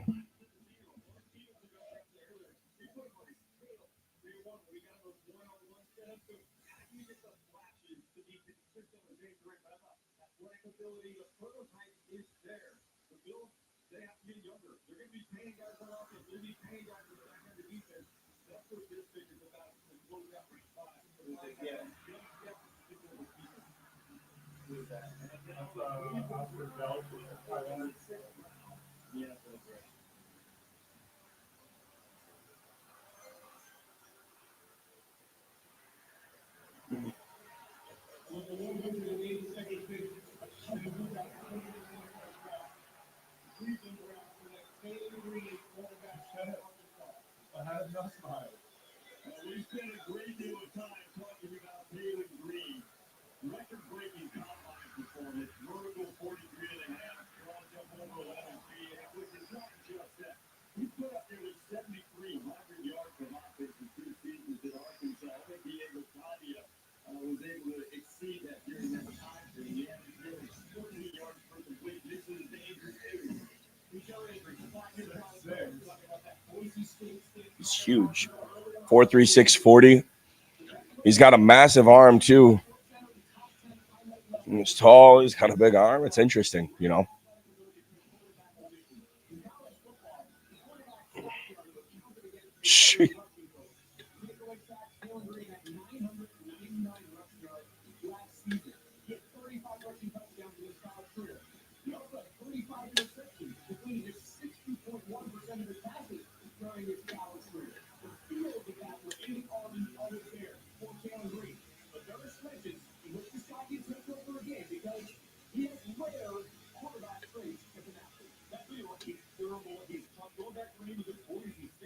Wow.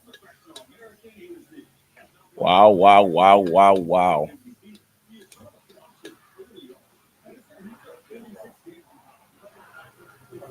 Arkansas 6'6", 4'3". Taylor Green.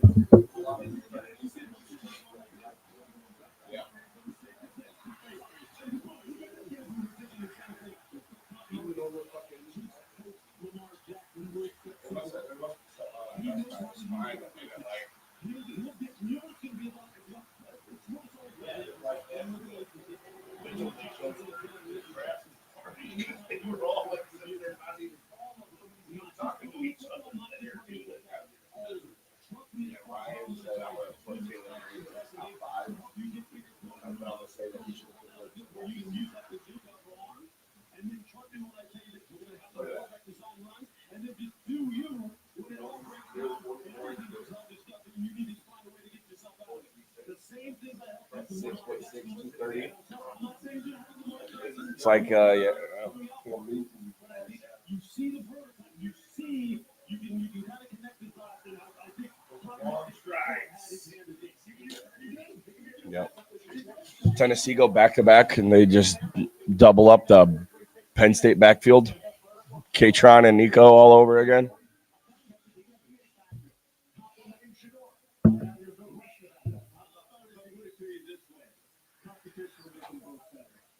interesting, by the way, the quarterback from Cleveland.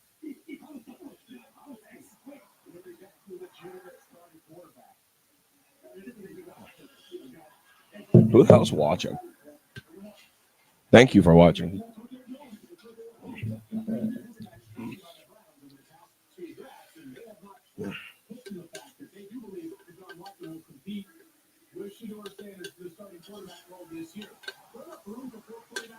He had to get Mel the relax.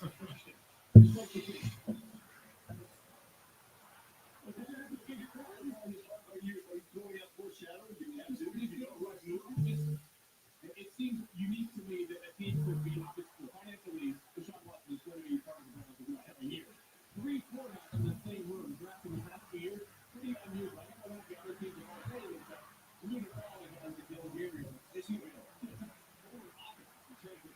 quarterbacks too. Dylan Gabriel, fairly undersized. Taylor Green, super sized. I mean, yeah, I know it's a different, very, very different. I think the players that I want to think of. If they don't accuracy, some bad throws, there's a reason why you're Pittsburgh Washington. Right now, first round caliber talent. Jump in here and go to Dublin, Ireland. Oh, he's pissed. He said, "Yeah, fucking Taylor Green. There's a reason you're getting picked in the 6th round."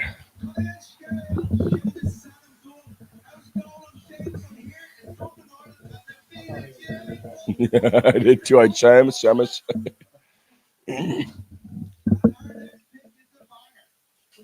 That's a buying eye.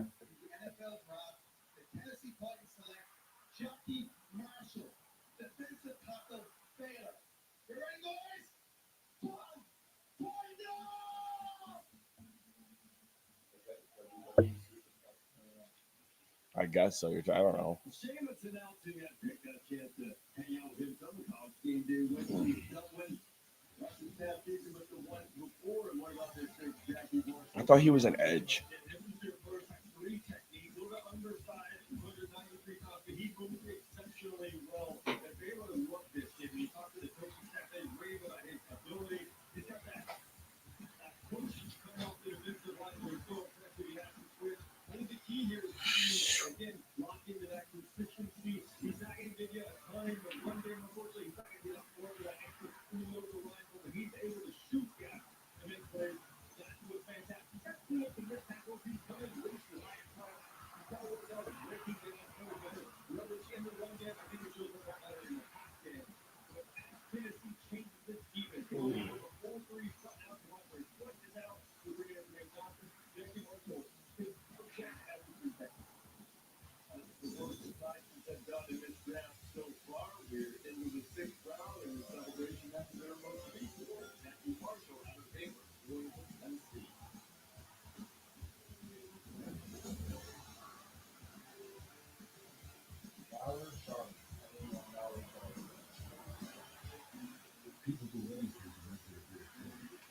I don't even think he was. I don't even know if I scouted him. I think he was in like my automatic like UDFAs.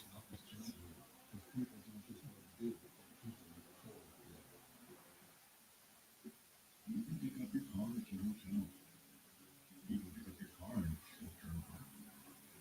You can even pick up your car at Lowe's. So you can pick up your vehicle. Go up to Section H. Ask for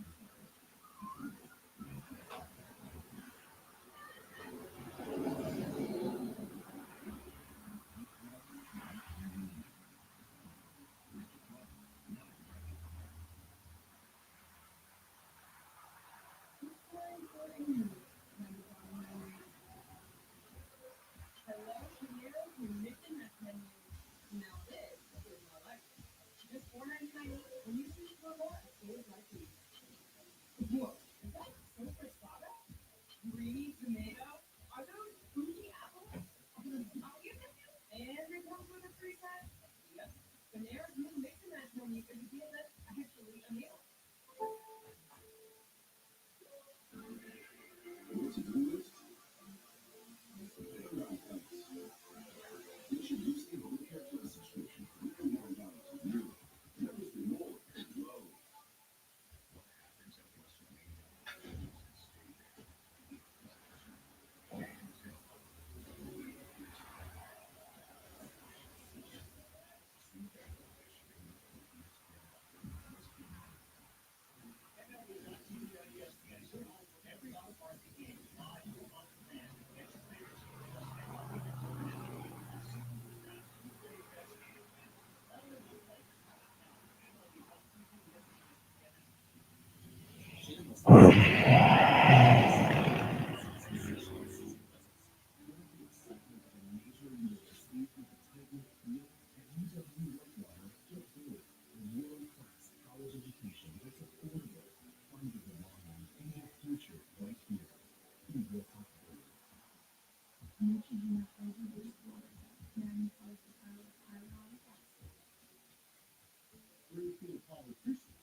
A federal judge acknowledged this mistake could harm hometown banks and credit unions. Why would we have to pay for that?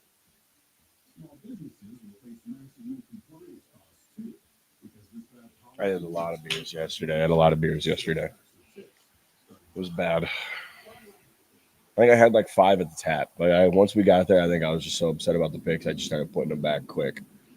Bush apple. Here come the New York Giants. We haven't had a pick since, so we'll see who they go. Bobby Jamison Travis, defensive tackle out of Auburn. Rayshawn Benny keeps on falling. He keeps on getting through these defensive tackles. And we like to hear that. Like I said, I had a 4th-round grade on Rayshawn Benny. If the Bears can come away, I would be a lot better of a mood. I really would. If he can slip into the 7th round and the Bears can get Rayshawn Benny.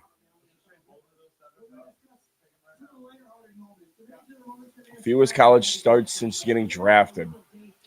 Anthony Richardson, 13. Mitch Trubisky, 13. Haskins, 14. Ty Simpson, 15. Trey Lance, 17. Mac Jones, 17. Kyler Murray, 17.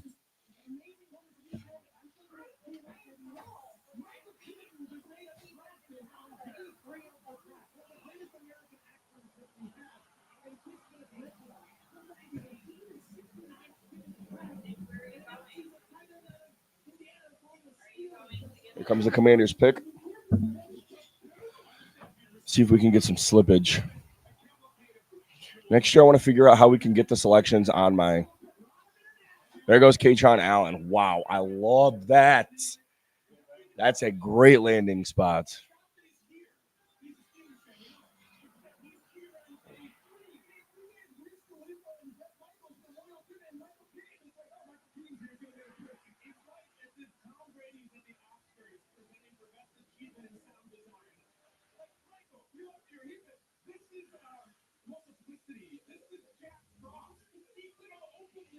It was funny. Ryan's comp for him was Brian Robinson.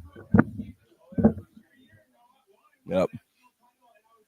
It's a good pick by the Commanders. I had a 3rd-round grade. He was my number 100 player of my top 100. They get him at 187. Nico Singleton, he's better than. I like him more than Mike Washington. I like him more than Jonah Coleman. I think this is a really good pick for the Washington Commanders.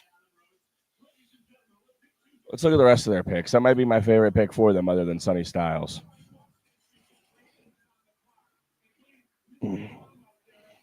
Yeah, Antonio Williams, not bad. Joshua Joseph's not bad value-wise, but Katron Allen might be – he's ugly, too. He's got to work hard. His looks aren't getting him anywhere.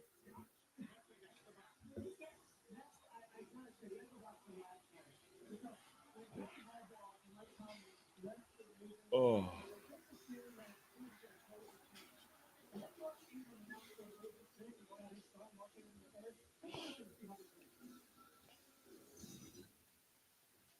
Come on behalf of me, my son, these wonderful young ladies, and all the Black Nation. We got a special message here on Pittsburgh. Yeah! And we love that. You got a problem with that? Come see me. Big Trust, Black Nation, in the flesh. Yes, sir. Unbelievable.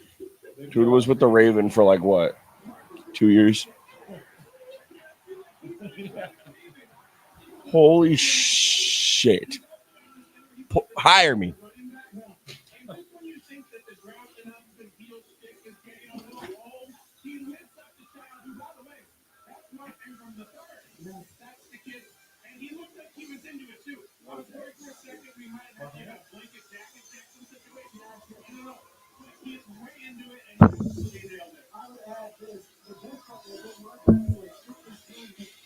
Oh.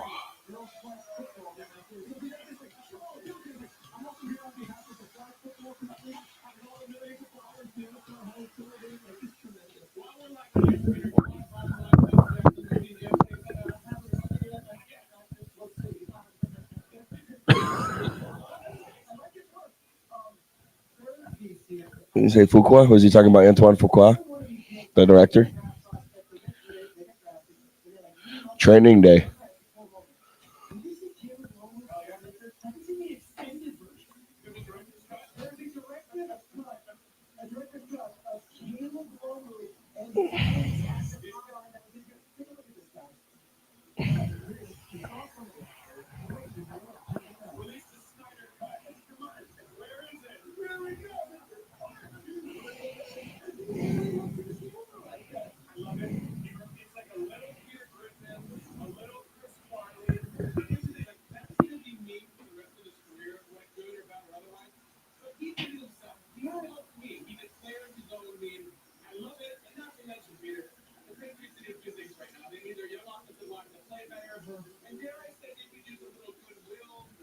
Dare I say we make the fucking pick?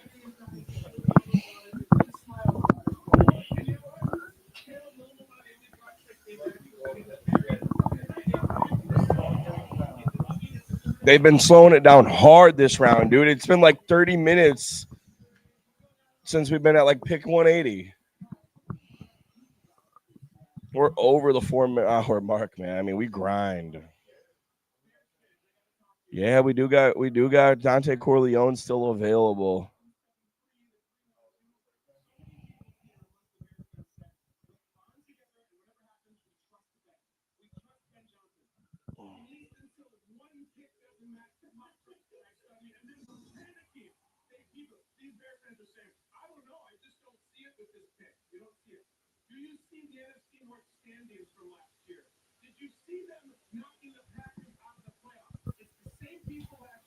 Shut up.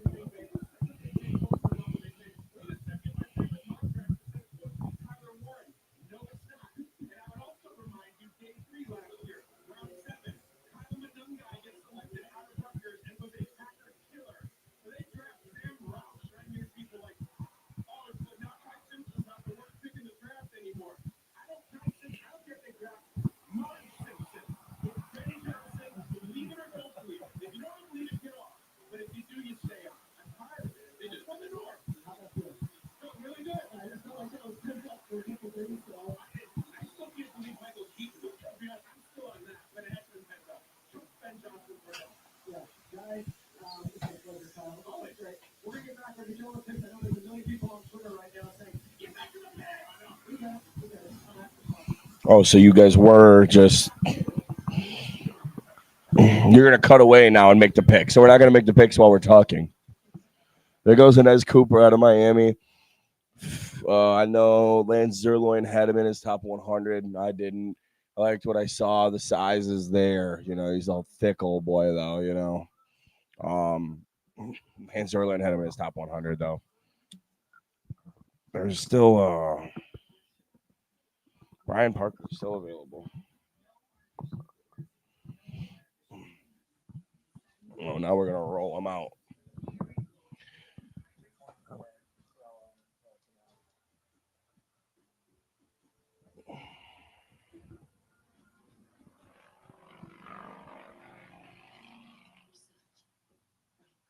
Versace. I'm having a heart attack.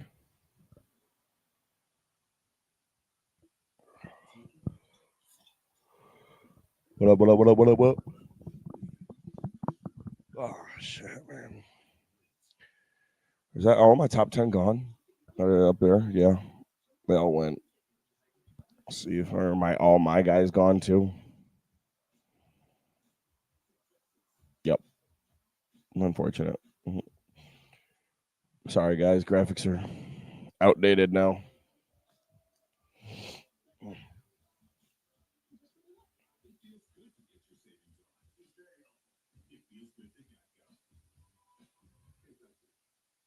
Money's running out for MC Hammer. Will I blow all of this money, baby? Hammer time. That's a Drake quote. Cincinnati Bengals selection being announced right now. I like how Jalen Hurts is the foreman for the Olympics. But then Brian Parker goes, but they already selected a center. They went Hecht, no? Or they went Lou. They went Connor Lou, and now they doubled down on center, going Brian Parker. They must be expecting him to play gold. Or guard.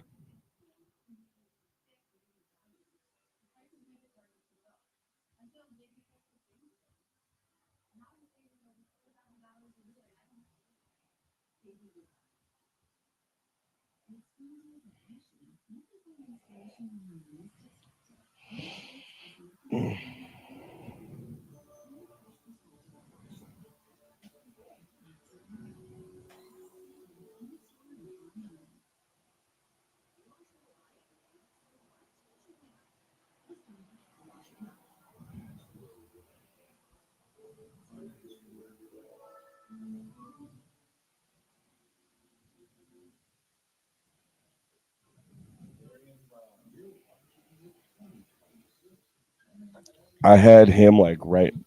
They're both LSU guys. I had both him and Xavier Thomas like even value.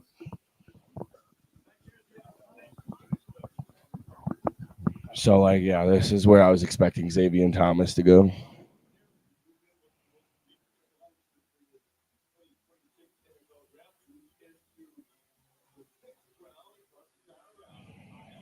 We're still ways away from 7th. So we just announced 3 picks in 3 minutes though.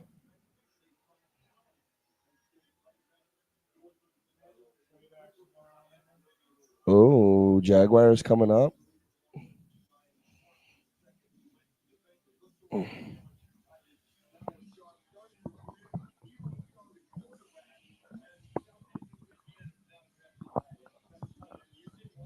Wow.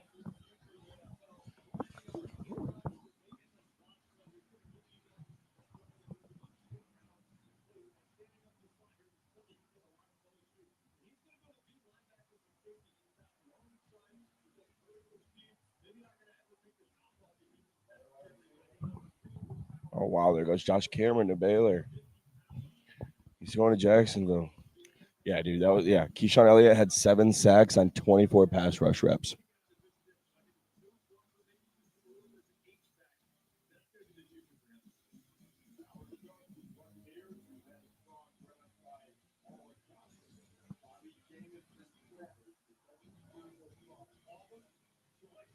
The big man right here, he's nearly 6'4", 328 pounds, 34 plus kick arm, full three technique. Got $500,000 for offering his past season ends with Who'd they go the first time? Defense is. Oh.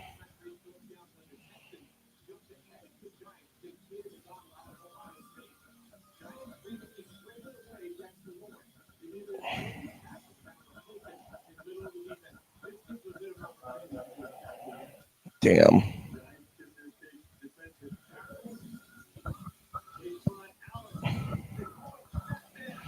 JC Davis still available, goes to the Giants.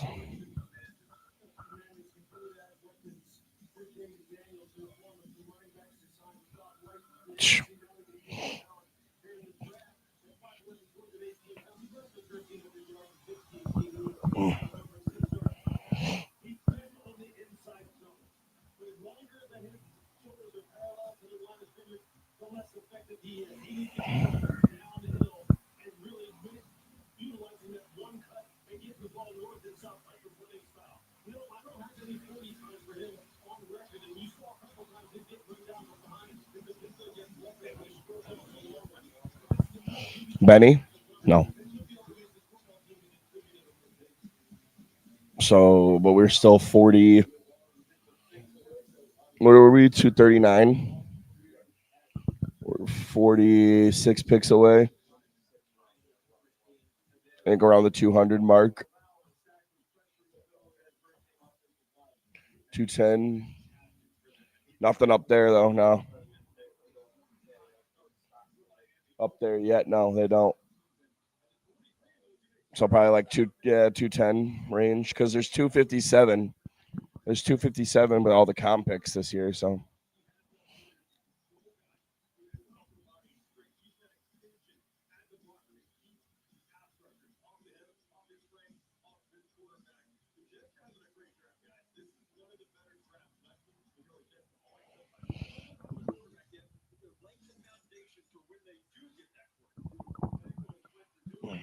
they double dip at center. He's got to be playing guard though. Look at the size. They'll move his ass to guard.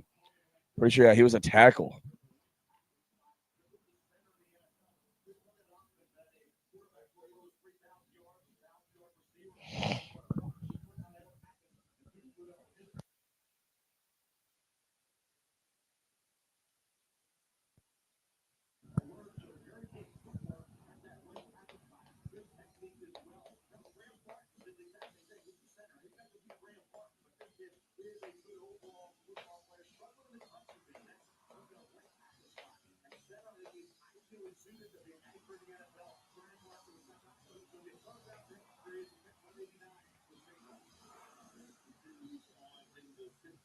Mel had him as a third round pick as well. He was in Dane Brugler's top 100.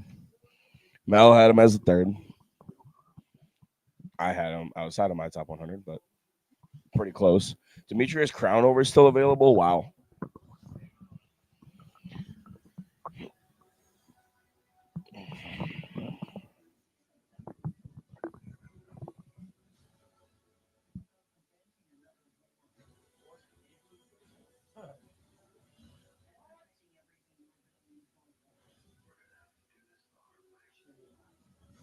That's definitely Pedro Pascal.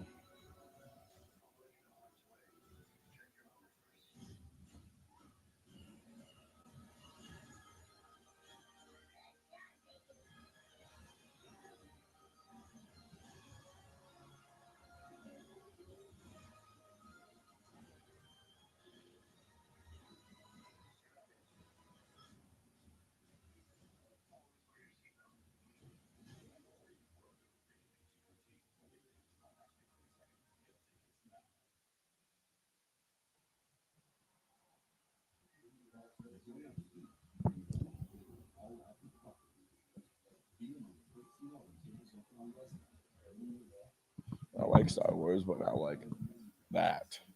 So.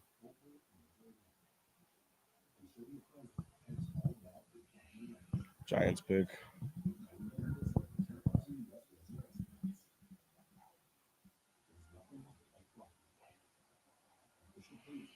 There goes Jack Kelly. This was maybe honestly a little low for Jack Kelly. There was a lot of people who thought he could have gone in the 4th or 5th round. He goes to the Giants. One release. Of course, him and I think that'd be stupid. But him and Jaden Daniels played together, which is so funny because he was a 2019 first round pick. Old ass Jaden Daniels. Jack Kelly goes to the Giants. Feeling good. I'm still knowing most of the guys, and we're about to head into the 7th round here shortly. That's what the draft's about. That's what it's about.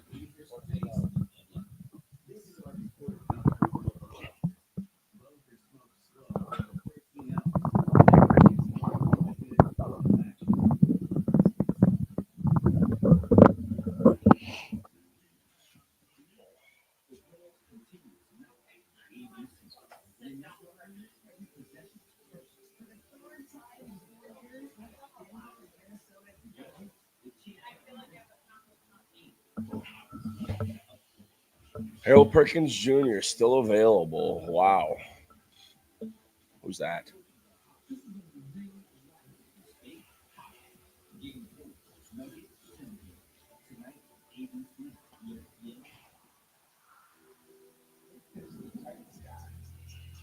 They got a lot of picks. Every time he looks up, they're fucking picking.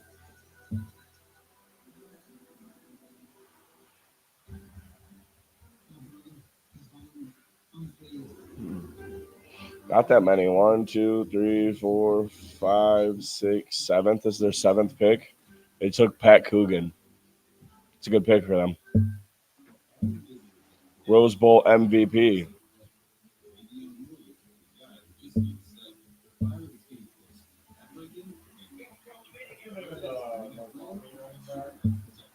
Eli Heidenreich, Navy. Yeah, he should still be available. Yeah, he is still available. Look at the build on this guy, dude. I want it all, dude. Nice 6'3" build, 298 little underweight, with the 33.5-inch arms, 82-inch wing, smallish hands, but he's a good prospect, I think. I like him a lot. This is the Godfather. I wouldn't be mad about him either. He's a straight run defender.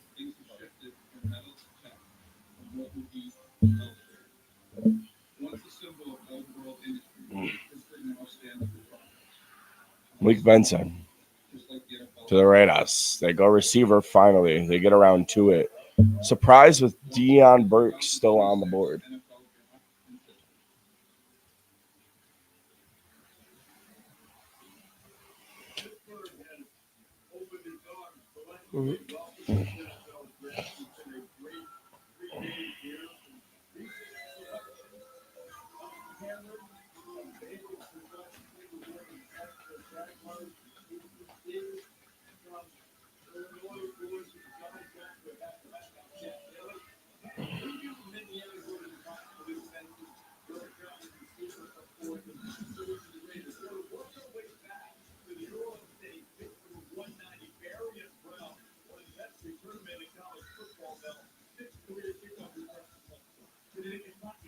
Look at this.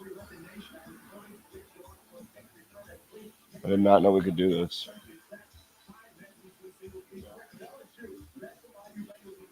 Might have to focus that in.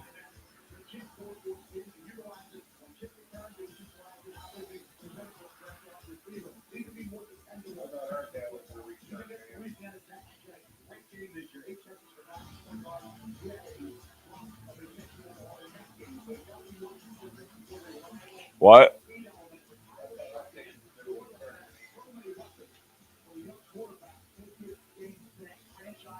All of these fucking guys are like fucking. Nick Anderson's like the same way, kind of. They just had like 3 guys who were similar. Barium Brown.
Holy shit, VJ Payne's still available? I had a 4th round grade on him. Safety.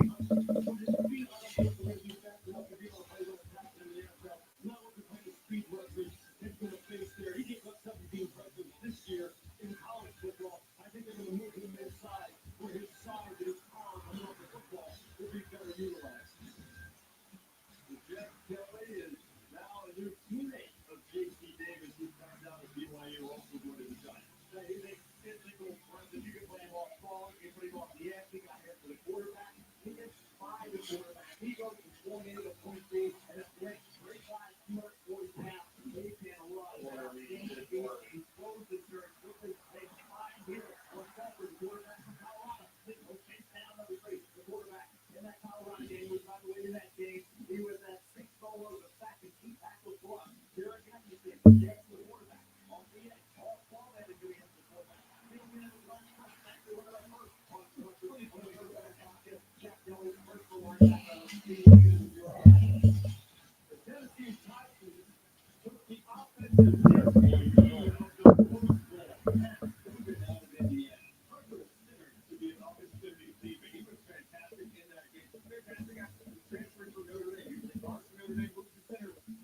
I like how they have the who's speaking.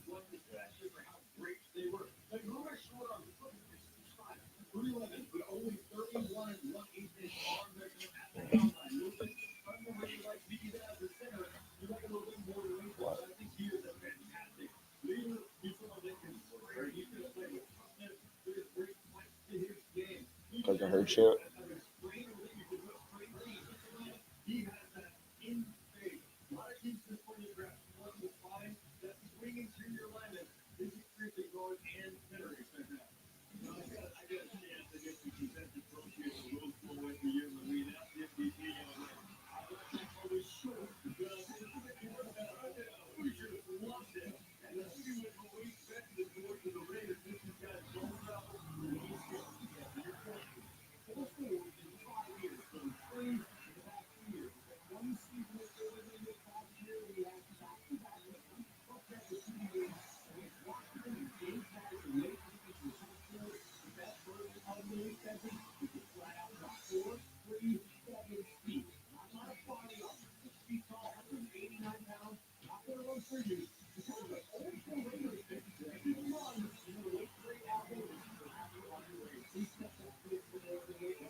here at the legendary Maracanã Stadium. Rio de Janeiro, Brazil. It's my honor to announce Influencer. the next people, The next people. the reigning EFC champion. O ex-campeão do Super Bowl New England Patriots. Bem-vindos à nação Patriots. Bem-vindos ao novo 6, 7, 8 e 9.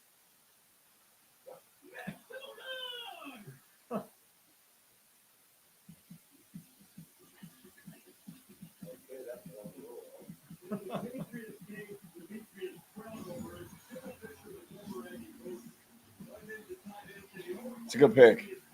That's a really good pick for the Patriots. Here come the Bears.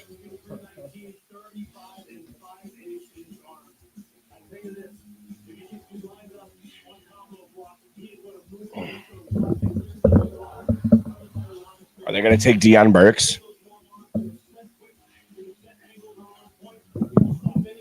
They jumped New England. Who's New England taking a receiver yet this class?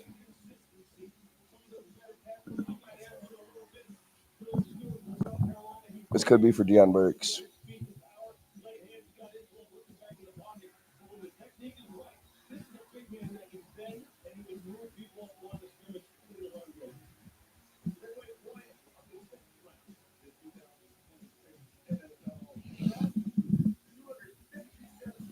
Not taking a receiver, and they jumped the Patriots, so this could be for a receiver for the Rams. Deion Burks maybe finally going here. Him and Xavier Harris.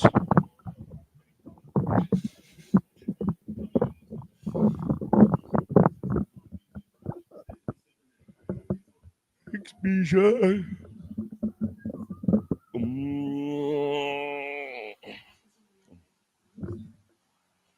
Rams pick is in. Here comes the selection. They take.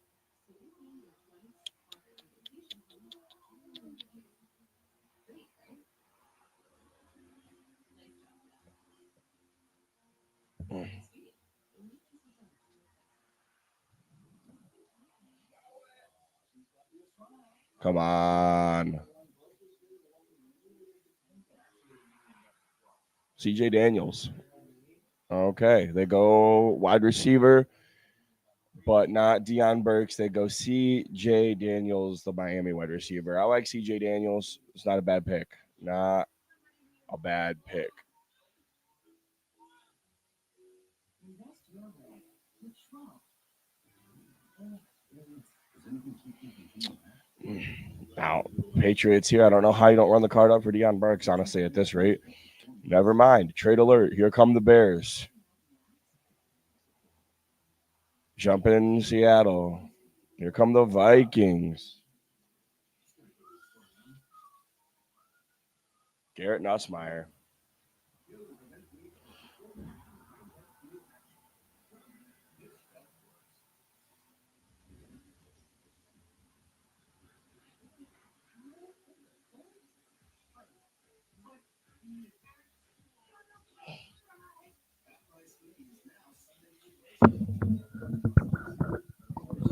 Minnesota Vikings trading up, jumping Seattle. Demon Claiborne. Wow, good pick.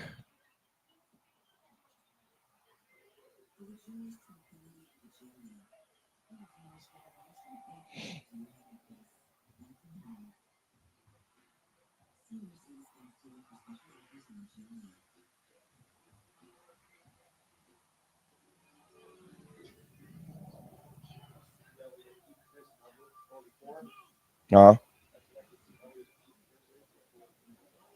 Yes.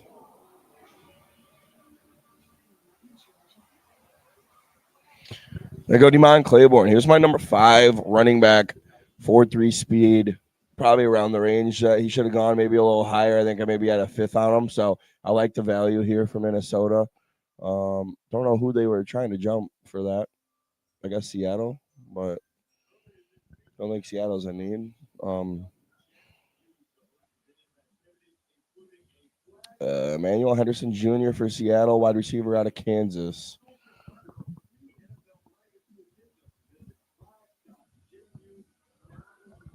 We will see. The Bears are still 40 picks away.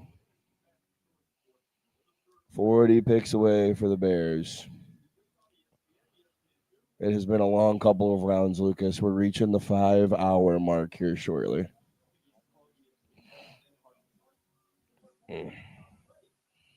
We've grinded this out. We already this would be 100 picks. This will be the 100th pick of the day.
He is tough after the catch. They can get him a couple of hits on the big see there what he can do. The only thing that he doesn't have is her blazing speed. 4.57 in the 40, but they have a history of taking.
Fumbled the shit ton. He fumbled so much.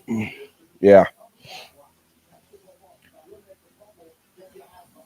Yeah, he can't block or catch any fumbles, but he can run the ball and he's fast as hell.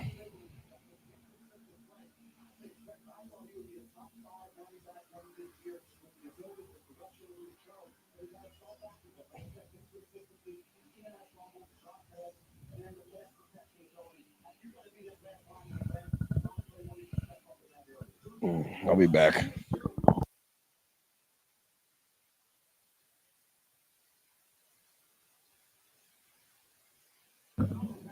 was as tough as anybody in this group. When this dude goes, he is gone. Despite his being what, 5'9", 180 pounds, he was gone. This, I think he can correct the ball security issues because he didn't have an issue prior to the season. Number 99 pick in the draft, Seattle Seahawks took Emmanuel Henderson Jr. out of Kansas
Major Insurance and Financial Services Group, what's stopping you from being so much more than one thing? With that question, from inspiring to create, from motivating action. It's you. No one else. New Insurance and Financial Services. Your emotional support. The acronym that includes Nationwide. Your insurance and financial needs, Nationwide is always Cosmic Triggers help always looking, ready to attack. Get fast relief with Clarence Leaves. We can change your overnight quickly if we never know about your body. We can look at one area. Clarence Leaves. Bring easy back. now acronym. And social good outreach with one thing. Normally, Coach 2 is all business, but today she has social efficiency with a whole team and a children team. It's more about it. Second high school Spanish? Try Spell, the language app, built by experts. Master grammar with fun, wise business, implying what you learned with stress-free speaking content. All it takes is 10 minutes a day. Visit Babbel.com to plan your limited time offer. Babbel, it starts with a lesson. If you're waiting for traditional organ transplant, you may listen to some things. We report on patients waiting weeks or months long to receive the living donor transplant process another way forward. UTMC performs more living donor transplants than any other program in the country. Your experience means more life-changing outcomes, more millions in promise of life. UTMC, life-changing medicine.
Here in Pittsburgh, he was getting a little out the news for a while to see him in the first round. The Hanator was the guy that he did real fit in well here.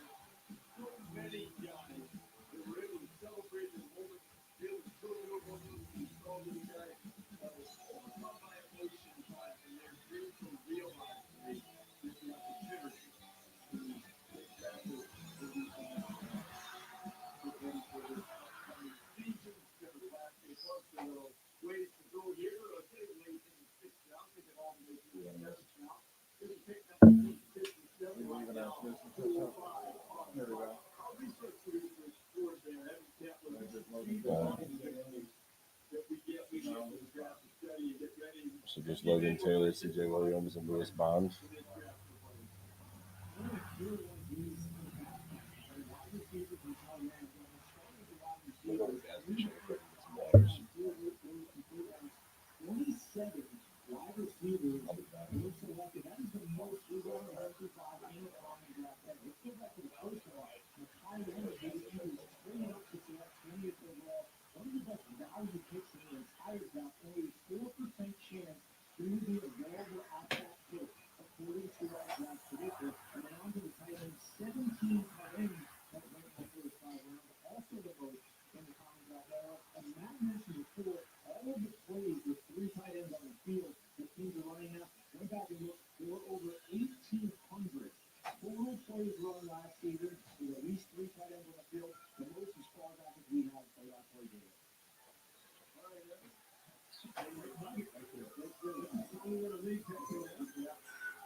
For anybody that you've seen Mel that hasn't come off the board, because Cardero pass catches than anybody else. And David Curry, Make sweat.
placed in the draft. That's not high confidence. That's a fact.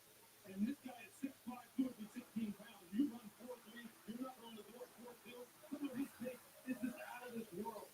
But hey, we may have already broken the record for number of wide receivers drafted. It's going to get even bigger because some of these dudes are going to be late round speed. I think particularly when he started his career at Lindenwood Advanced, I mean, look, at this point, you take a flyer, but you're also starting to reach the point where some of these players, okay, maybe not, maybe you're at best to create and find the right spot for you to give yourself. That's much better than to look at the next one and say, I'm going to really think these guys are sometimes together, needing to continue to add wide receivers. So, it's great to the same opportunity. Harrison Wallace, the third from Ole Miss, Aaron Bridges, the first attack, is absolutely complete wide receiver beyond.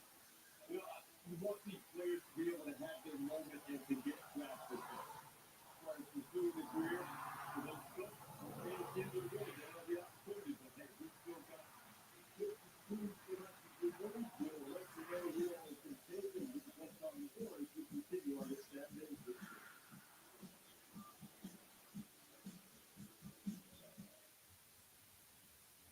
In life and in business. The Gold Coast software moves. But at Accenture, we say being more. Because whatever goal you have is to make all people.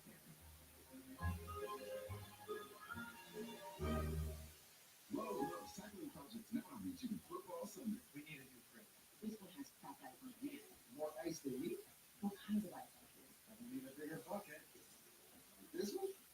You always have some temperatures? I do. Yet another toothpaste that does not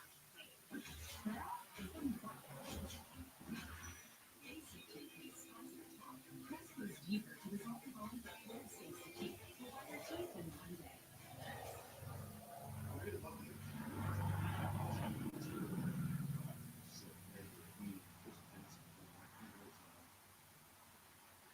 Chasing that chance too.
Rising above obstacles, climbing over setbacks,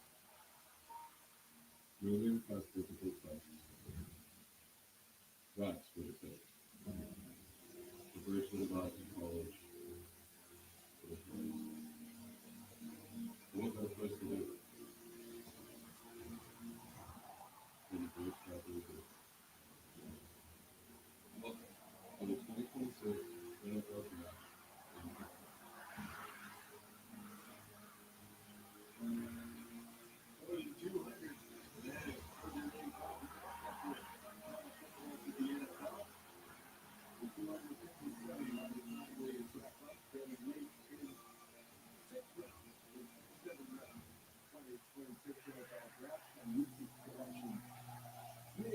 Saturday in Pittsburgh. 32 picks, so the Bears are up, gentlemen. Steve, Mike Jackson of Alabama, has been Green Bay Packers with the 201st overall pick. 202nd, Logan Taylor, offensive lineman from DC, going to the Chargers. C.J. Williams and Lewis Bond, back-to-back receivers, going to Jacksonville and the Texans, respectively. Skyler Dill Howard out of Texas Tech, going to the Lions, and Alex Hutton, guard from Oregon, going to the Chargers as well. Monty Jackson, Travis Hunter was ranked higher than him coming out of high school and quarterback. He went to USC, transferred to Alabama, moved it up and down. A little bit inconsistent. You never really saw that. What he showed in high school, maybe the five-star player. He did have a knee injury in high school. The things that bothered him. At times, tried college, but he missed the time at USC because of it. But this is the lightweight, 6'4", 190 pounds. Less 4'1". He's competitive in the middle. You want his ability to come up and stick his nose down there, but he doesn't play offensive, and then run the ball, hit plays. He's got that high cut, long leg build. Zero for Alabama is not easy to do. That's hard to do. And Nick Saban was pretty good at Alabama. I knew Nick retired right after he got there. For Saban to bring you into Alabama says a lot about who you are in terms of competitiveness, toughness, leadership. Jackson has skills. You just got to get that plan, being more consistent. Lewis Vine had more catches than any receiver in Boston College. Nearly 24 offensive yards for the week three receiver. Lewis Vine had 3 yards. Just a good single football player. Not the fastest, 4.58 is the fastest time that they have only the 40-yard dash. Takes about 63% of the snaps in the slot. About 36%, 35% on the outside. But he's just crafty and smart. Understands how to set, beat defenders, understands how to play defenders leverage against him, plays tough down the field, defensive catch situations, and really works really well against zones. The league under the run knows how to set it up. He's quarterback friendly, and then just finish on the ball, and after the catch, he's just something better. He's just going to be a good, steady changeover in the NFL field. Most prolific receiver in Boston College history, 213 catches. Cal and I do our orange touch segment to end our podcast. My season finale, the Lord from category, Lewis Vine, the 86-year toughness. He was right down helper. That's what he did. How about a college player? Can he get it done in the NFL? He get the skill set to be able to do it. Get the depth, maybe cover that at the pro level. That guy certainly hopes so based on his desire. Skyler Dill Howard was part of that really good Texas Tech defensive line. He got hurt. When he was hurt during the season, the stats raved about the way he stayed engaged and continued to help out the defensive line any way he could. He had 6 starts Brian Hurt last year. This is the guy who began his college career at Upper Iowa, the Division II school, then 3 seasons at Northern Illinois.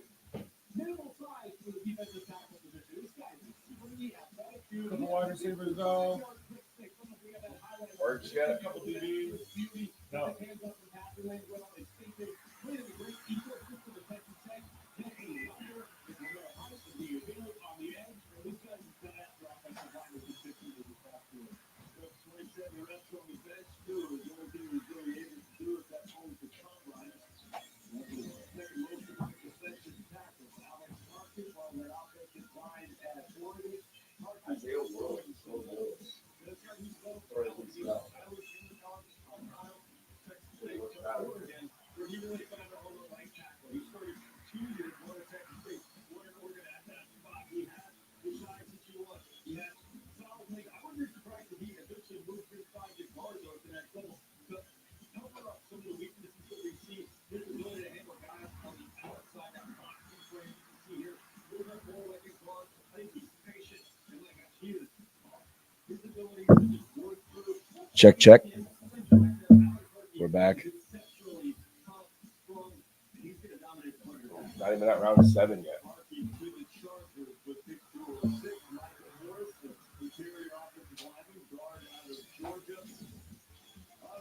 Sometimes a little earlier than this, but the Eagles do like the players from Georgia feel Michael Morris doing the pro. There's a new track guy here that the only Georgia offensive lineman to start every game this past season. 6'5", 334 pounds, and nearly 34-inch arms. Big hands as well. Good athlete space. I love his right side and 6 pressures in 2025. The team is up and down for this player. Guys, It's the motor. Yeah. Here we go. I'm back to break it down. Michael Morris.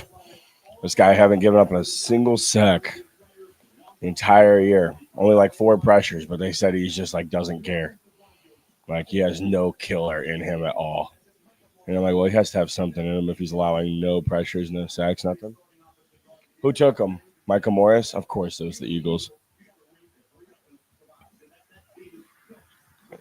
I like that draft, man. It's such a good draft for them.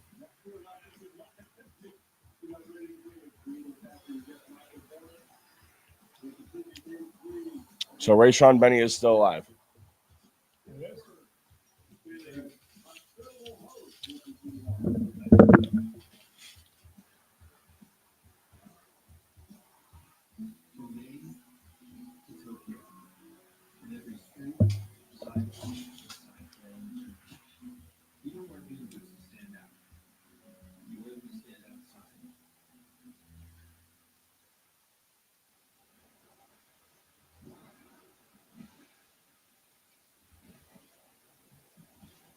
Put a line on your to-do list. Corona. La Playa awaits.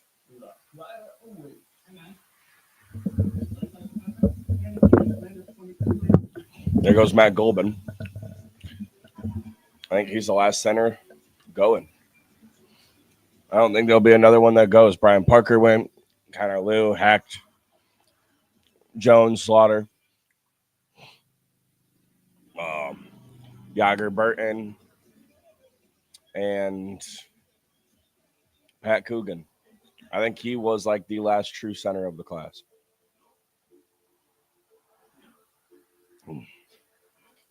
You big Chipotle guy? I love Chipotle. Belvedere. I haven't tried that one yet. The Belvedere one. Last week. Across from like Happy Walk. You know what I'm talking about? Like on State Street where the mobile is. Yeah, live right there. Another dead battery. Charging.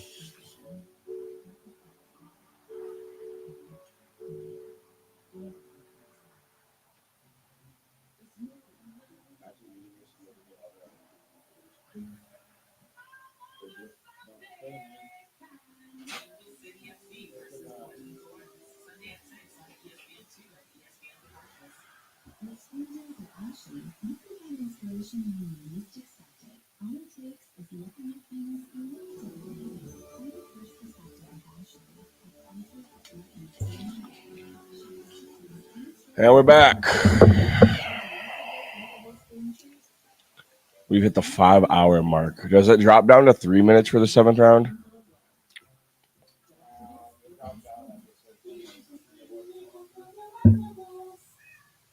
At Dots, the ordinary pretzel just isn't enough. So they add safety seasoning and 10 flavors to make a delicious twist. Now that's enough to make you order a special delivery. Dots, sensational seasoned pretzels. Welcome in. We are 1, 2, 3, 4, 5, 6, 7 picks away from the 7th round. We're hitting the 5-hour and 10-minute mark of the stream. We've been getting through. Amongst the last 6 picks taken, Mike Tirico announces Tom Brady.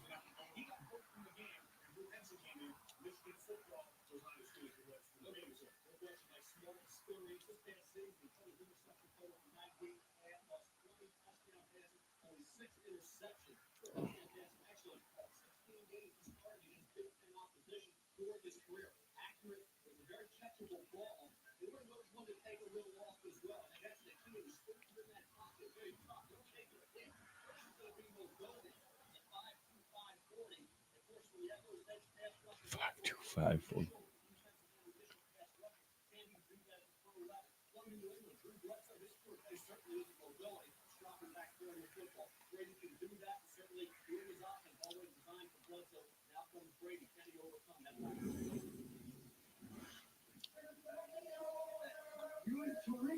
order of you to eat. I got it all. That's the one that Shador Sanders got report. Oh my God.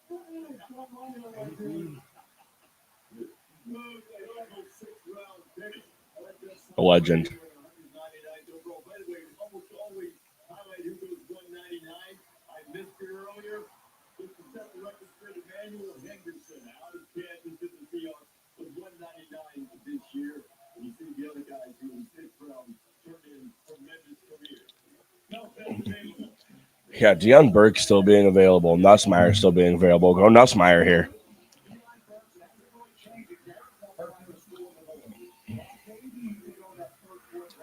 Ryan Eckley, the punter. Yeah, Harold Perkins Jr. That's somebody who's going to be in like what do they call him? Yeah, amoeba role.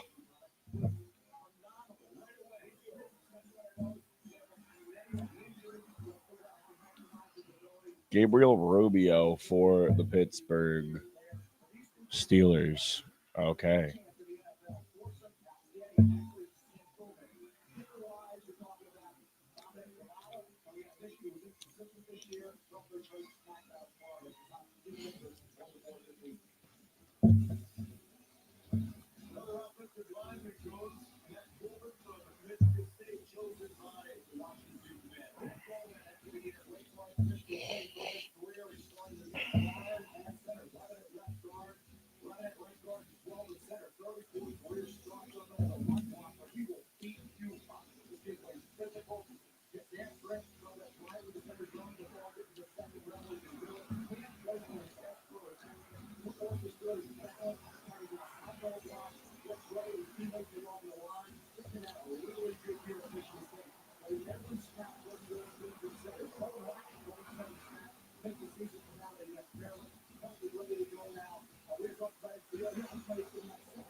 Welcome to the Steel City a few moments ago. Defensive lineman out of Notre Dame, Gabriel Rubio, 320-plus pounder, coming in here for the Black Bolt. They only pick 4 buses a game. Anywhere but you be the first guy off the bus. You be the first guy off the coach bus. And when he rolls up in Baltimore, 6'5", 321 pounds, excellent use of his weight in his game. Almost 34 inch arm lift, and he's strong. The right side does long numbers. They don't show up as 26 reps for the bench press in the Notre Dame program. He has this ability to use those arms to control that, to throw block adjustment, impact plays for the lane game. And in Pittsburgh, you're going to find him playing up and down the line. He can play for you as a 4-eye. He can play inside as a 1-tech. A little bit better than others. I think that's going to be the key for Rubio with this. Once again, having a very good crowd.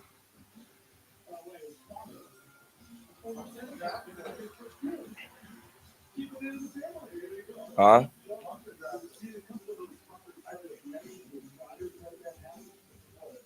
Who took him? Wow. Nnamdi Obaizor went. That surprises me.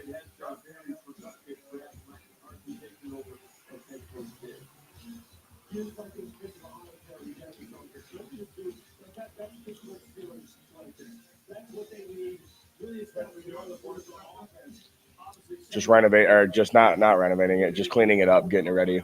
Had a lot of shit back there from the winter. The Bears did it. Garrett Nussmeyer.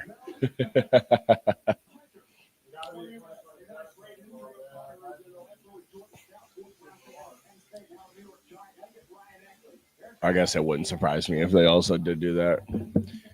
Dad, Bears are coming up. They traded up. Here come the Bears.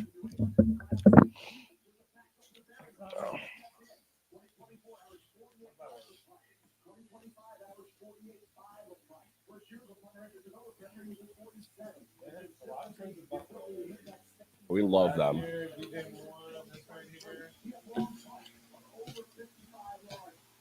We love them. Ryan Bates. We traded Ryan Bates. Traded up with them last year. DJ Moore with them.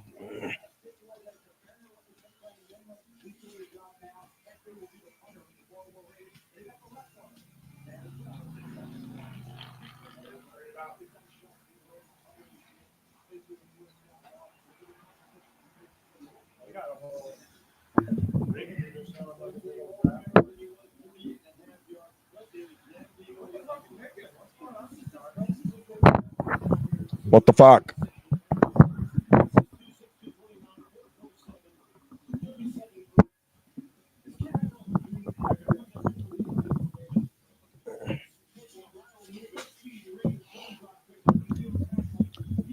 Who? What was the trade?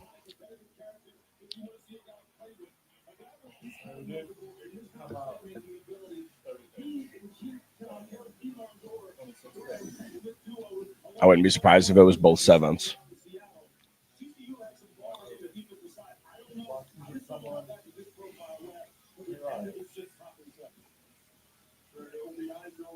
Didn't have a good scholarship offer coming out of high school. The Patriots selected in the 6th round. Where there he is, he's the second to last pick of the league here in the 6th round. So we're going to see what the New England has done. Absolute selection. That deal around for the TCU league, their most recent selection.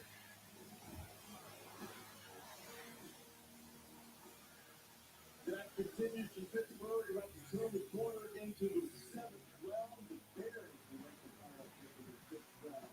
So let me know if you come out.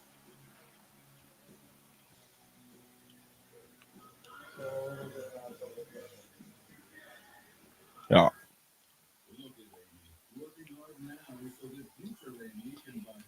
Or it's going to be one of those dragged out.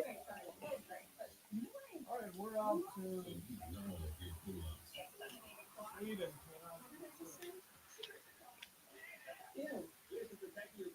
Moving too fast. Got to drag it out.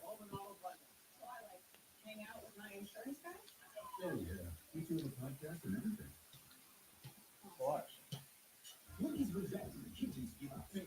Bears. I really would love to see Rayshon Benny come around the screen. Jordan Van Denberg. Really? It's not Rayshon Benny. I'll take it. Defensive tackle. Now, no one can complain that we didn't draft.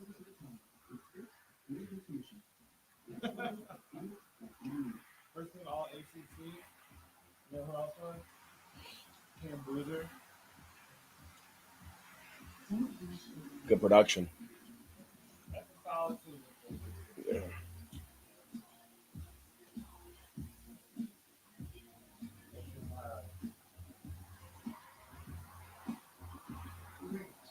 Smooth, crazy. Take your sweet time. That's nice. Were they trying to pull prospects that maybe nobody's heard of?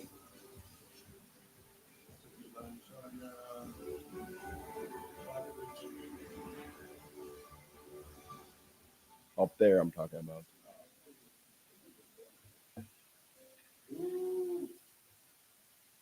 With the 61st pick of the Super Bowl, the NFL selects ESPN. You want to know why everything, so why don't you Did we announce what the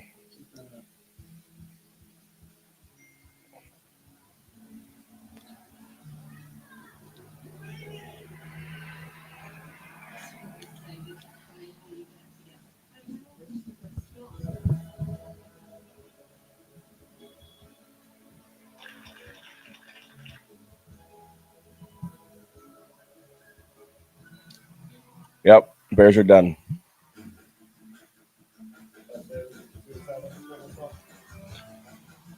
The Bears bundle both 7th round picks to trade up to 213 in round 6 and draft Jordan Van Denberg. Defensive tackle out of Jordan.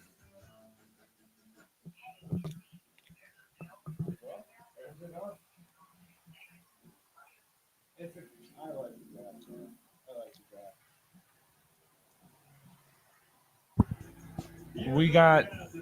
We left round 1, the most important pick to nail. Thrill. Round 2, ended up just taking one pick. I'm happy with it. It's a long-term thing. I don't think it's going to be, as impactful as a day one starter would have been, obviously. But long term, I love the pick. Getting to the third round, things get a little hairy there, but I think still Ben Johnson. Ben Johnson. The There goes Caden versatility, Curry. it's got to be someone where he had his eyes on him. There's a plan for him. We'll see how it works. 4.28 speed. And then we hit on all the right positions. A couple good value picks in the back half of the draft in the later rounds here. I like it. We did Day good. 3 is good. Day 3, I liked the Malik Muhammad pick a lot. I liked the Keyshawn Elliott pick a lot. I did not like. I didn't mind the Jordan Van Band.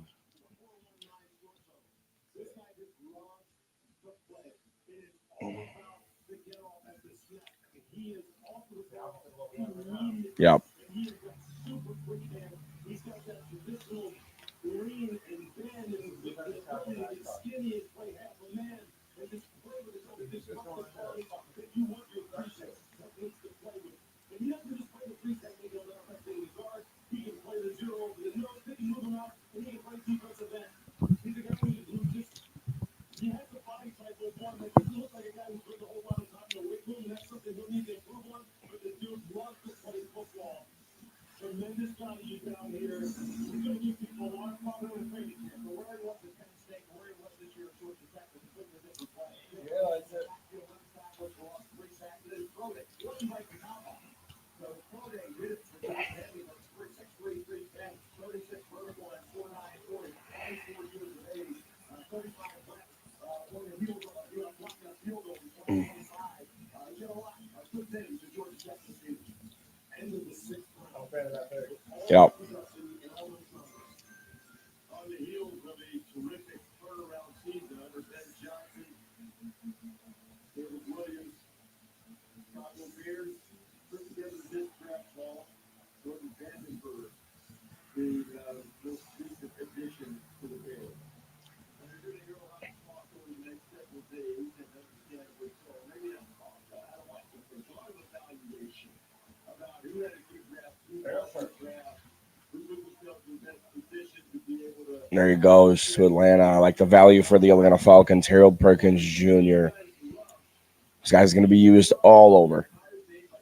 He is going to be all over.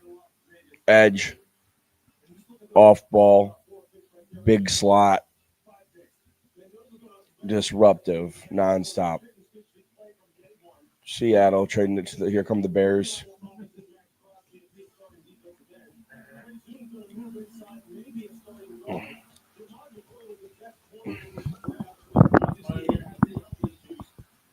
It's not impossible.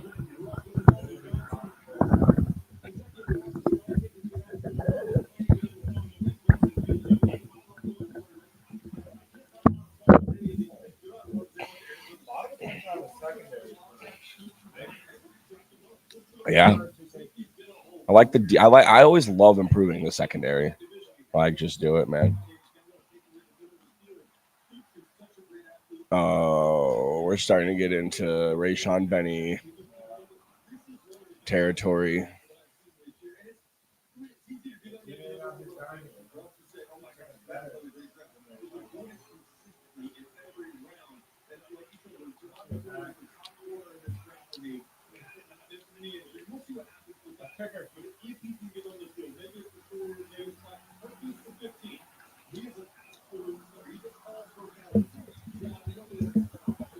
Stupid fucks.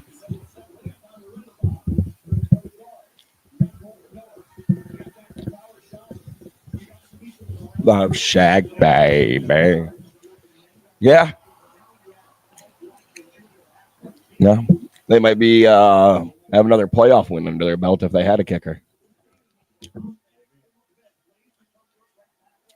Packers go kicker Trey Smack, little undersized. Only 172 pounds.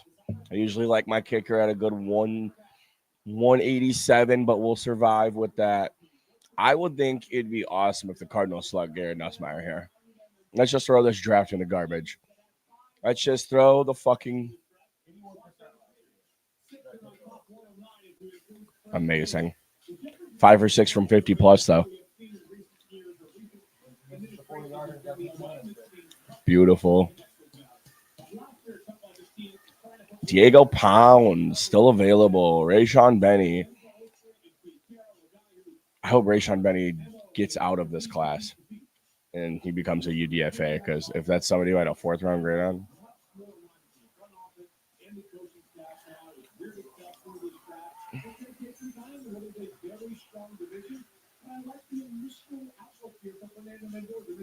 Jaden Williams. They don't even have a picture for this guy.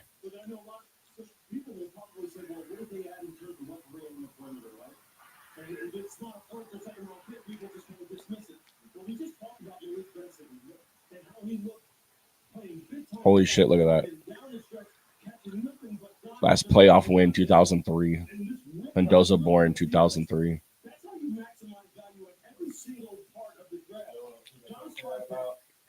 Chicago Bears. I know they have to now, the most important part happens, right? Development and implement. These guys on the field so you get tangible results. But as far as the GM is concerned, what I can say right now, I did what I had to do. When it beat working with it, they had to grab to the field. Mendoza wasn't even born the last time they won a playoff game. And this thing is saying, yeah, Max Crosby got to deal with that lead injury. Everybody all over anything else is coming back to that day. Now you got your Marcus today. What's that mean? They're bringing it in, see how much he can do. They got Hall of Famer Max Crosby trying to play through it. You got Jamal McCoy trying to do the same thing with a knee.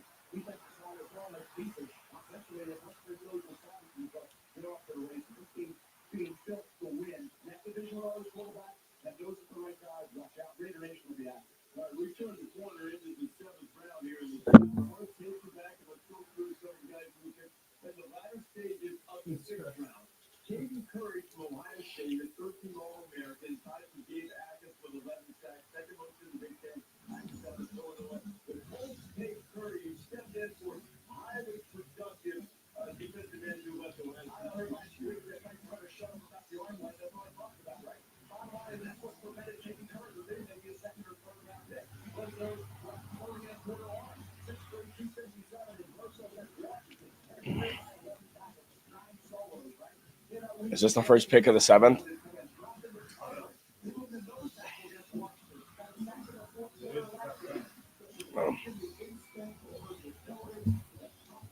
Well, Chicago's day is done.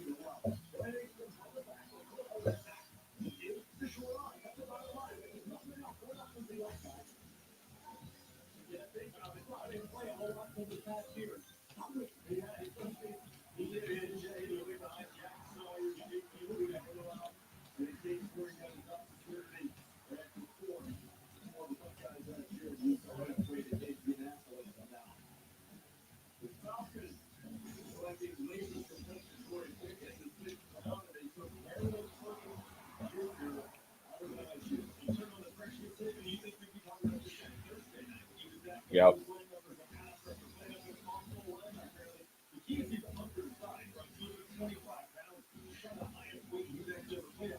Playing a crazy roll there. His speed's unreal. He ran a 4.3. Yeah.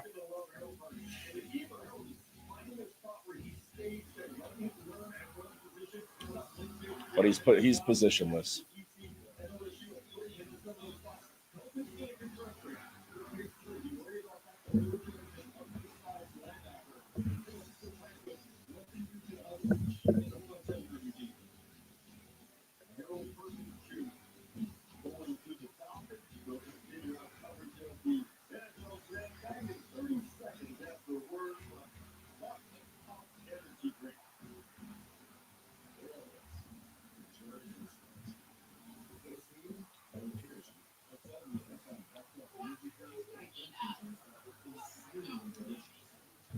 Hold up. Is this going to be Nussmeier? Probably not. He probably doesn't want to take his kid. Would you?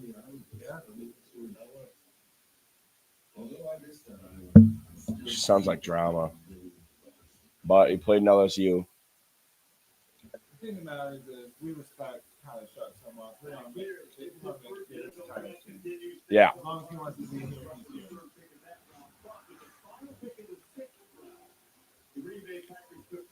Who's our backup? Rattler. He's going to complete with Rattler. He'll compete with that.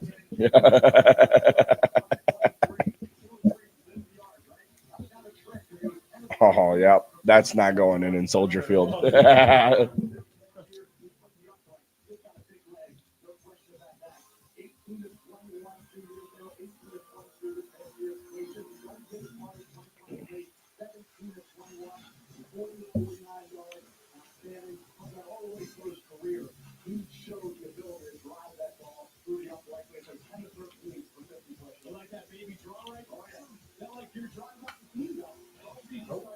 TJ Hall. Maybe he goes undrafted. Look at this point. Wow.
$37 more picks of the NFL draft. When do they have this scheduled till 6? They wrap it up right at 6. Yep. It's perfect.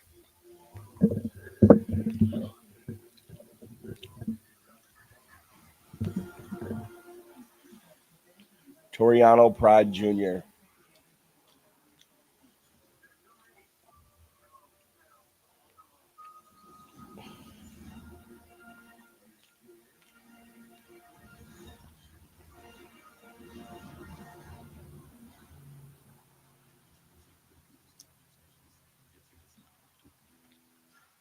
Are you amazing? Super hero.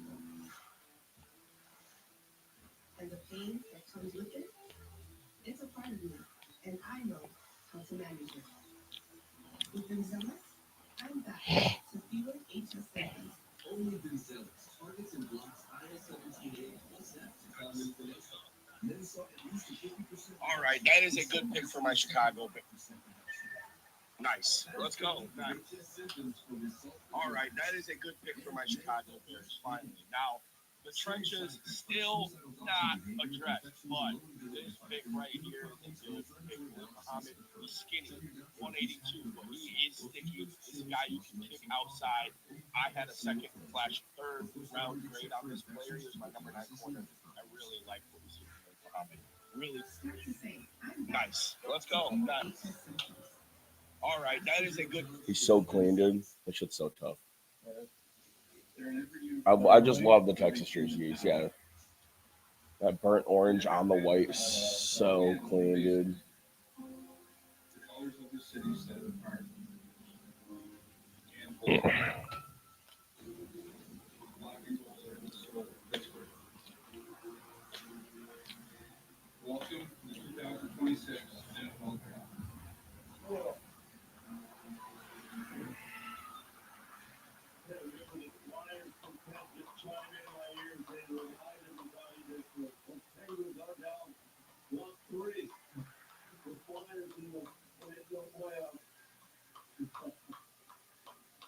Time to take a look at Mel's Best Available was brought to you by Courtyard by Marriott.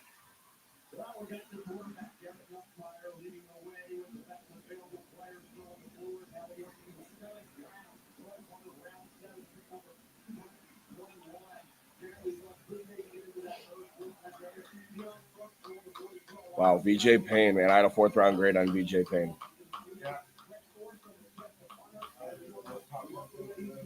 Huh? He was in mine. I wonder how many have gone though at the same time. There wasn't that many safeties in this year's class.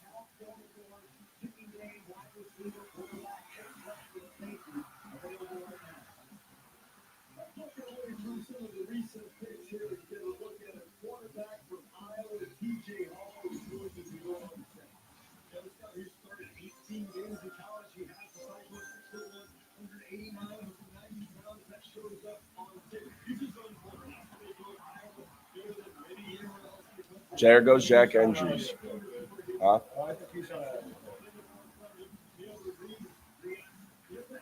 There goes Jack Andrews, my number 8 tight end of the class. This was Fernando Mendoza's go-to guy at Cal. He went to Texas. Fernando goes to Indiana. He has a pretty good year at Texas. He can block. He's a little smaller than ideal, but he can block. He's a good player.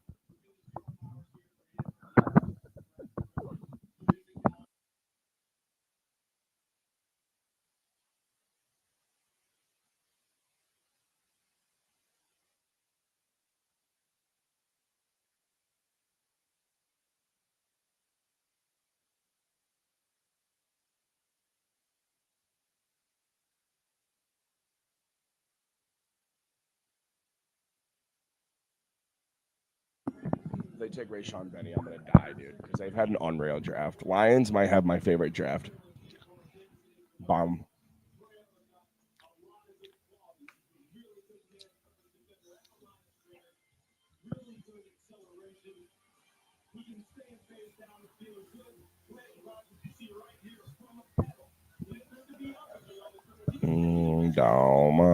Bum bum bum bum bum ba-dum ba-dum ba-dum.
Draft day number 2.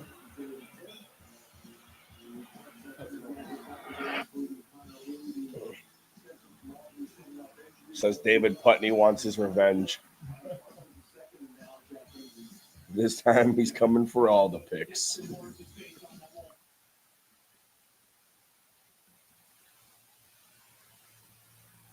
What's going on? Larry West from Tennessee going with the 222nd pick to the Detroit Lions.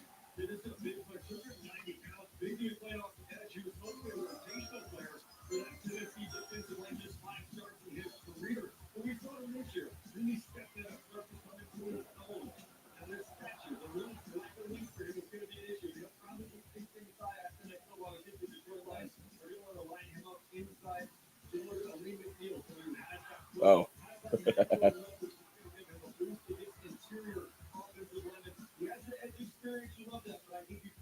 Oh, he's in the boys.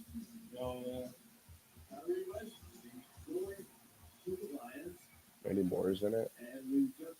William H. Macy's in it. I'm assuming that's the quarterback.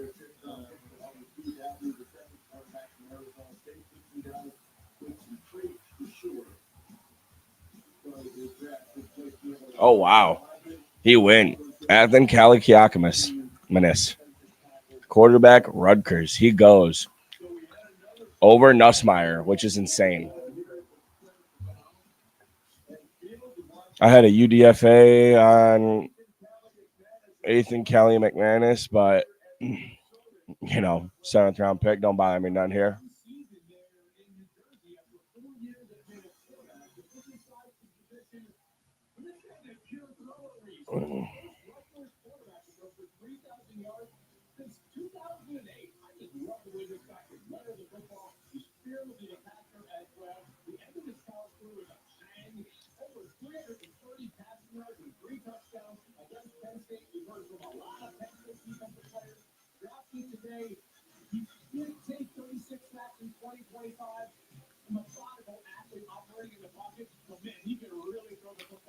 What?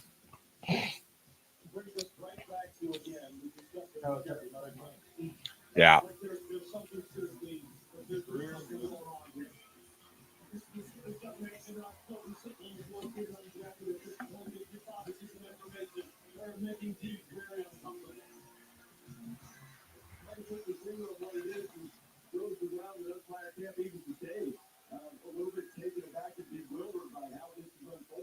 Yep.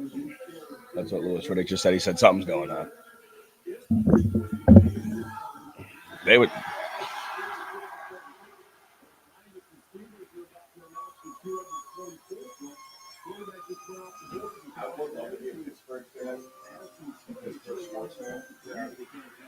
Just the same colors.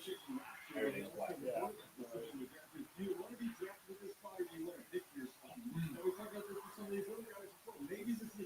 It's hard to guess. People look good. I love the navy and orange.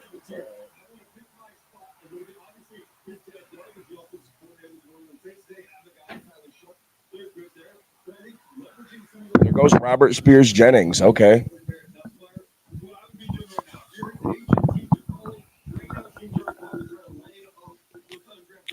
Robert Spears Jennings goes.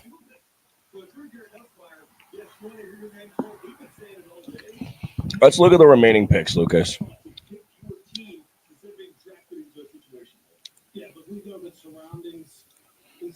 Who now should take Garrett Nussmeier? I don't know why the next team right after the Bengals shouldn't. The Carolina Panthers should flirt with the idea of it. I think they should. I think the Falcons Yeah. might as well. Probably. I mean, even as a backup, he's got to Or be talking better. back up here. I mean, you got Milrow in Yeah. Seattle.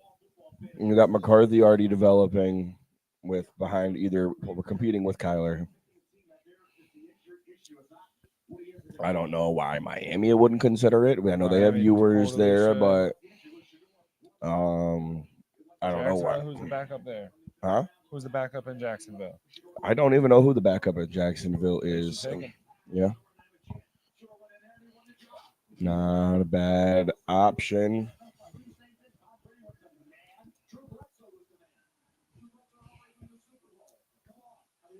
I wouldn't be shocked if Denver takes him. Could definitely see that. Well, they like Stidham. Yeah, They Stidham will is love him. there. He's Yeah, there. he's there.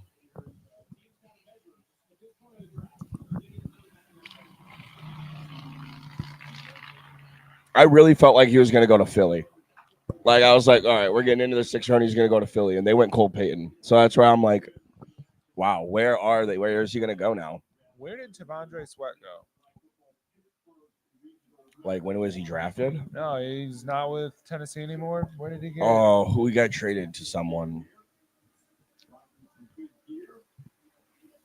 The Jets traded for him. He was in the Jermaine Johnson trade.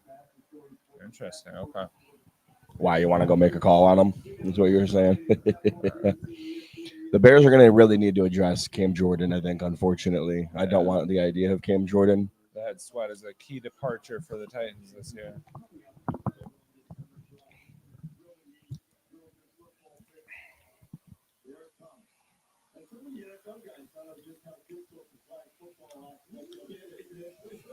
My phone's on 1%. I don't have my phone charger. Is that yours over there? Can I use it? Cam Jordan still had 10.5 sacks this year. Something to consider.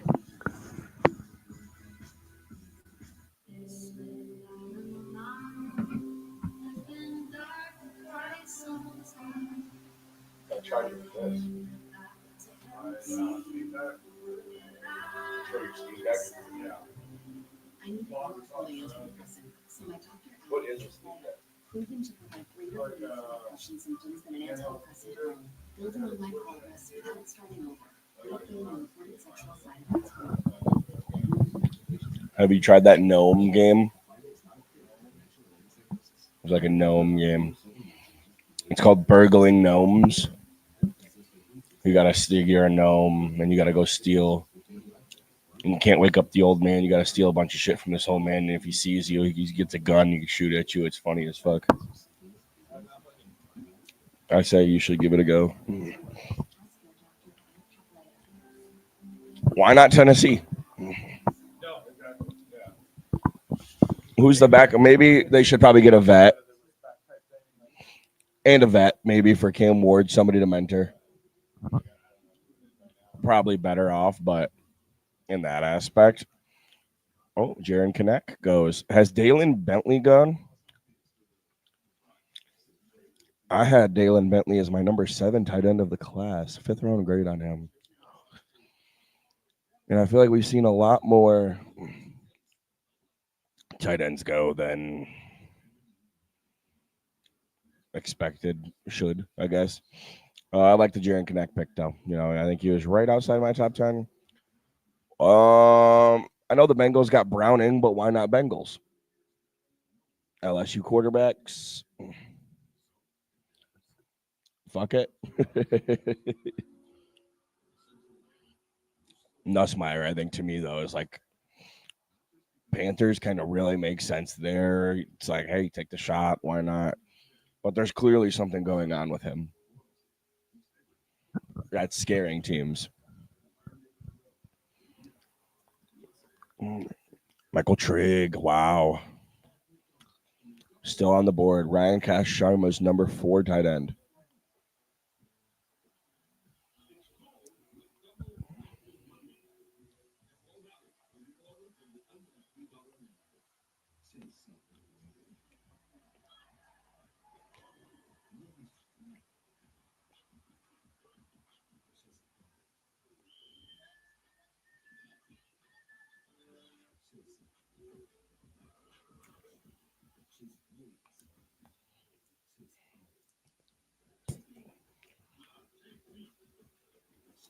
Commercial boy. Commercial boy, did his mommy sign off on it?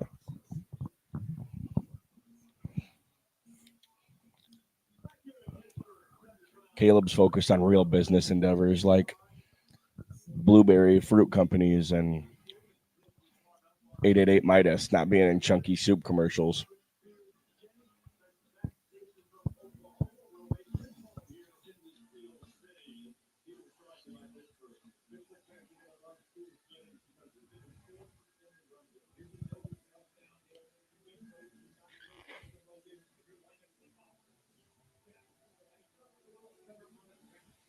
Yeah, I like the Robert Spears Jennings pick.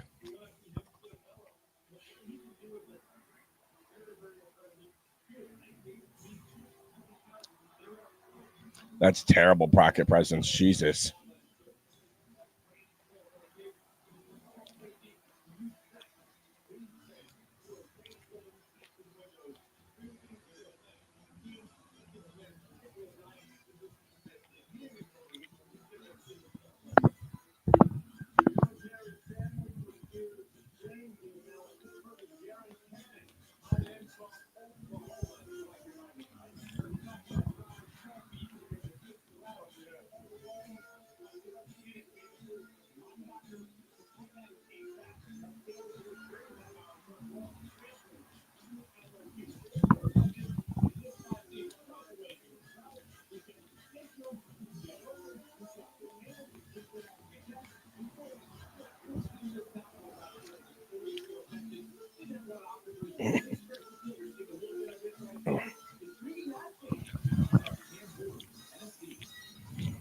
How long did the stream go last night? 4 hours?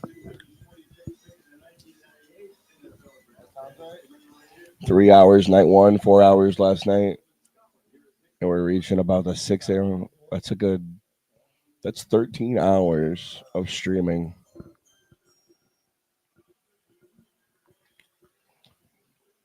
Key departures, Lucas Patrick and Noah Fant.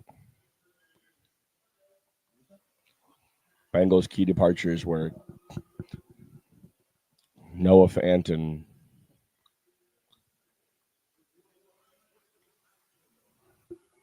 is this the selection of was this Pat Tillman selection 226?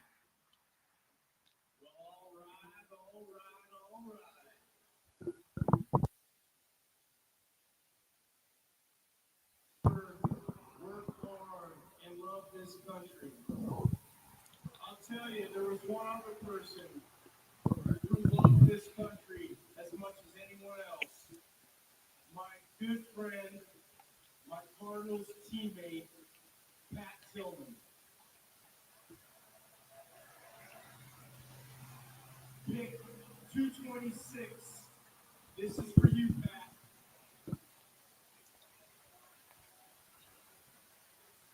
Wow, it's such an honor to be here representing the Pat Tillman Foundation, my fellow Tillman scholars, and the military. He was killed by friendly fire, wasn't he? With all my answers, awesome to be here.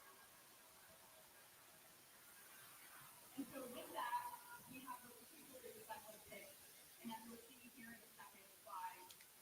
This 226th pick in the 2026 NFL Draft. The Cincinnati Bengals select Landon Robinson, CT, Navy. Wow.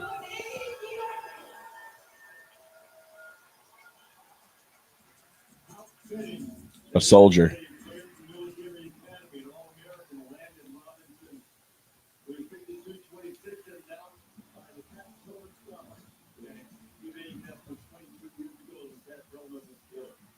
He's a fantastic athlete as well. I mentioned earlier, Bruce Copeland's free throws. He's been on it 3 times. Yep. Which is fantastic. You see the burst, see the power that he plays with. 14 and a half sacks in his career, 6 and a half last year. A team captain, led the team in tackles for long. Hey, this is a guy who is wrestling background, who's an all-state linebacker in high school. You watch him develop from that. What he is now as a defensive tackler, so that he can be that penetrator in the interior of the defensive line, playing him up with a one technique.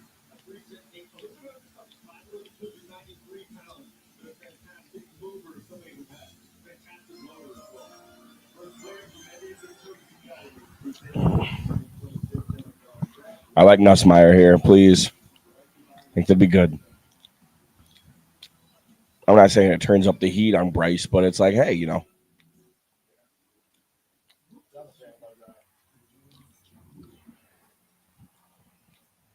Jackson Kowach.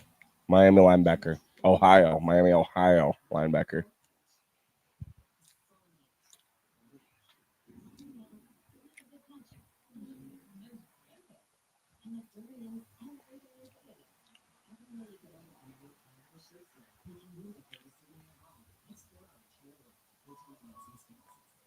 This is Arby's 40-pound full portion chopper.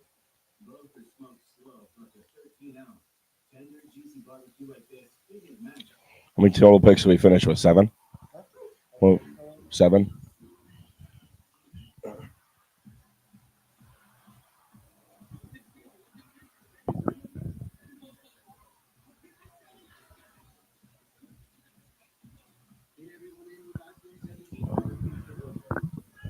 No.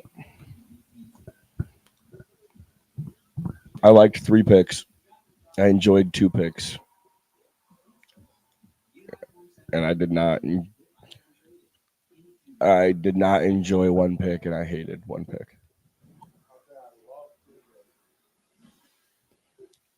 Thieneman, Jones, and Muhammad. Yeah, those are the 3 that I liked. I loved. Yeah, I mean, I think Thieneman emphasis on the love, but Logan Jones I was cool with.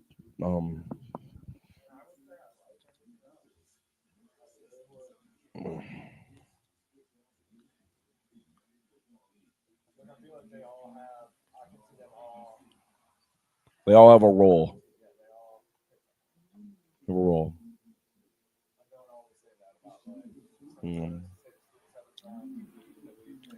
There goes VJ Payne. That's good value for the Jets. Yeah, I agree.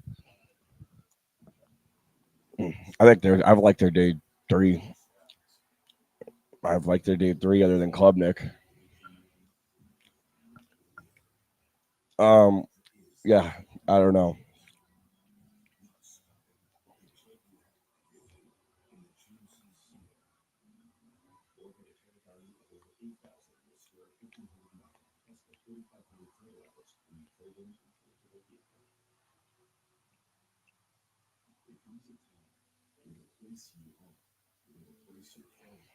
Shamar Turner and Dio Danobo. Better. Show something. I was so excited about Dio after week 1, but he was just playing that bum ass Vikings tackle. He was the worst thing ever. He was horrid. How many picks we got left, Lucas? 30 picks, little less than 30 picks left. Wow. Brandon Cleveland goes in the 7th round. Awesome pick.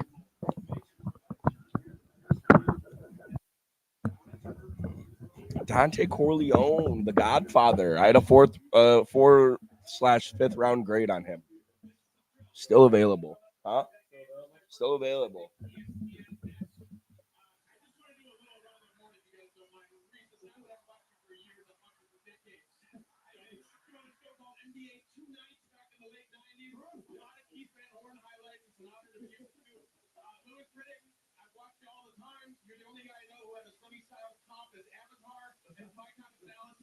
Now in my 20s, I used to blog about you. So I would say that Dick Clark created New Year's Eve, Harry Earl created Lollapalooza, and you created this.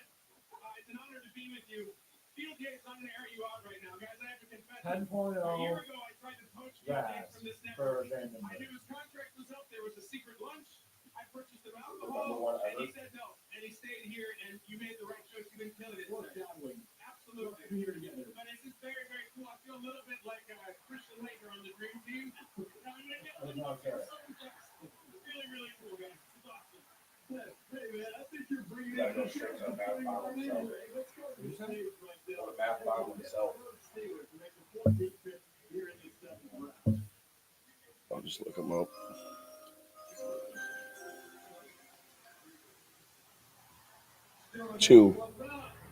Number 2, all time. I got somebody else here. It's my beautiful daughter.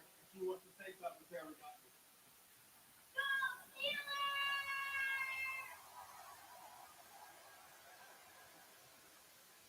With the 230 pick in the 2026 NFL Draft, the Pittsburgh Steelers select Eli Heidenreich, running back.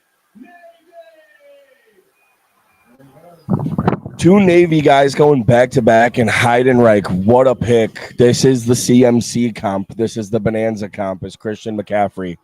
Wide receiver, but a lot of action in the backfield as well. He's more of your Swiss Army knife guy, but he's got the 4.4 speed. Super technical and detailed, as you would expect of a soldier. Sneaky athlete. Yeah, extremely sneaky athlete. Yeah, I know. But yeah, look at that. 941 receiving yards in 2025. This is a guy who could have some serious impact. Some serious impact.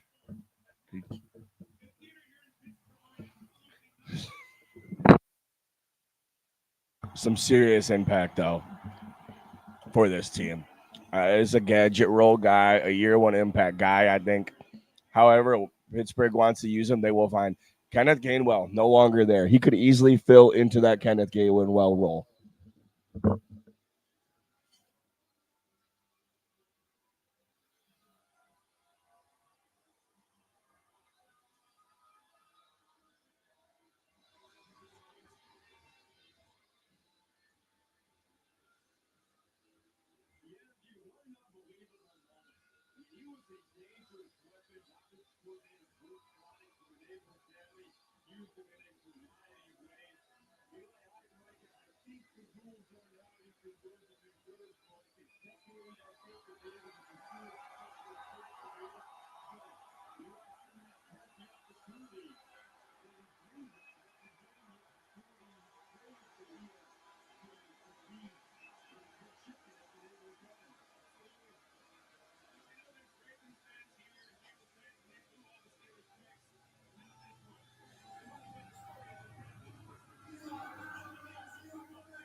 Deion Burke still not drafted.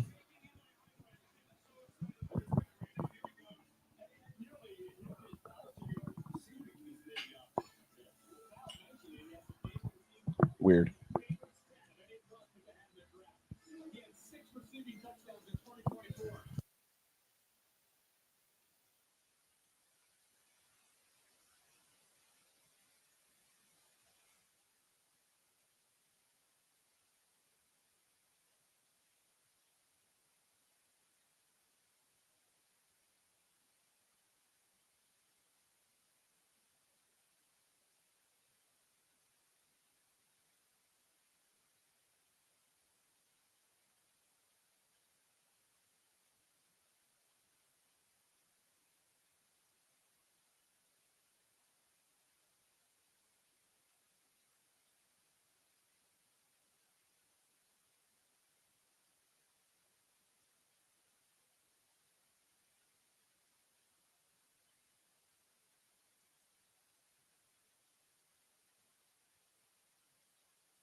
Do, do, do, do, do, do, do, do, do, do, do.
Ethan Oniwanya goes. Okay.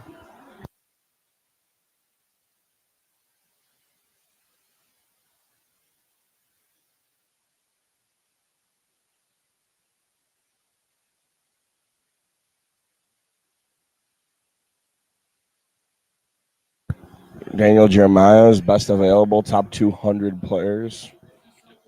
Benny was 132.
There goes Tim Keenan. He was probably my secondary option to Rayshon Benny.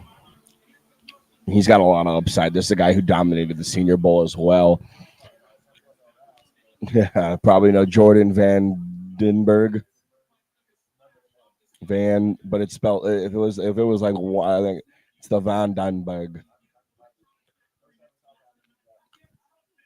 He's from South Africa.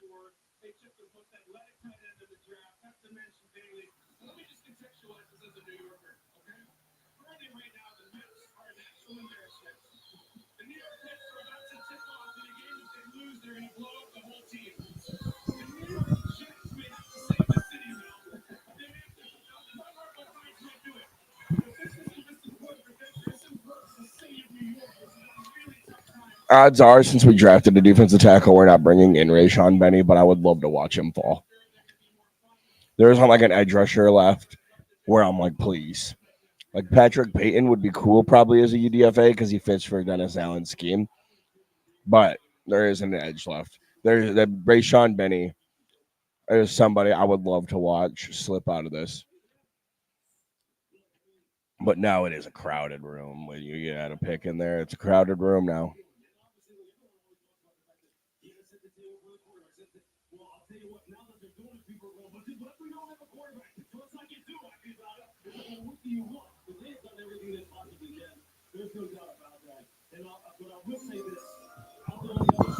How do they sit there and lie on the panel? I don't understand how you sit up there and lie. Wow. Baron Morton.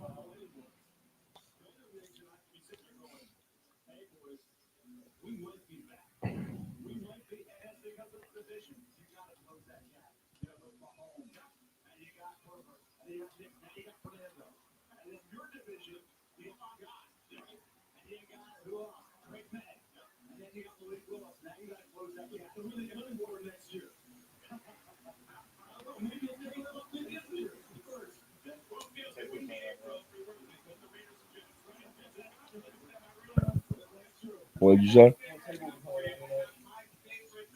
Like we did last year, gonna combine the two. It was a bitch. No, we didn't. It was a bitch kind of. We can figure something out. But this is what we played on last year.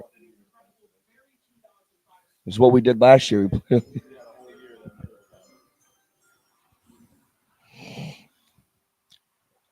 do the Vikings take?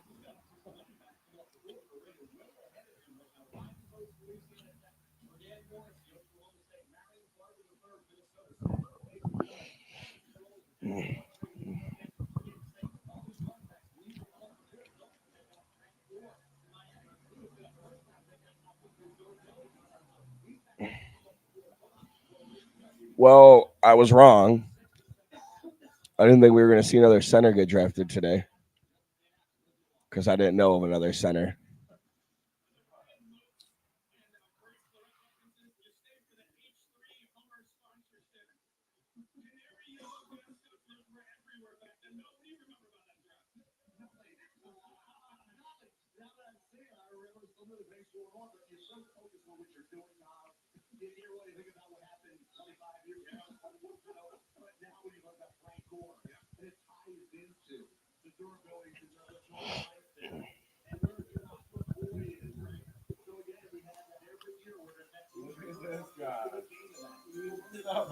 Holy shit, getting dropped off by mommy. Getting dropped off by mommy.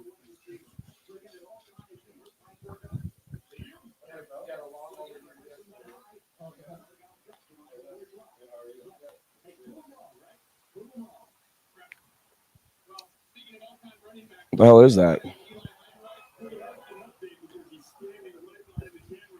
Seahawks go Andre Fuller.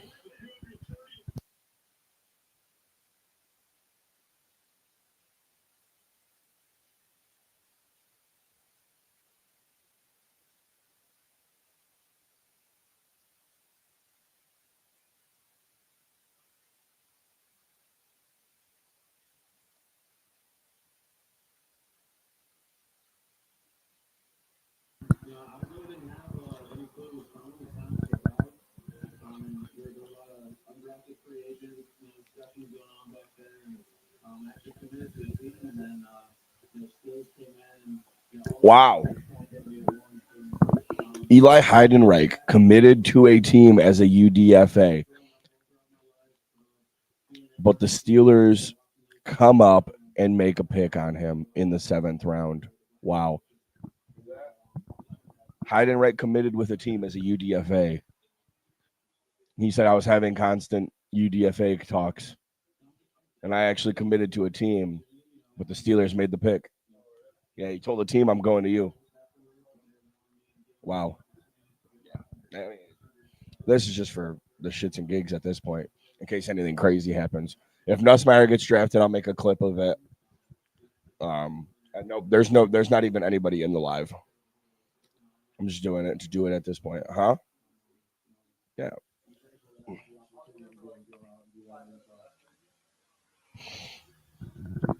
Yeah. All my guys are gone. Deion Burke's best player available still.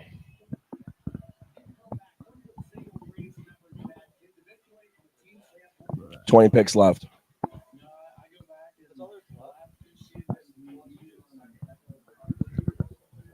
Yeah.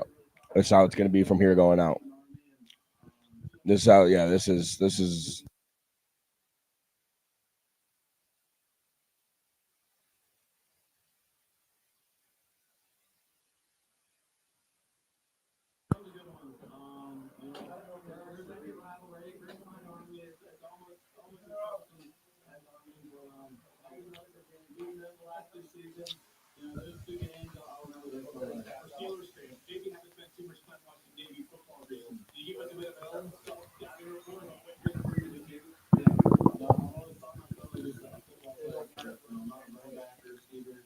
We just had to start getting them fuckers. So we just got those, them brown ones.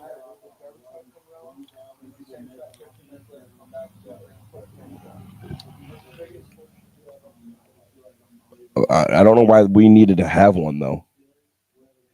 Why could my dad hates it? He said, look how big it is. Look how much the fucking space take. Yeah, you got to recycle though, right? No, we don't recycle out here. Oh, at Colton's, yeah. Oh, I'm saying we just got that. The city made us get it. My dad came home from work and he was like, I was sitting right there because we just had the two black ones. No, none of us did. Whole strip. My dad said he said every driveway had one of them sitting in it, brown one. Yeah, he said fucking how much room is taken up. Seth McGowan gets drafted. Wow, Colts take him. I believe all 10 of my running backs have gone. Randall went.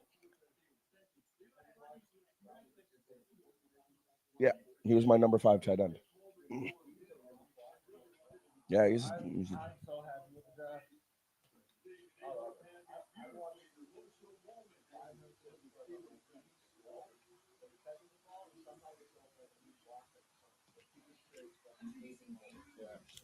when I made my tight ends video. He was my 5.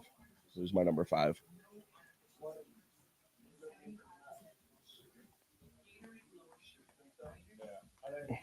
Probably after this year.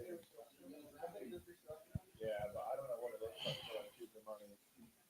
I think when I checked yesterday after they made the pick, he was like 18 million in 2027.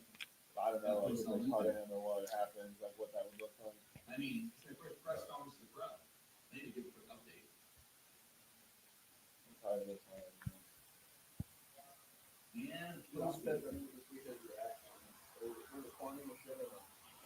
Yeah, it was awkward. That was weird. Yeah. It was awkward.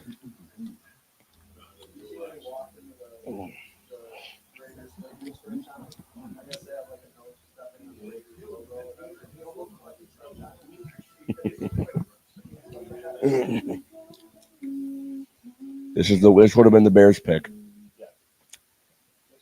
This would have been the Bears pick right here. Yeah, we gave them this pick and 241. All right, I feel a little bit better right now.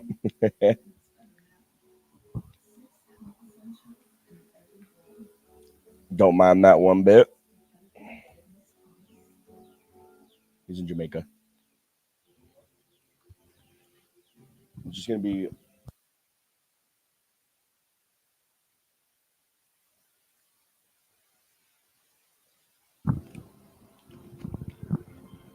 dun dun dun dun dun dun dun dun dun dun dun dun dun dun. We're going to hit the 6:30 mark, dude. We're going to hit the 6:30 mark. 10 minutes. Trace is supposed to be bringing the cards and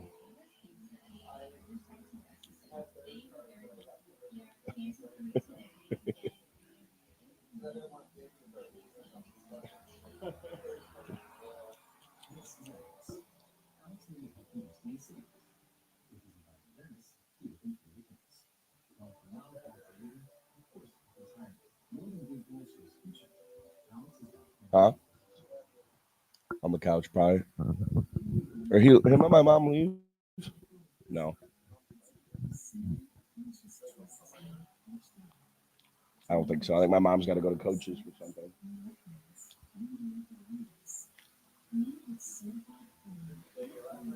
Me? Yeah, slept on the couch.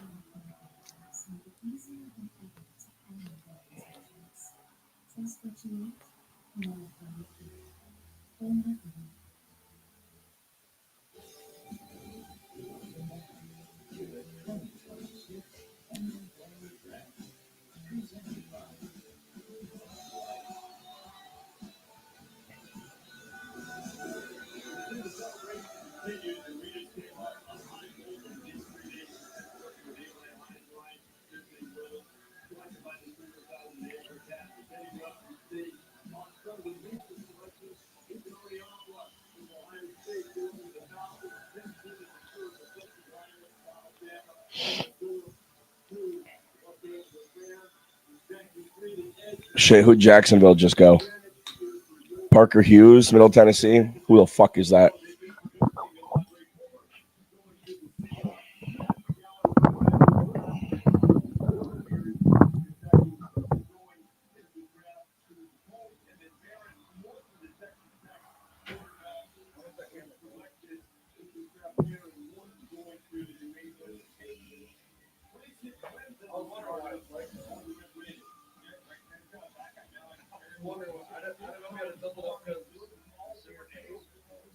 Moving this thing. Oh, that's much better.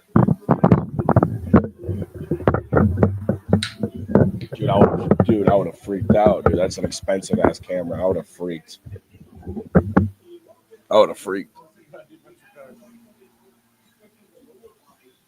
Oh my god, yeah, that's who we drafted that one year, Jerron Gilbert, and he jumped out of a pool. Yeah.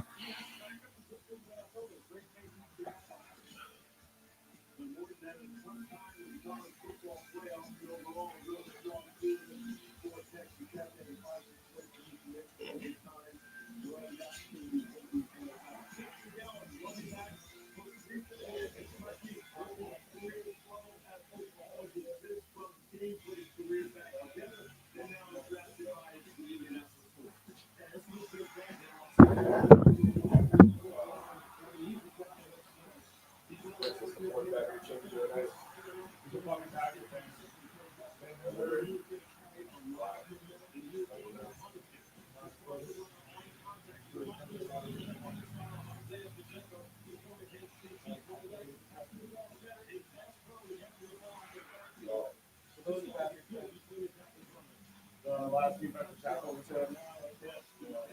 From South Africa, so he's easy to see shit knocked in, and he'll be all right.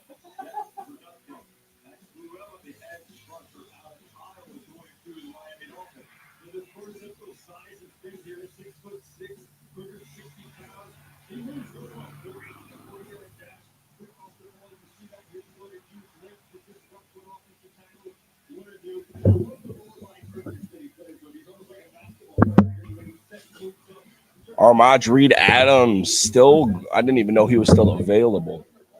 At this rate, no. I don't know who's going to do it.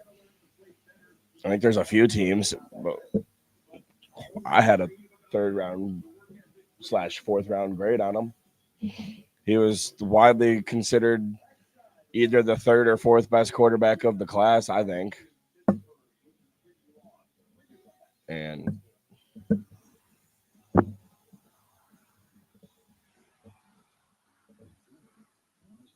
wow. Yeah, that guy is a freak that we just drafted. That guy that we just drafted is a freak.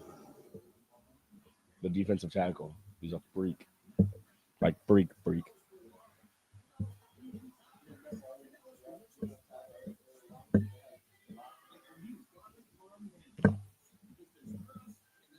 Devin Eastern goes. Wow.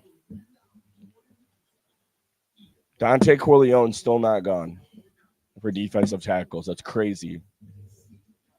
The Godfather, I had a 4th, 5th on him, but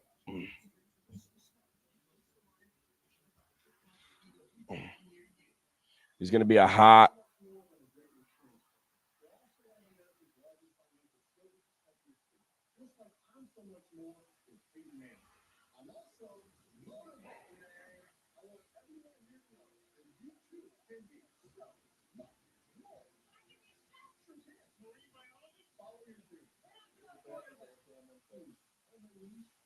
He loved it.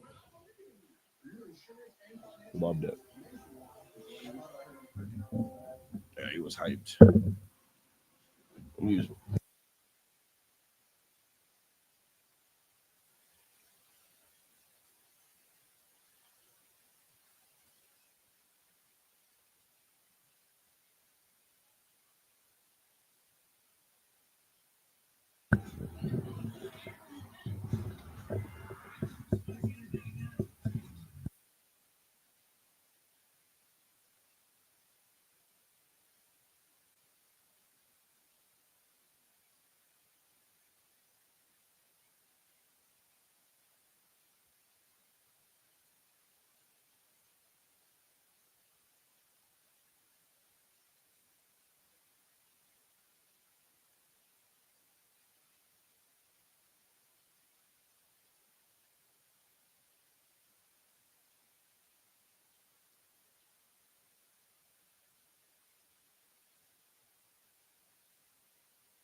There goes Aiden Fisher, the Texans.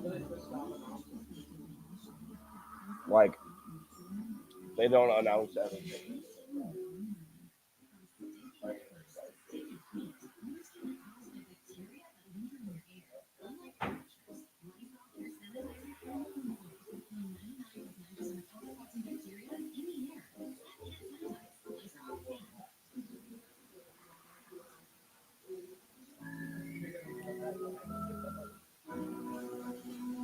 Whip it out then, bitch.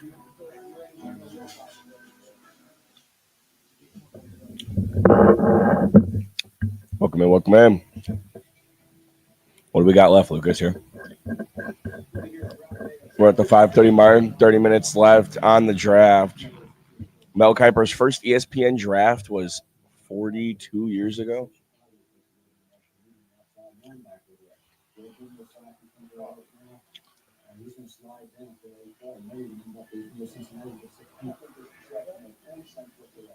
Mel Kiper.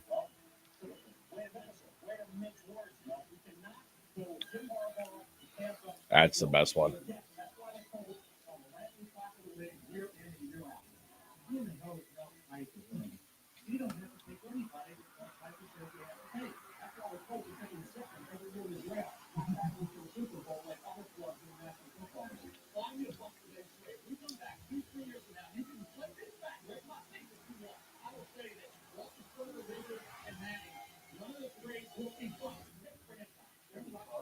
Yeah.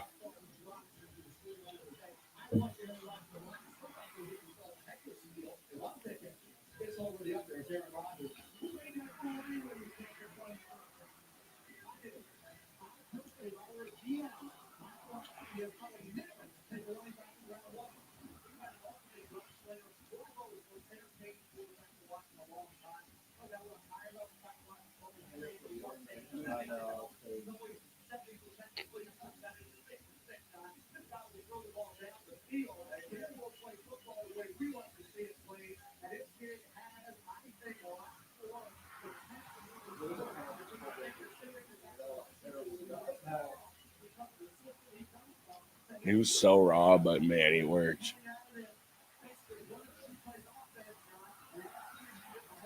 He looks so much bigger than against, yeah.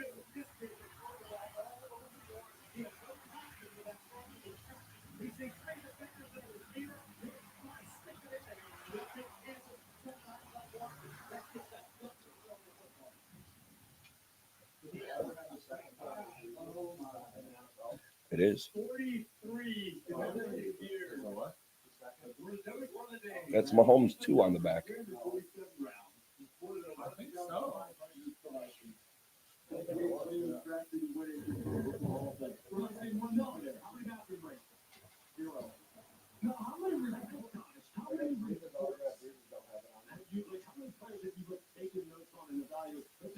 Oh, he doesn't have it.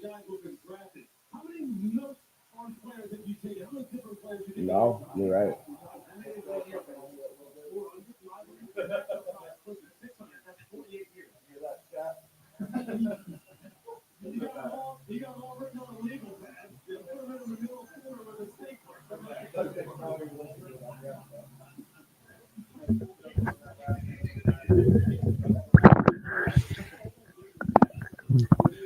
Cole Wisniewski still on the board as well. Wow. I guess this was probably around his range, but I like this player. That's why the Raiders going with that Johnson out of Arizona in the 5th was just felt like so early to me with all the names that were still available. Was Zakee Wheatley still going, being available? That was their 4th round pick, actually, though.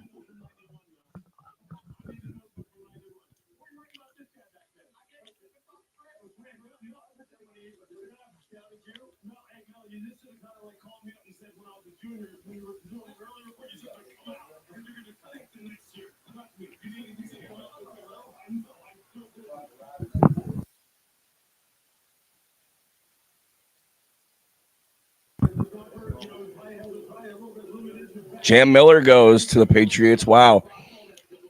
They go Baron Morton, quarterback, with their earlier one, and then they land Jam Miller. This was a name that was tweening on UDFA. I liked Jam Miller out of Alabama, though. I really did, and I thought he had pretty good production at Alabama this season. Battled injuries, really took a dip in production once he got hurt. You could see that's 3.9 yards per rush, which isn't great. But, yeah. Here's the Mel Kiper pumpkin pie bit. Who, Jam Miller? That's Peter Woods. That's a good defensive line. That's a good defense right there. What's the drink?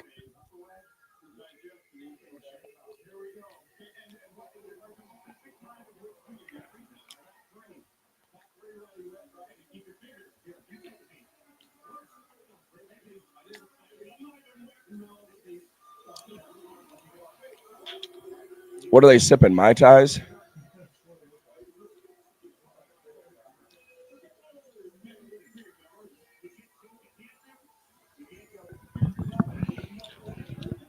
Mel Kiper, man.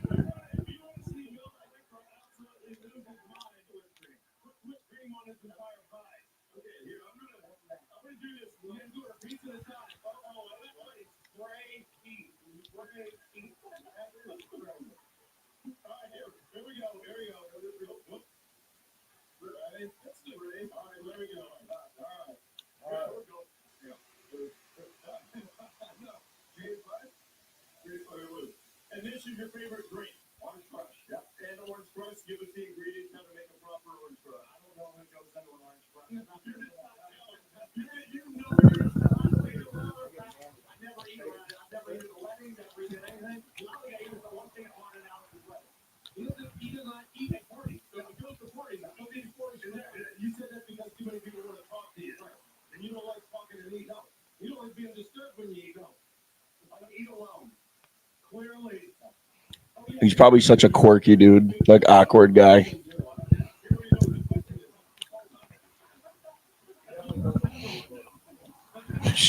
He does read books, probably. I wonder how he got access to this film back then.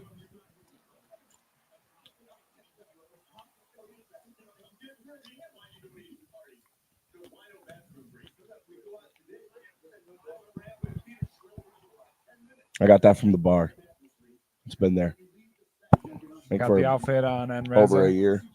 Come on. Over a year. We got 10 picks left. Well, they got 2 of them. They got this one and Mystery Irrelevant. Oh, they got back to back before Mystery Irrelevant. Which one are they gonna let be Mystery Irrelevant? I take that shit personally. I just wouldn't use that draft pick. The second one. No one's irrelevant today. Miles Scott, safety at Illinois. That's another safety that I did not get around to. And boy, I tell you, I dove into the safeties. Don't know much about Miles Scott. See the intangibles.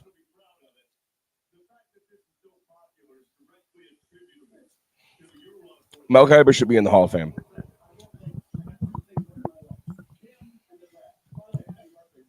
You got a take on that?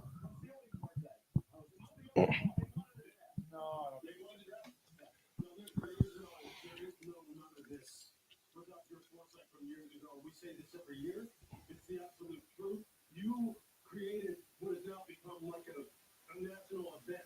Is it the reason for people to get together and listen to music and party and have the picking of players? And speaking of that, reason I'm going to transition into thanking this fantastic crew that we have here. I'm just going to read a little bit here and kind of ad-lib a little bit. But look, as analysts, we all are up here. Player highlights are the foundation of our broadcast. You see them just run for hours and hours for 3 straight days. Our highlight producers this year, 500 different player highlights in anticipation of 200. Quintavious Hutchins goes. The Patriots got a lot of picks here in the 7th round.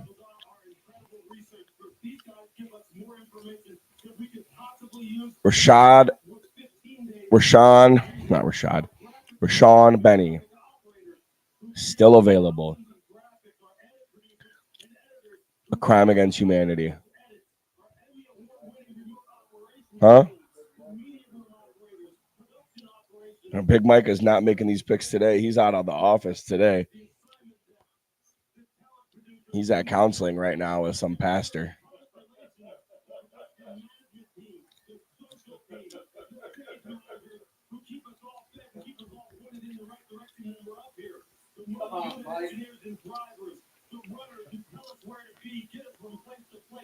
Our entire production staff.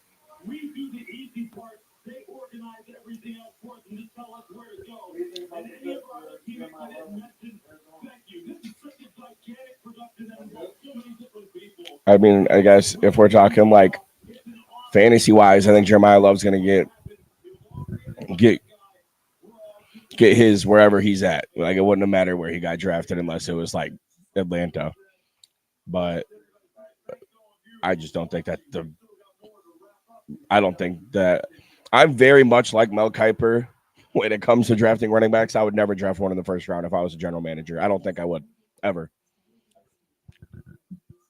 especially not the Arizona Cardinals at number 3 overall.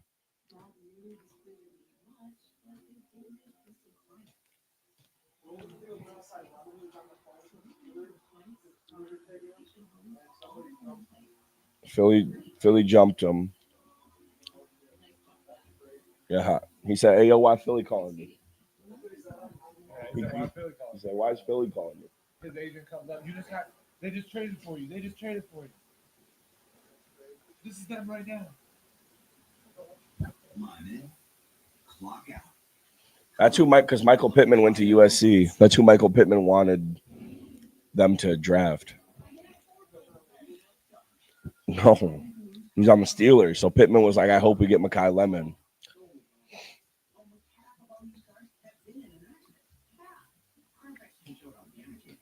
Only a few picks left. We are about near at the 7-hour mark, Lucas. What a stream.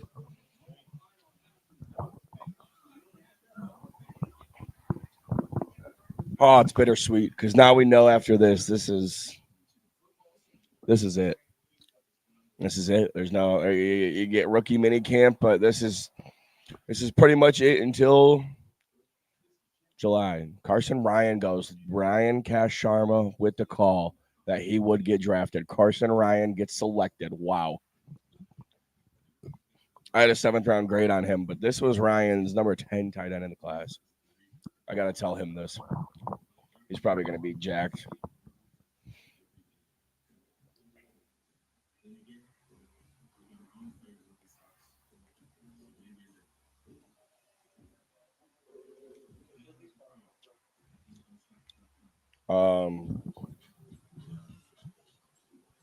I think it was like my grandma's.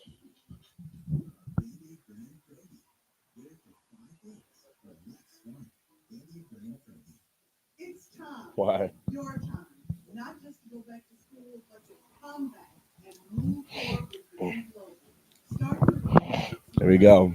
1, 2, 3, 4, 5, 6, 7, 8, 9 picks to go. 9 picks until it's over.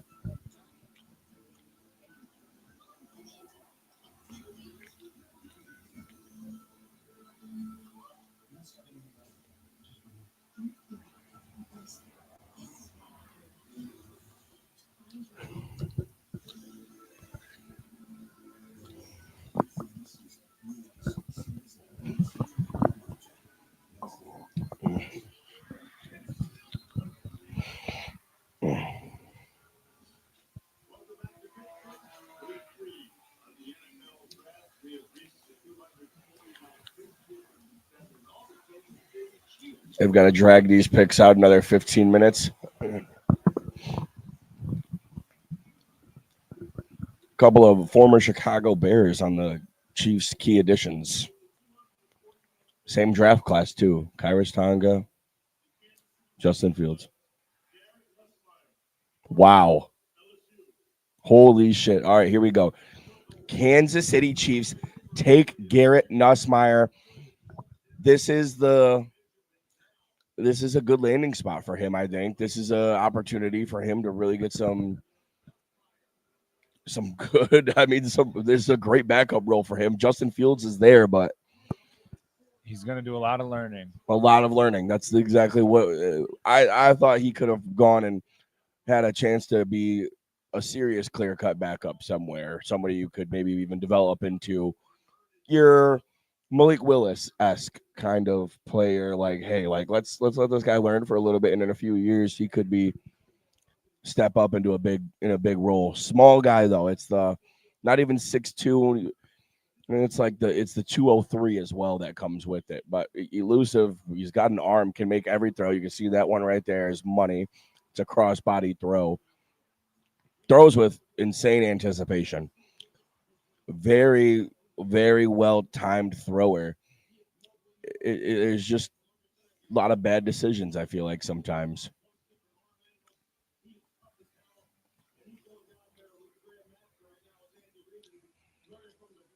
I don't get why he fell so far. I don't get it. There, like we were saying, something must have been seriously wrong with that back. It was probably a rough day for him. But he gets selected.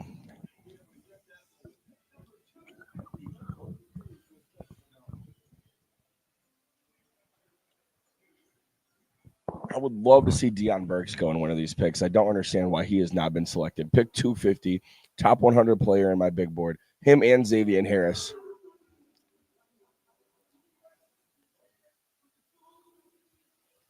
What the hell was that? Of the 200.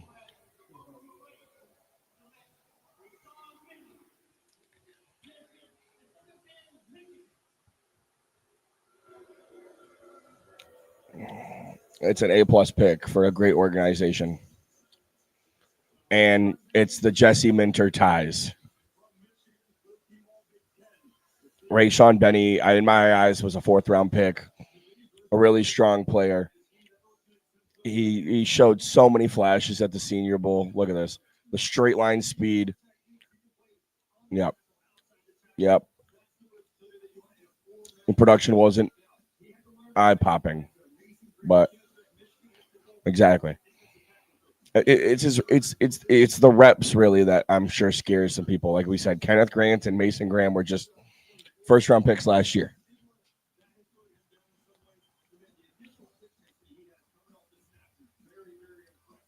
There we go. It was a great pick. A great pick for the Baltimore Ravens. That's somebody who I think could find a role.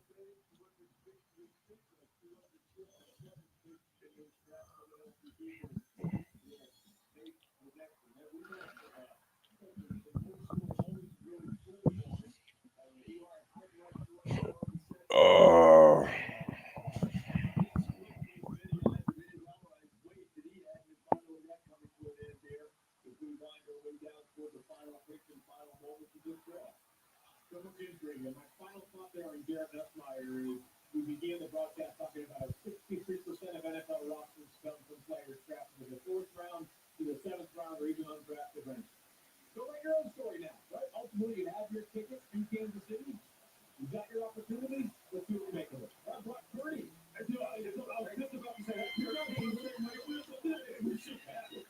He kind of moves like that. I mean, Brock maybe a little exactly what he reminds of.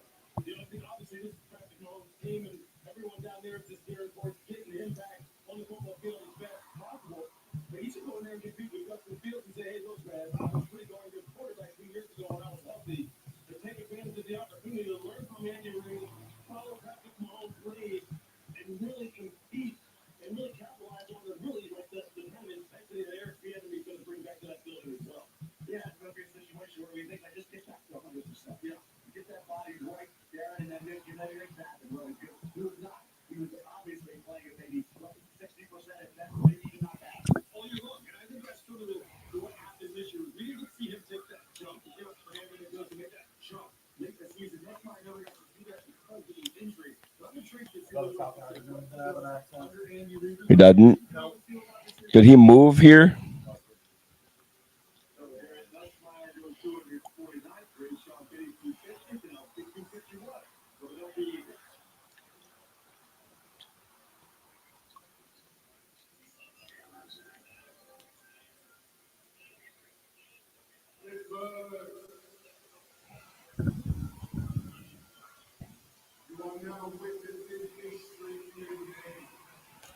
Drafted another.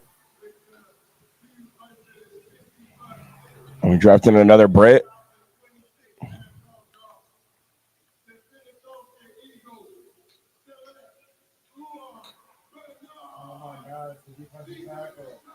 Holy shit.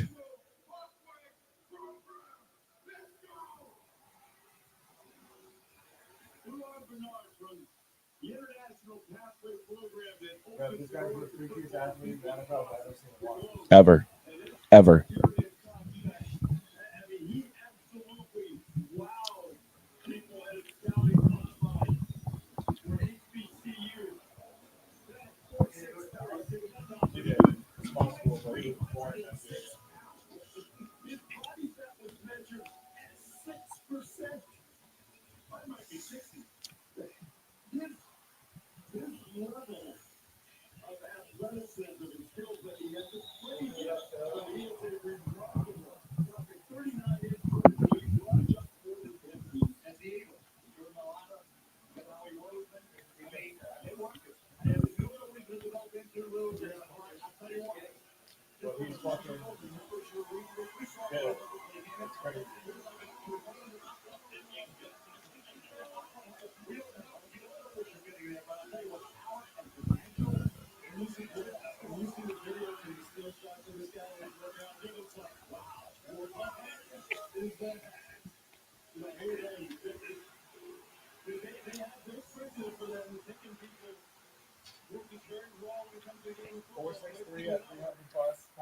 First ever recorded at 300 plus pounds. He's fucking all of us. This is huge.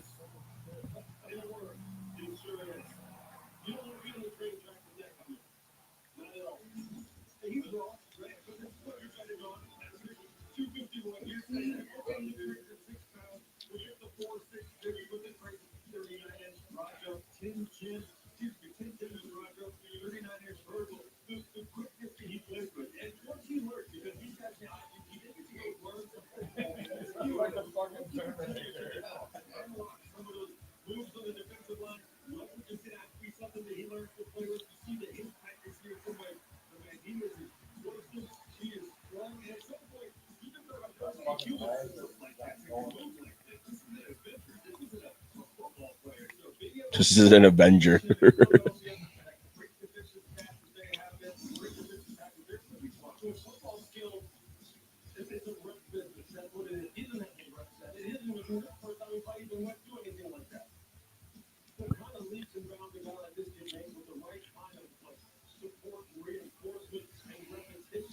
Wait, so he's never played football? Oh. Well, why aren't they showing his highlights? They don't have any highlights of the guy.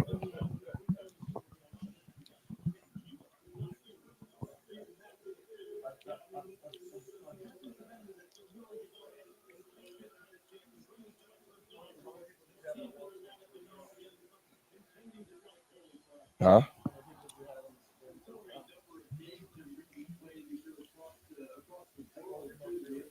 Oh, I think we got up to like 10.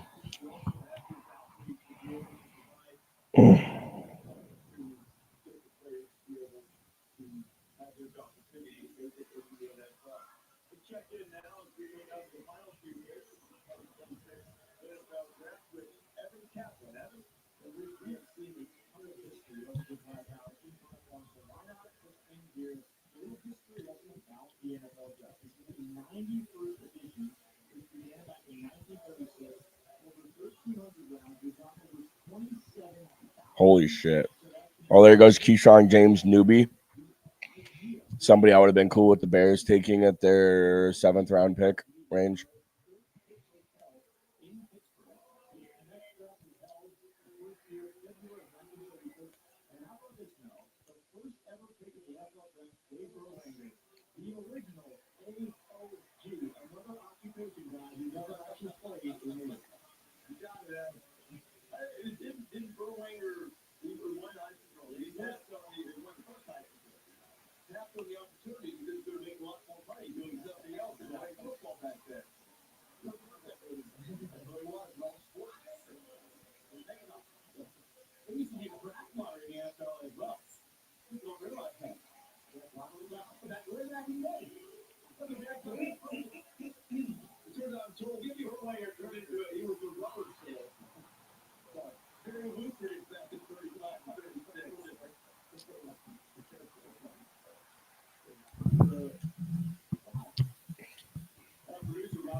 Who are Bernard?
There we go. Only one player remaining now on my top 100. Deion Burks goes. Consistent in consensus. Top 100 guy. Wonder what caused the slip here and what it was about Deion Burks, because there's a lot that he offers to an NFL team. Like extremely, extremely shifty, very high yards after the catch potential here. And I want to know, it's going to be interesting to see why he slipped so far.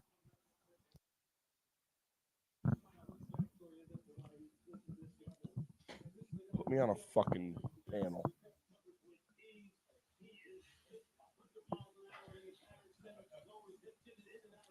Look at this shit, dude. He's so good.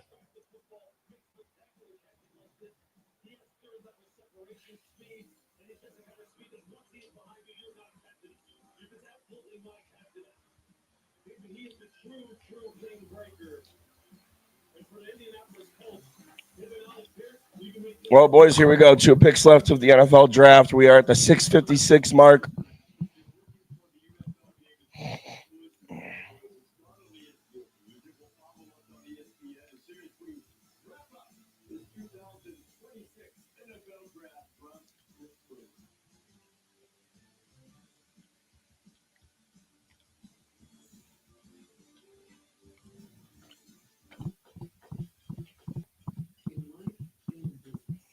Two picks. Let's wrap this shit up.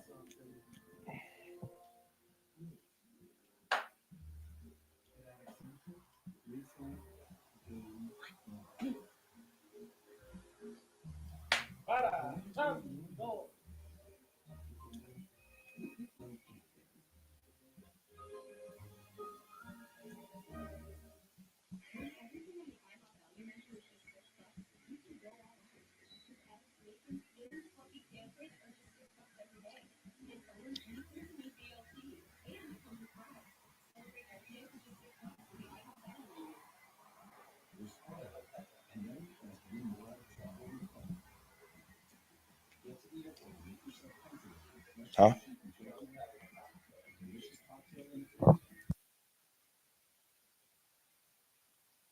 What's going on here? If they don't get the pick in time, it don't matter, I guess. They got.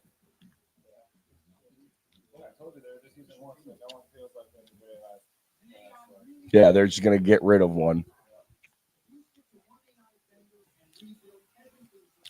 Well, we got one pick here, and then somebody gets to be mystery relevant. The thing is though, I'm gonna be pissed if I'm 256. You get like a parade, you get like fancy treatment. There's everything. Like I would want to be mystery relevant at this point. Brock Purdy, famous mystery relevant. 6th round pick. 199 to be exact. What? 2000.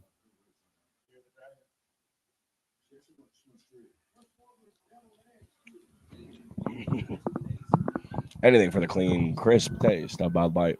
If I'm Denver here, I think I'm going Diego Pounds and Red Murdoch. Red Murdoch. I had a 6th round grade on Red Murdoch. I'd go Red Murdoch and Diego Pounds.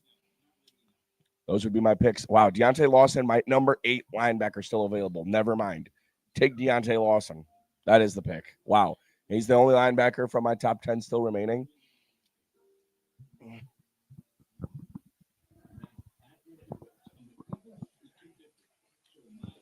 We are about to hit the 7-hour mark.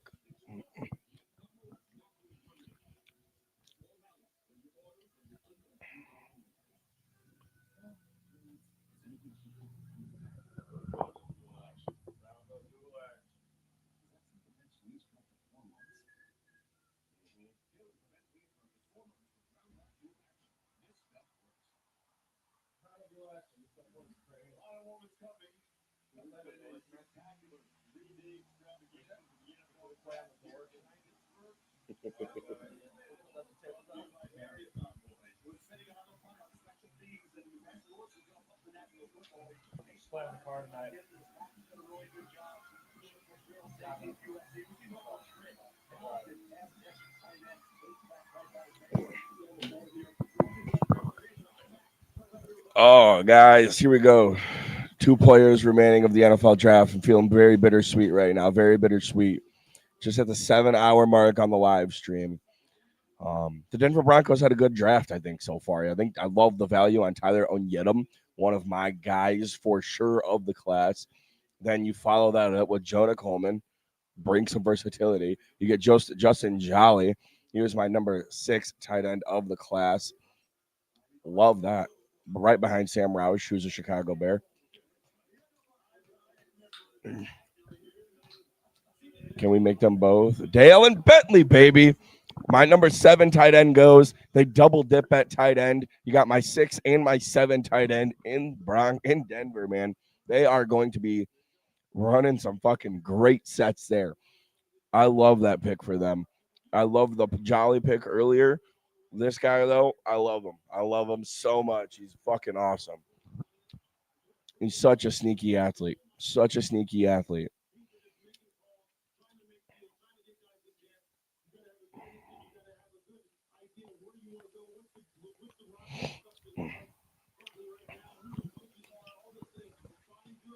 Good pick, Broncos fans.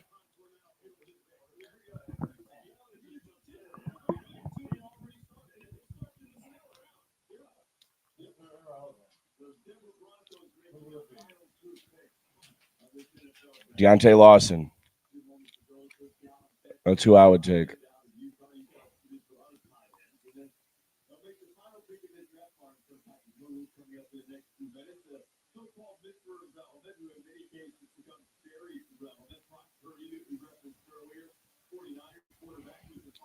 Shit, I need to double check and make sure he is my number 7. What? Shut up.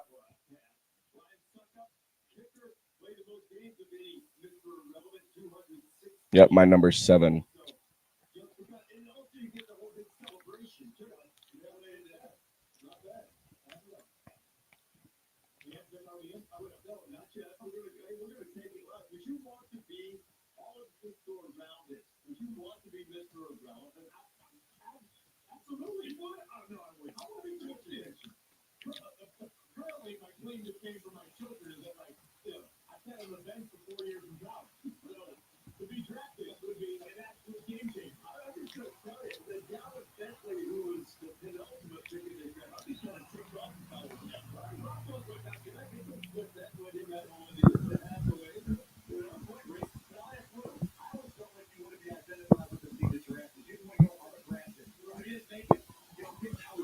You better watch where you're blowing that shit, kid.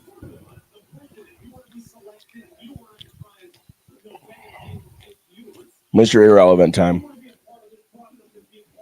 The 7-minute, 7-hour, 4-minute mark. Well, here we go.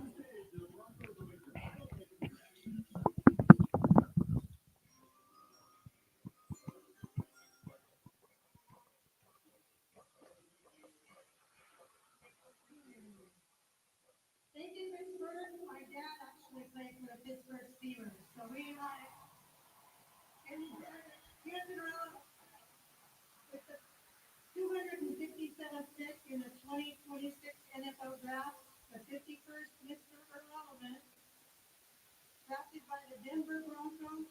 The 257th pick is Red Murdoch, a linebacker. Put me on the fucking panel. Put me on the fucking panel. Hire me. Hire me.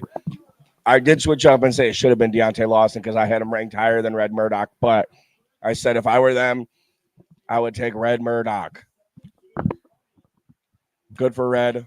Thank you, guys. There's nobody in here, so there is somebody in here. Welcome in. Draft is over. But if anybody goes back and watches this at a later time, thank you guys so much for tuning in to all the live streams throughout the weekend. I had an awesome weekend.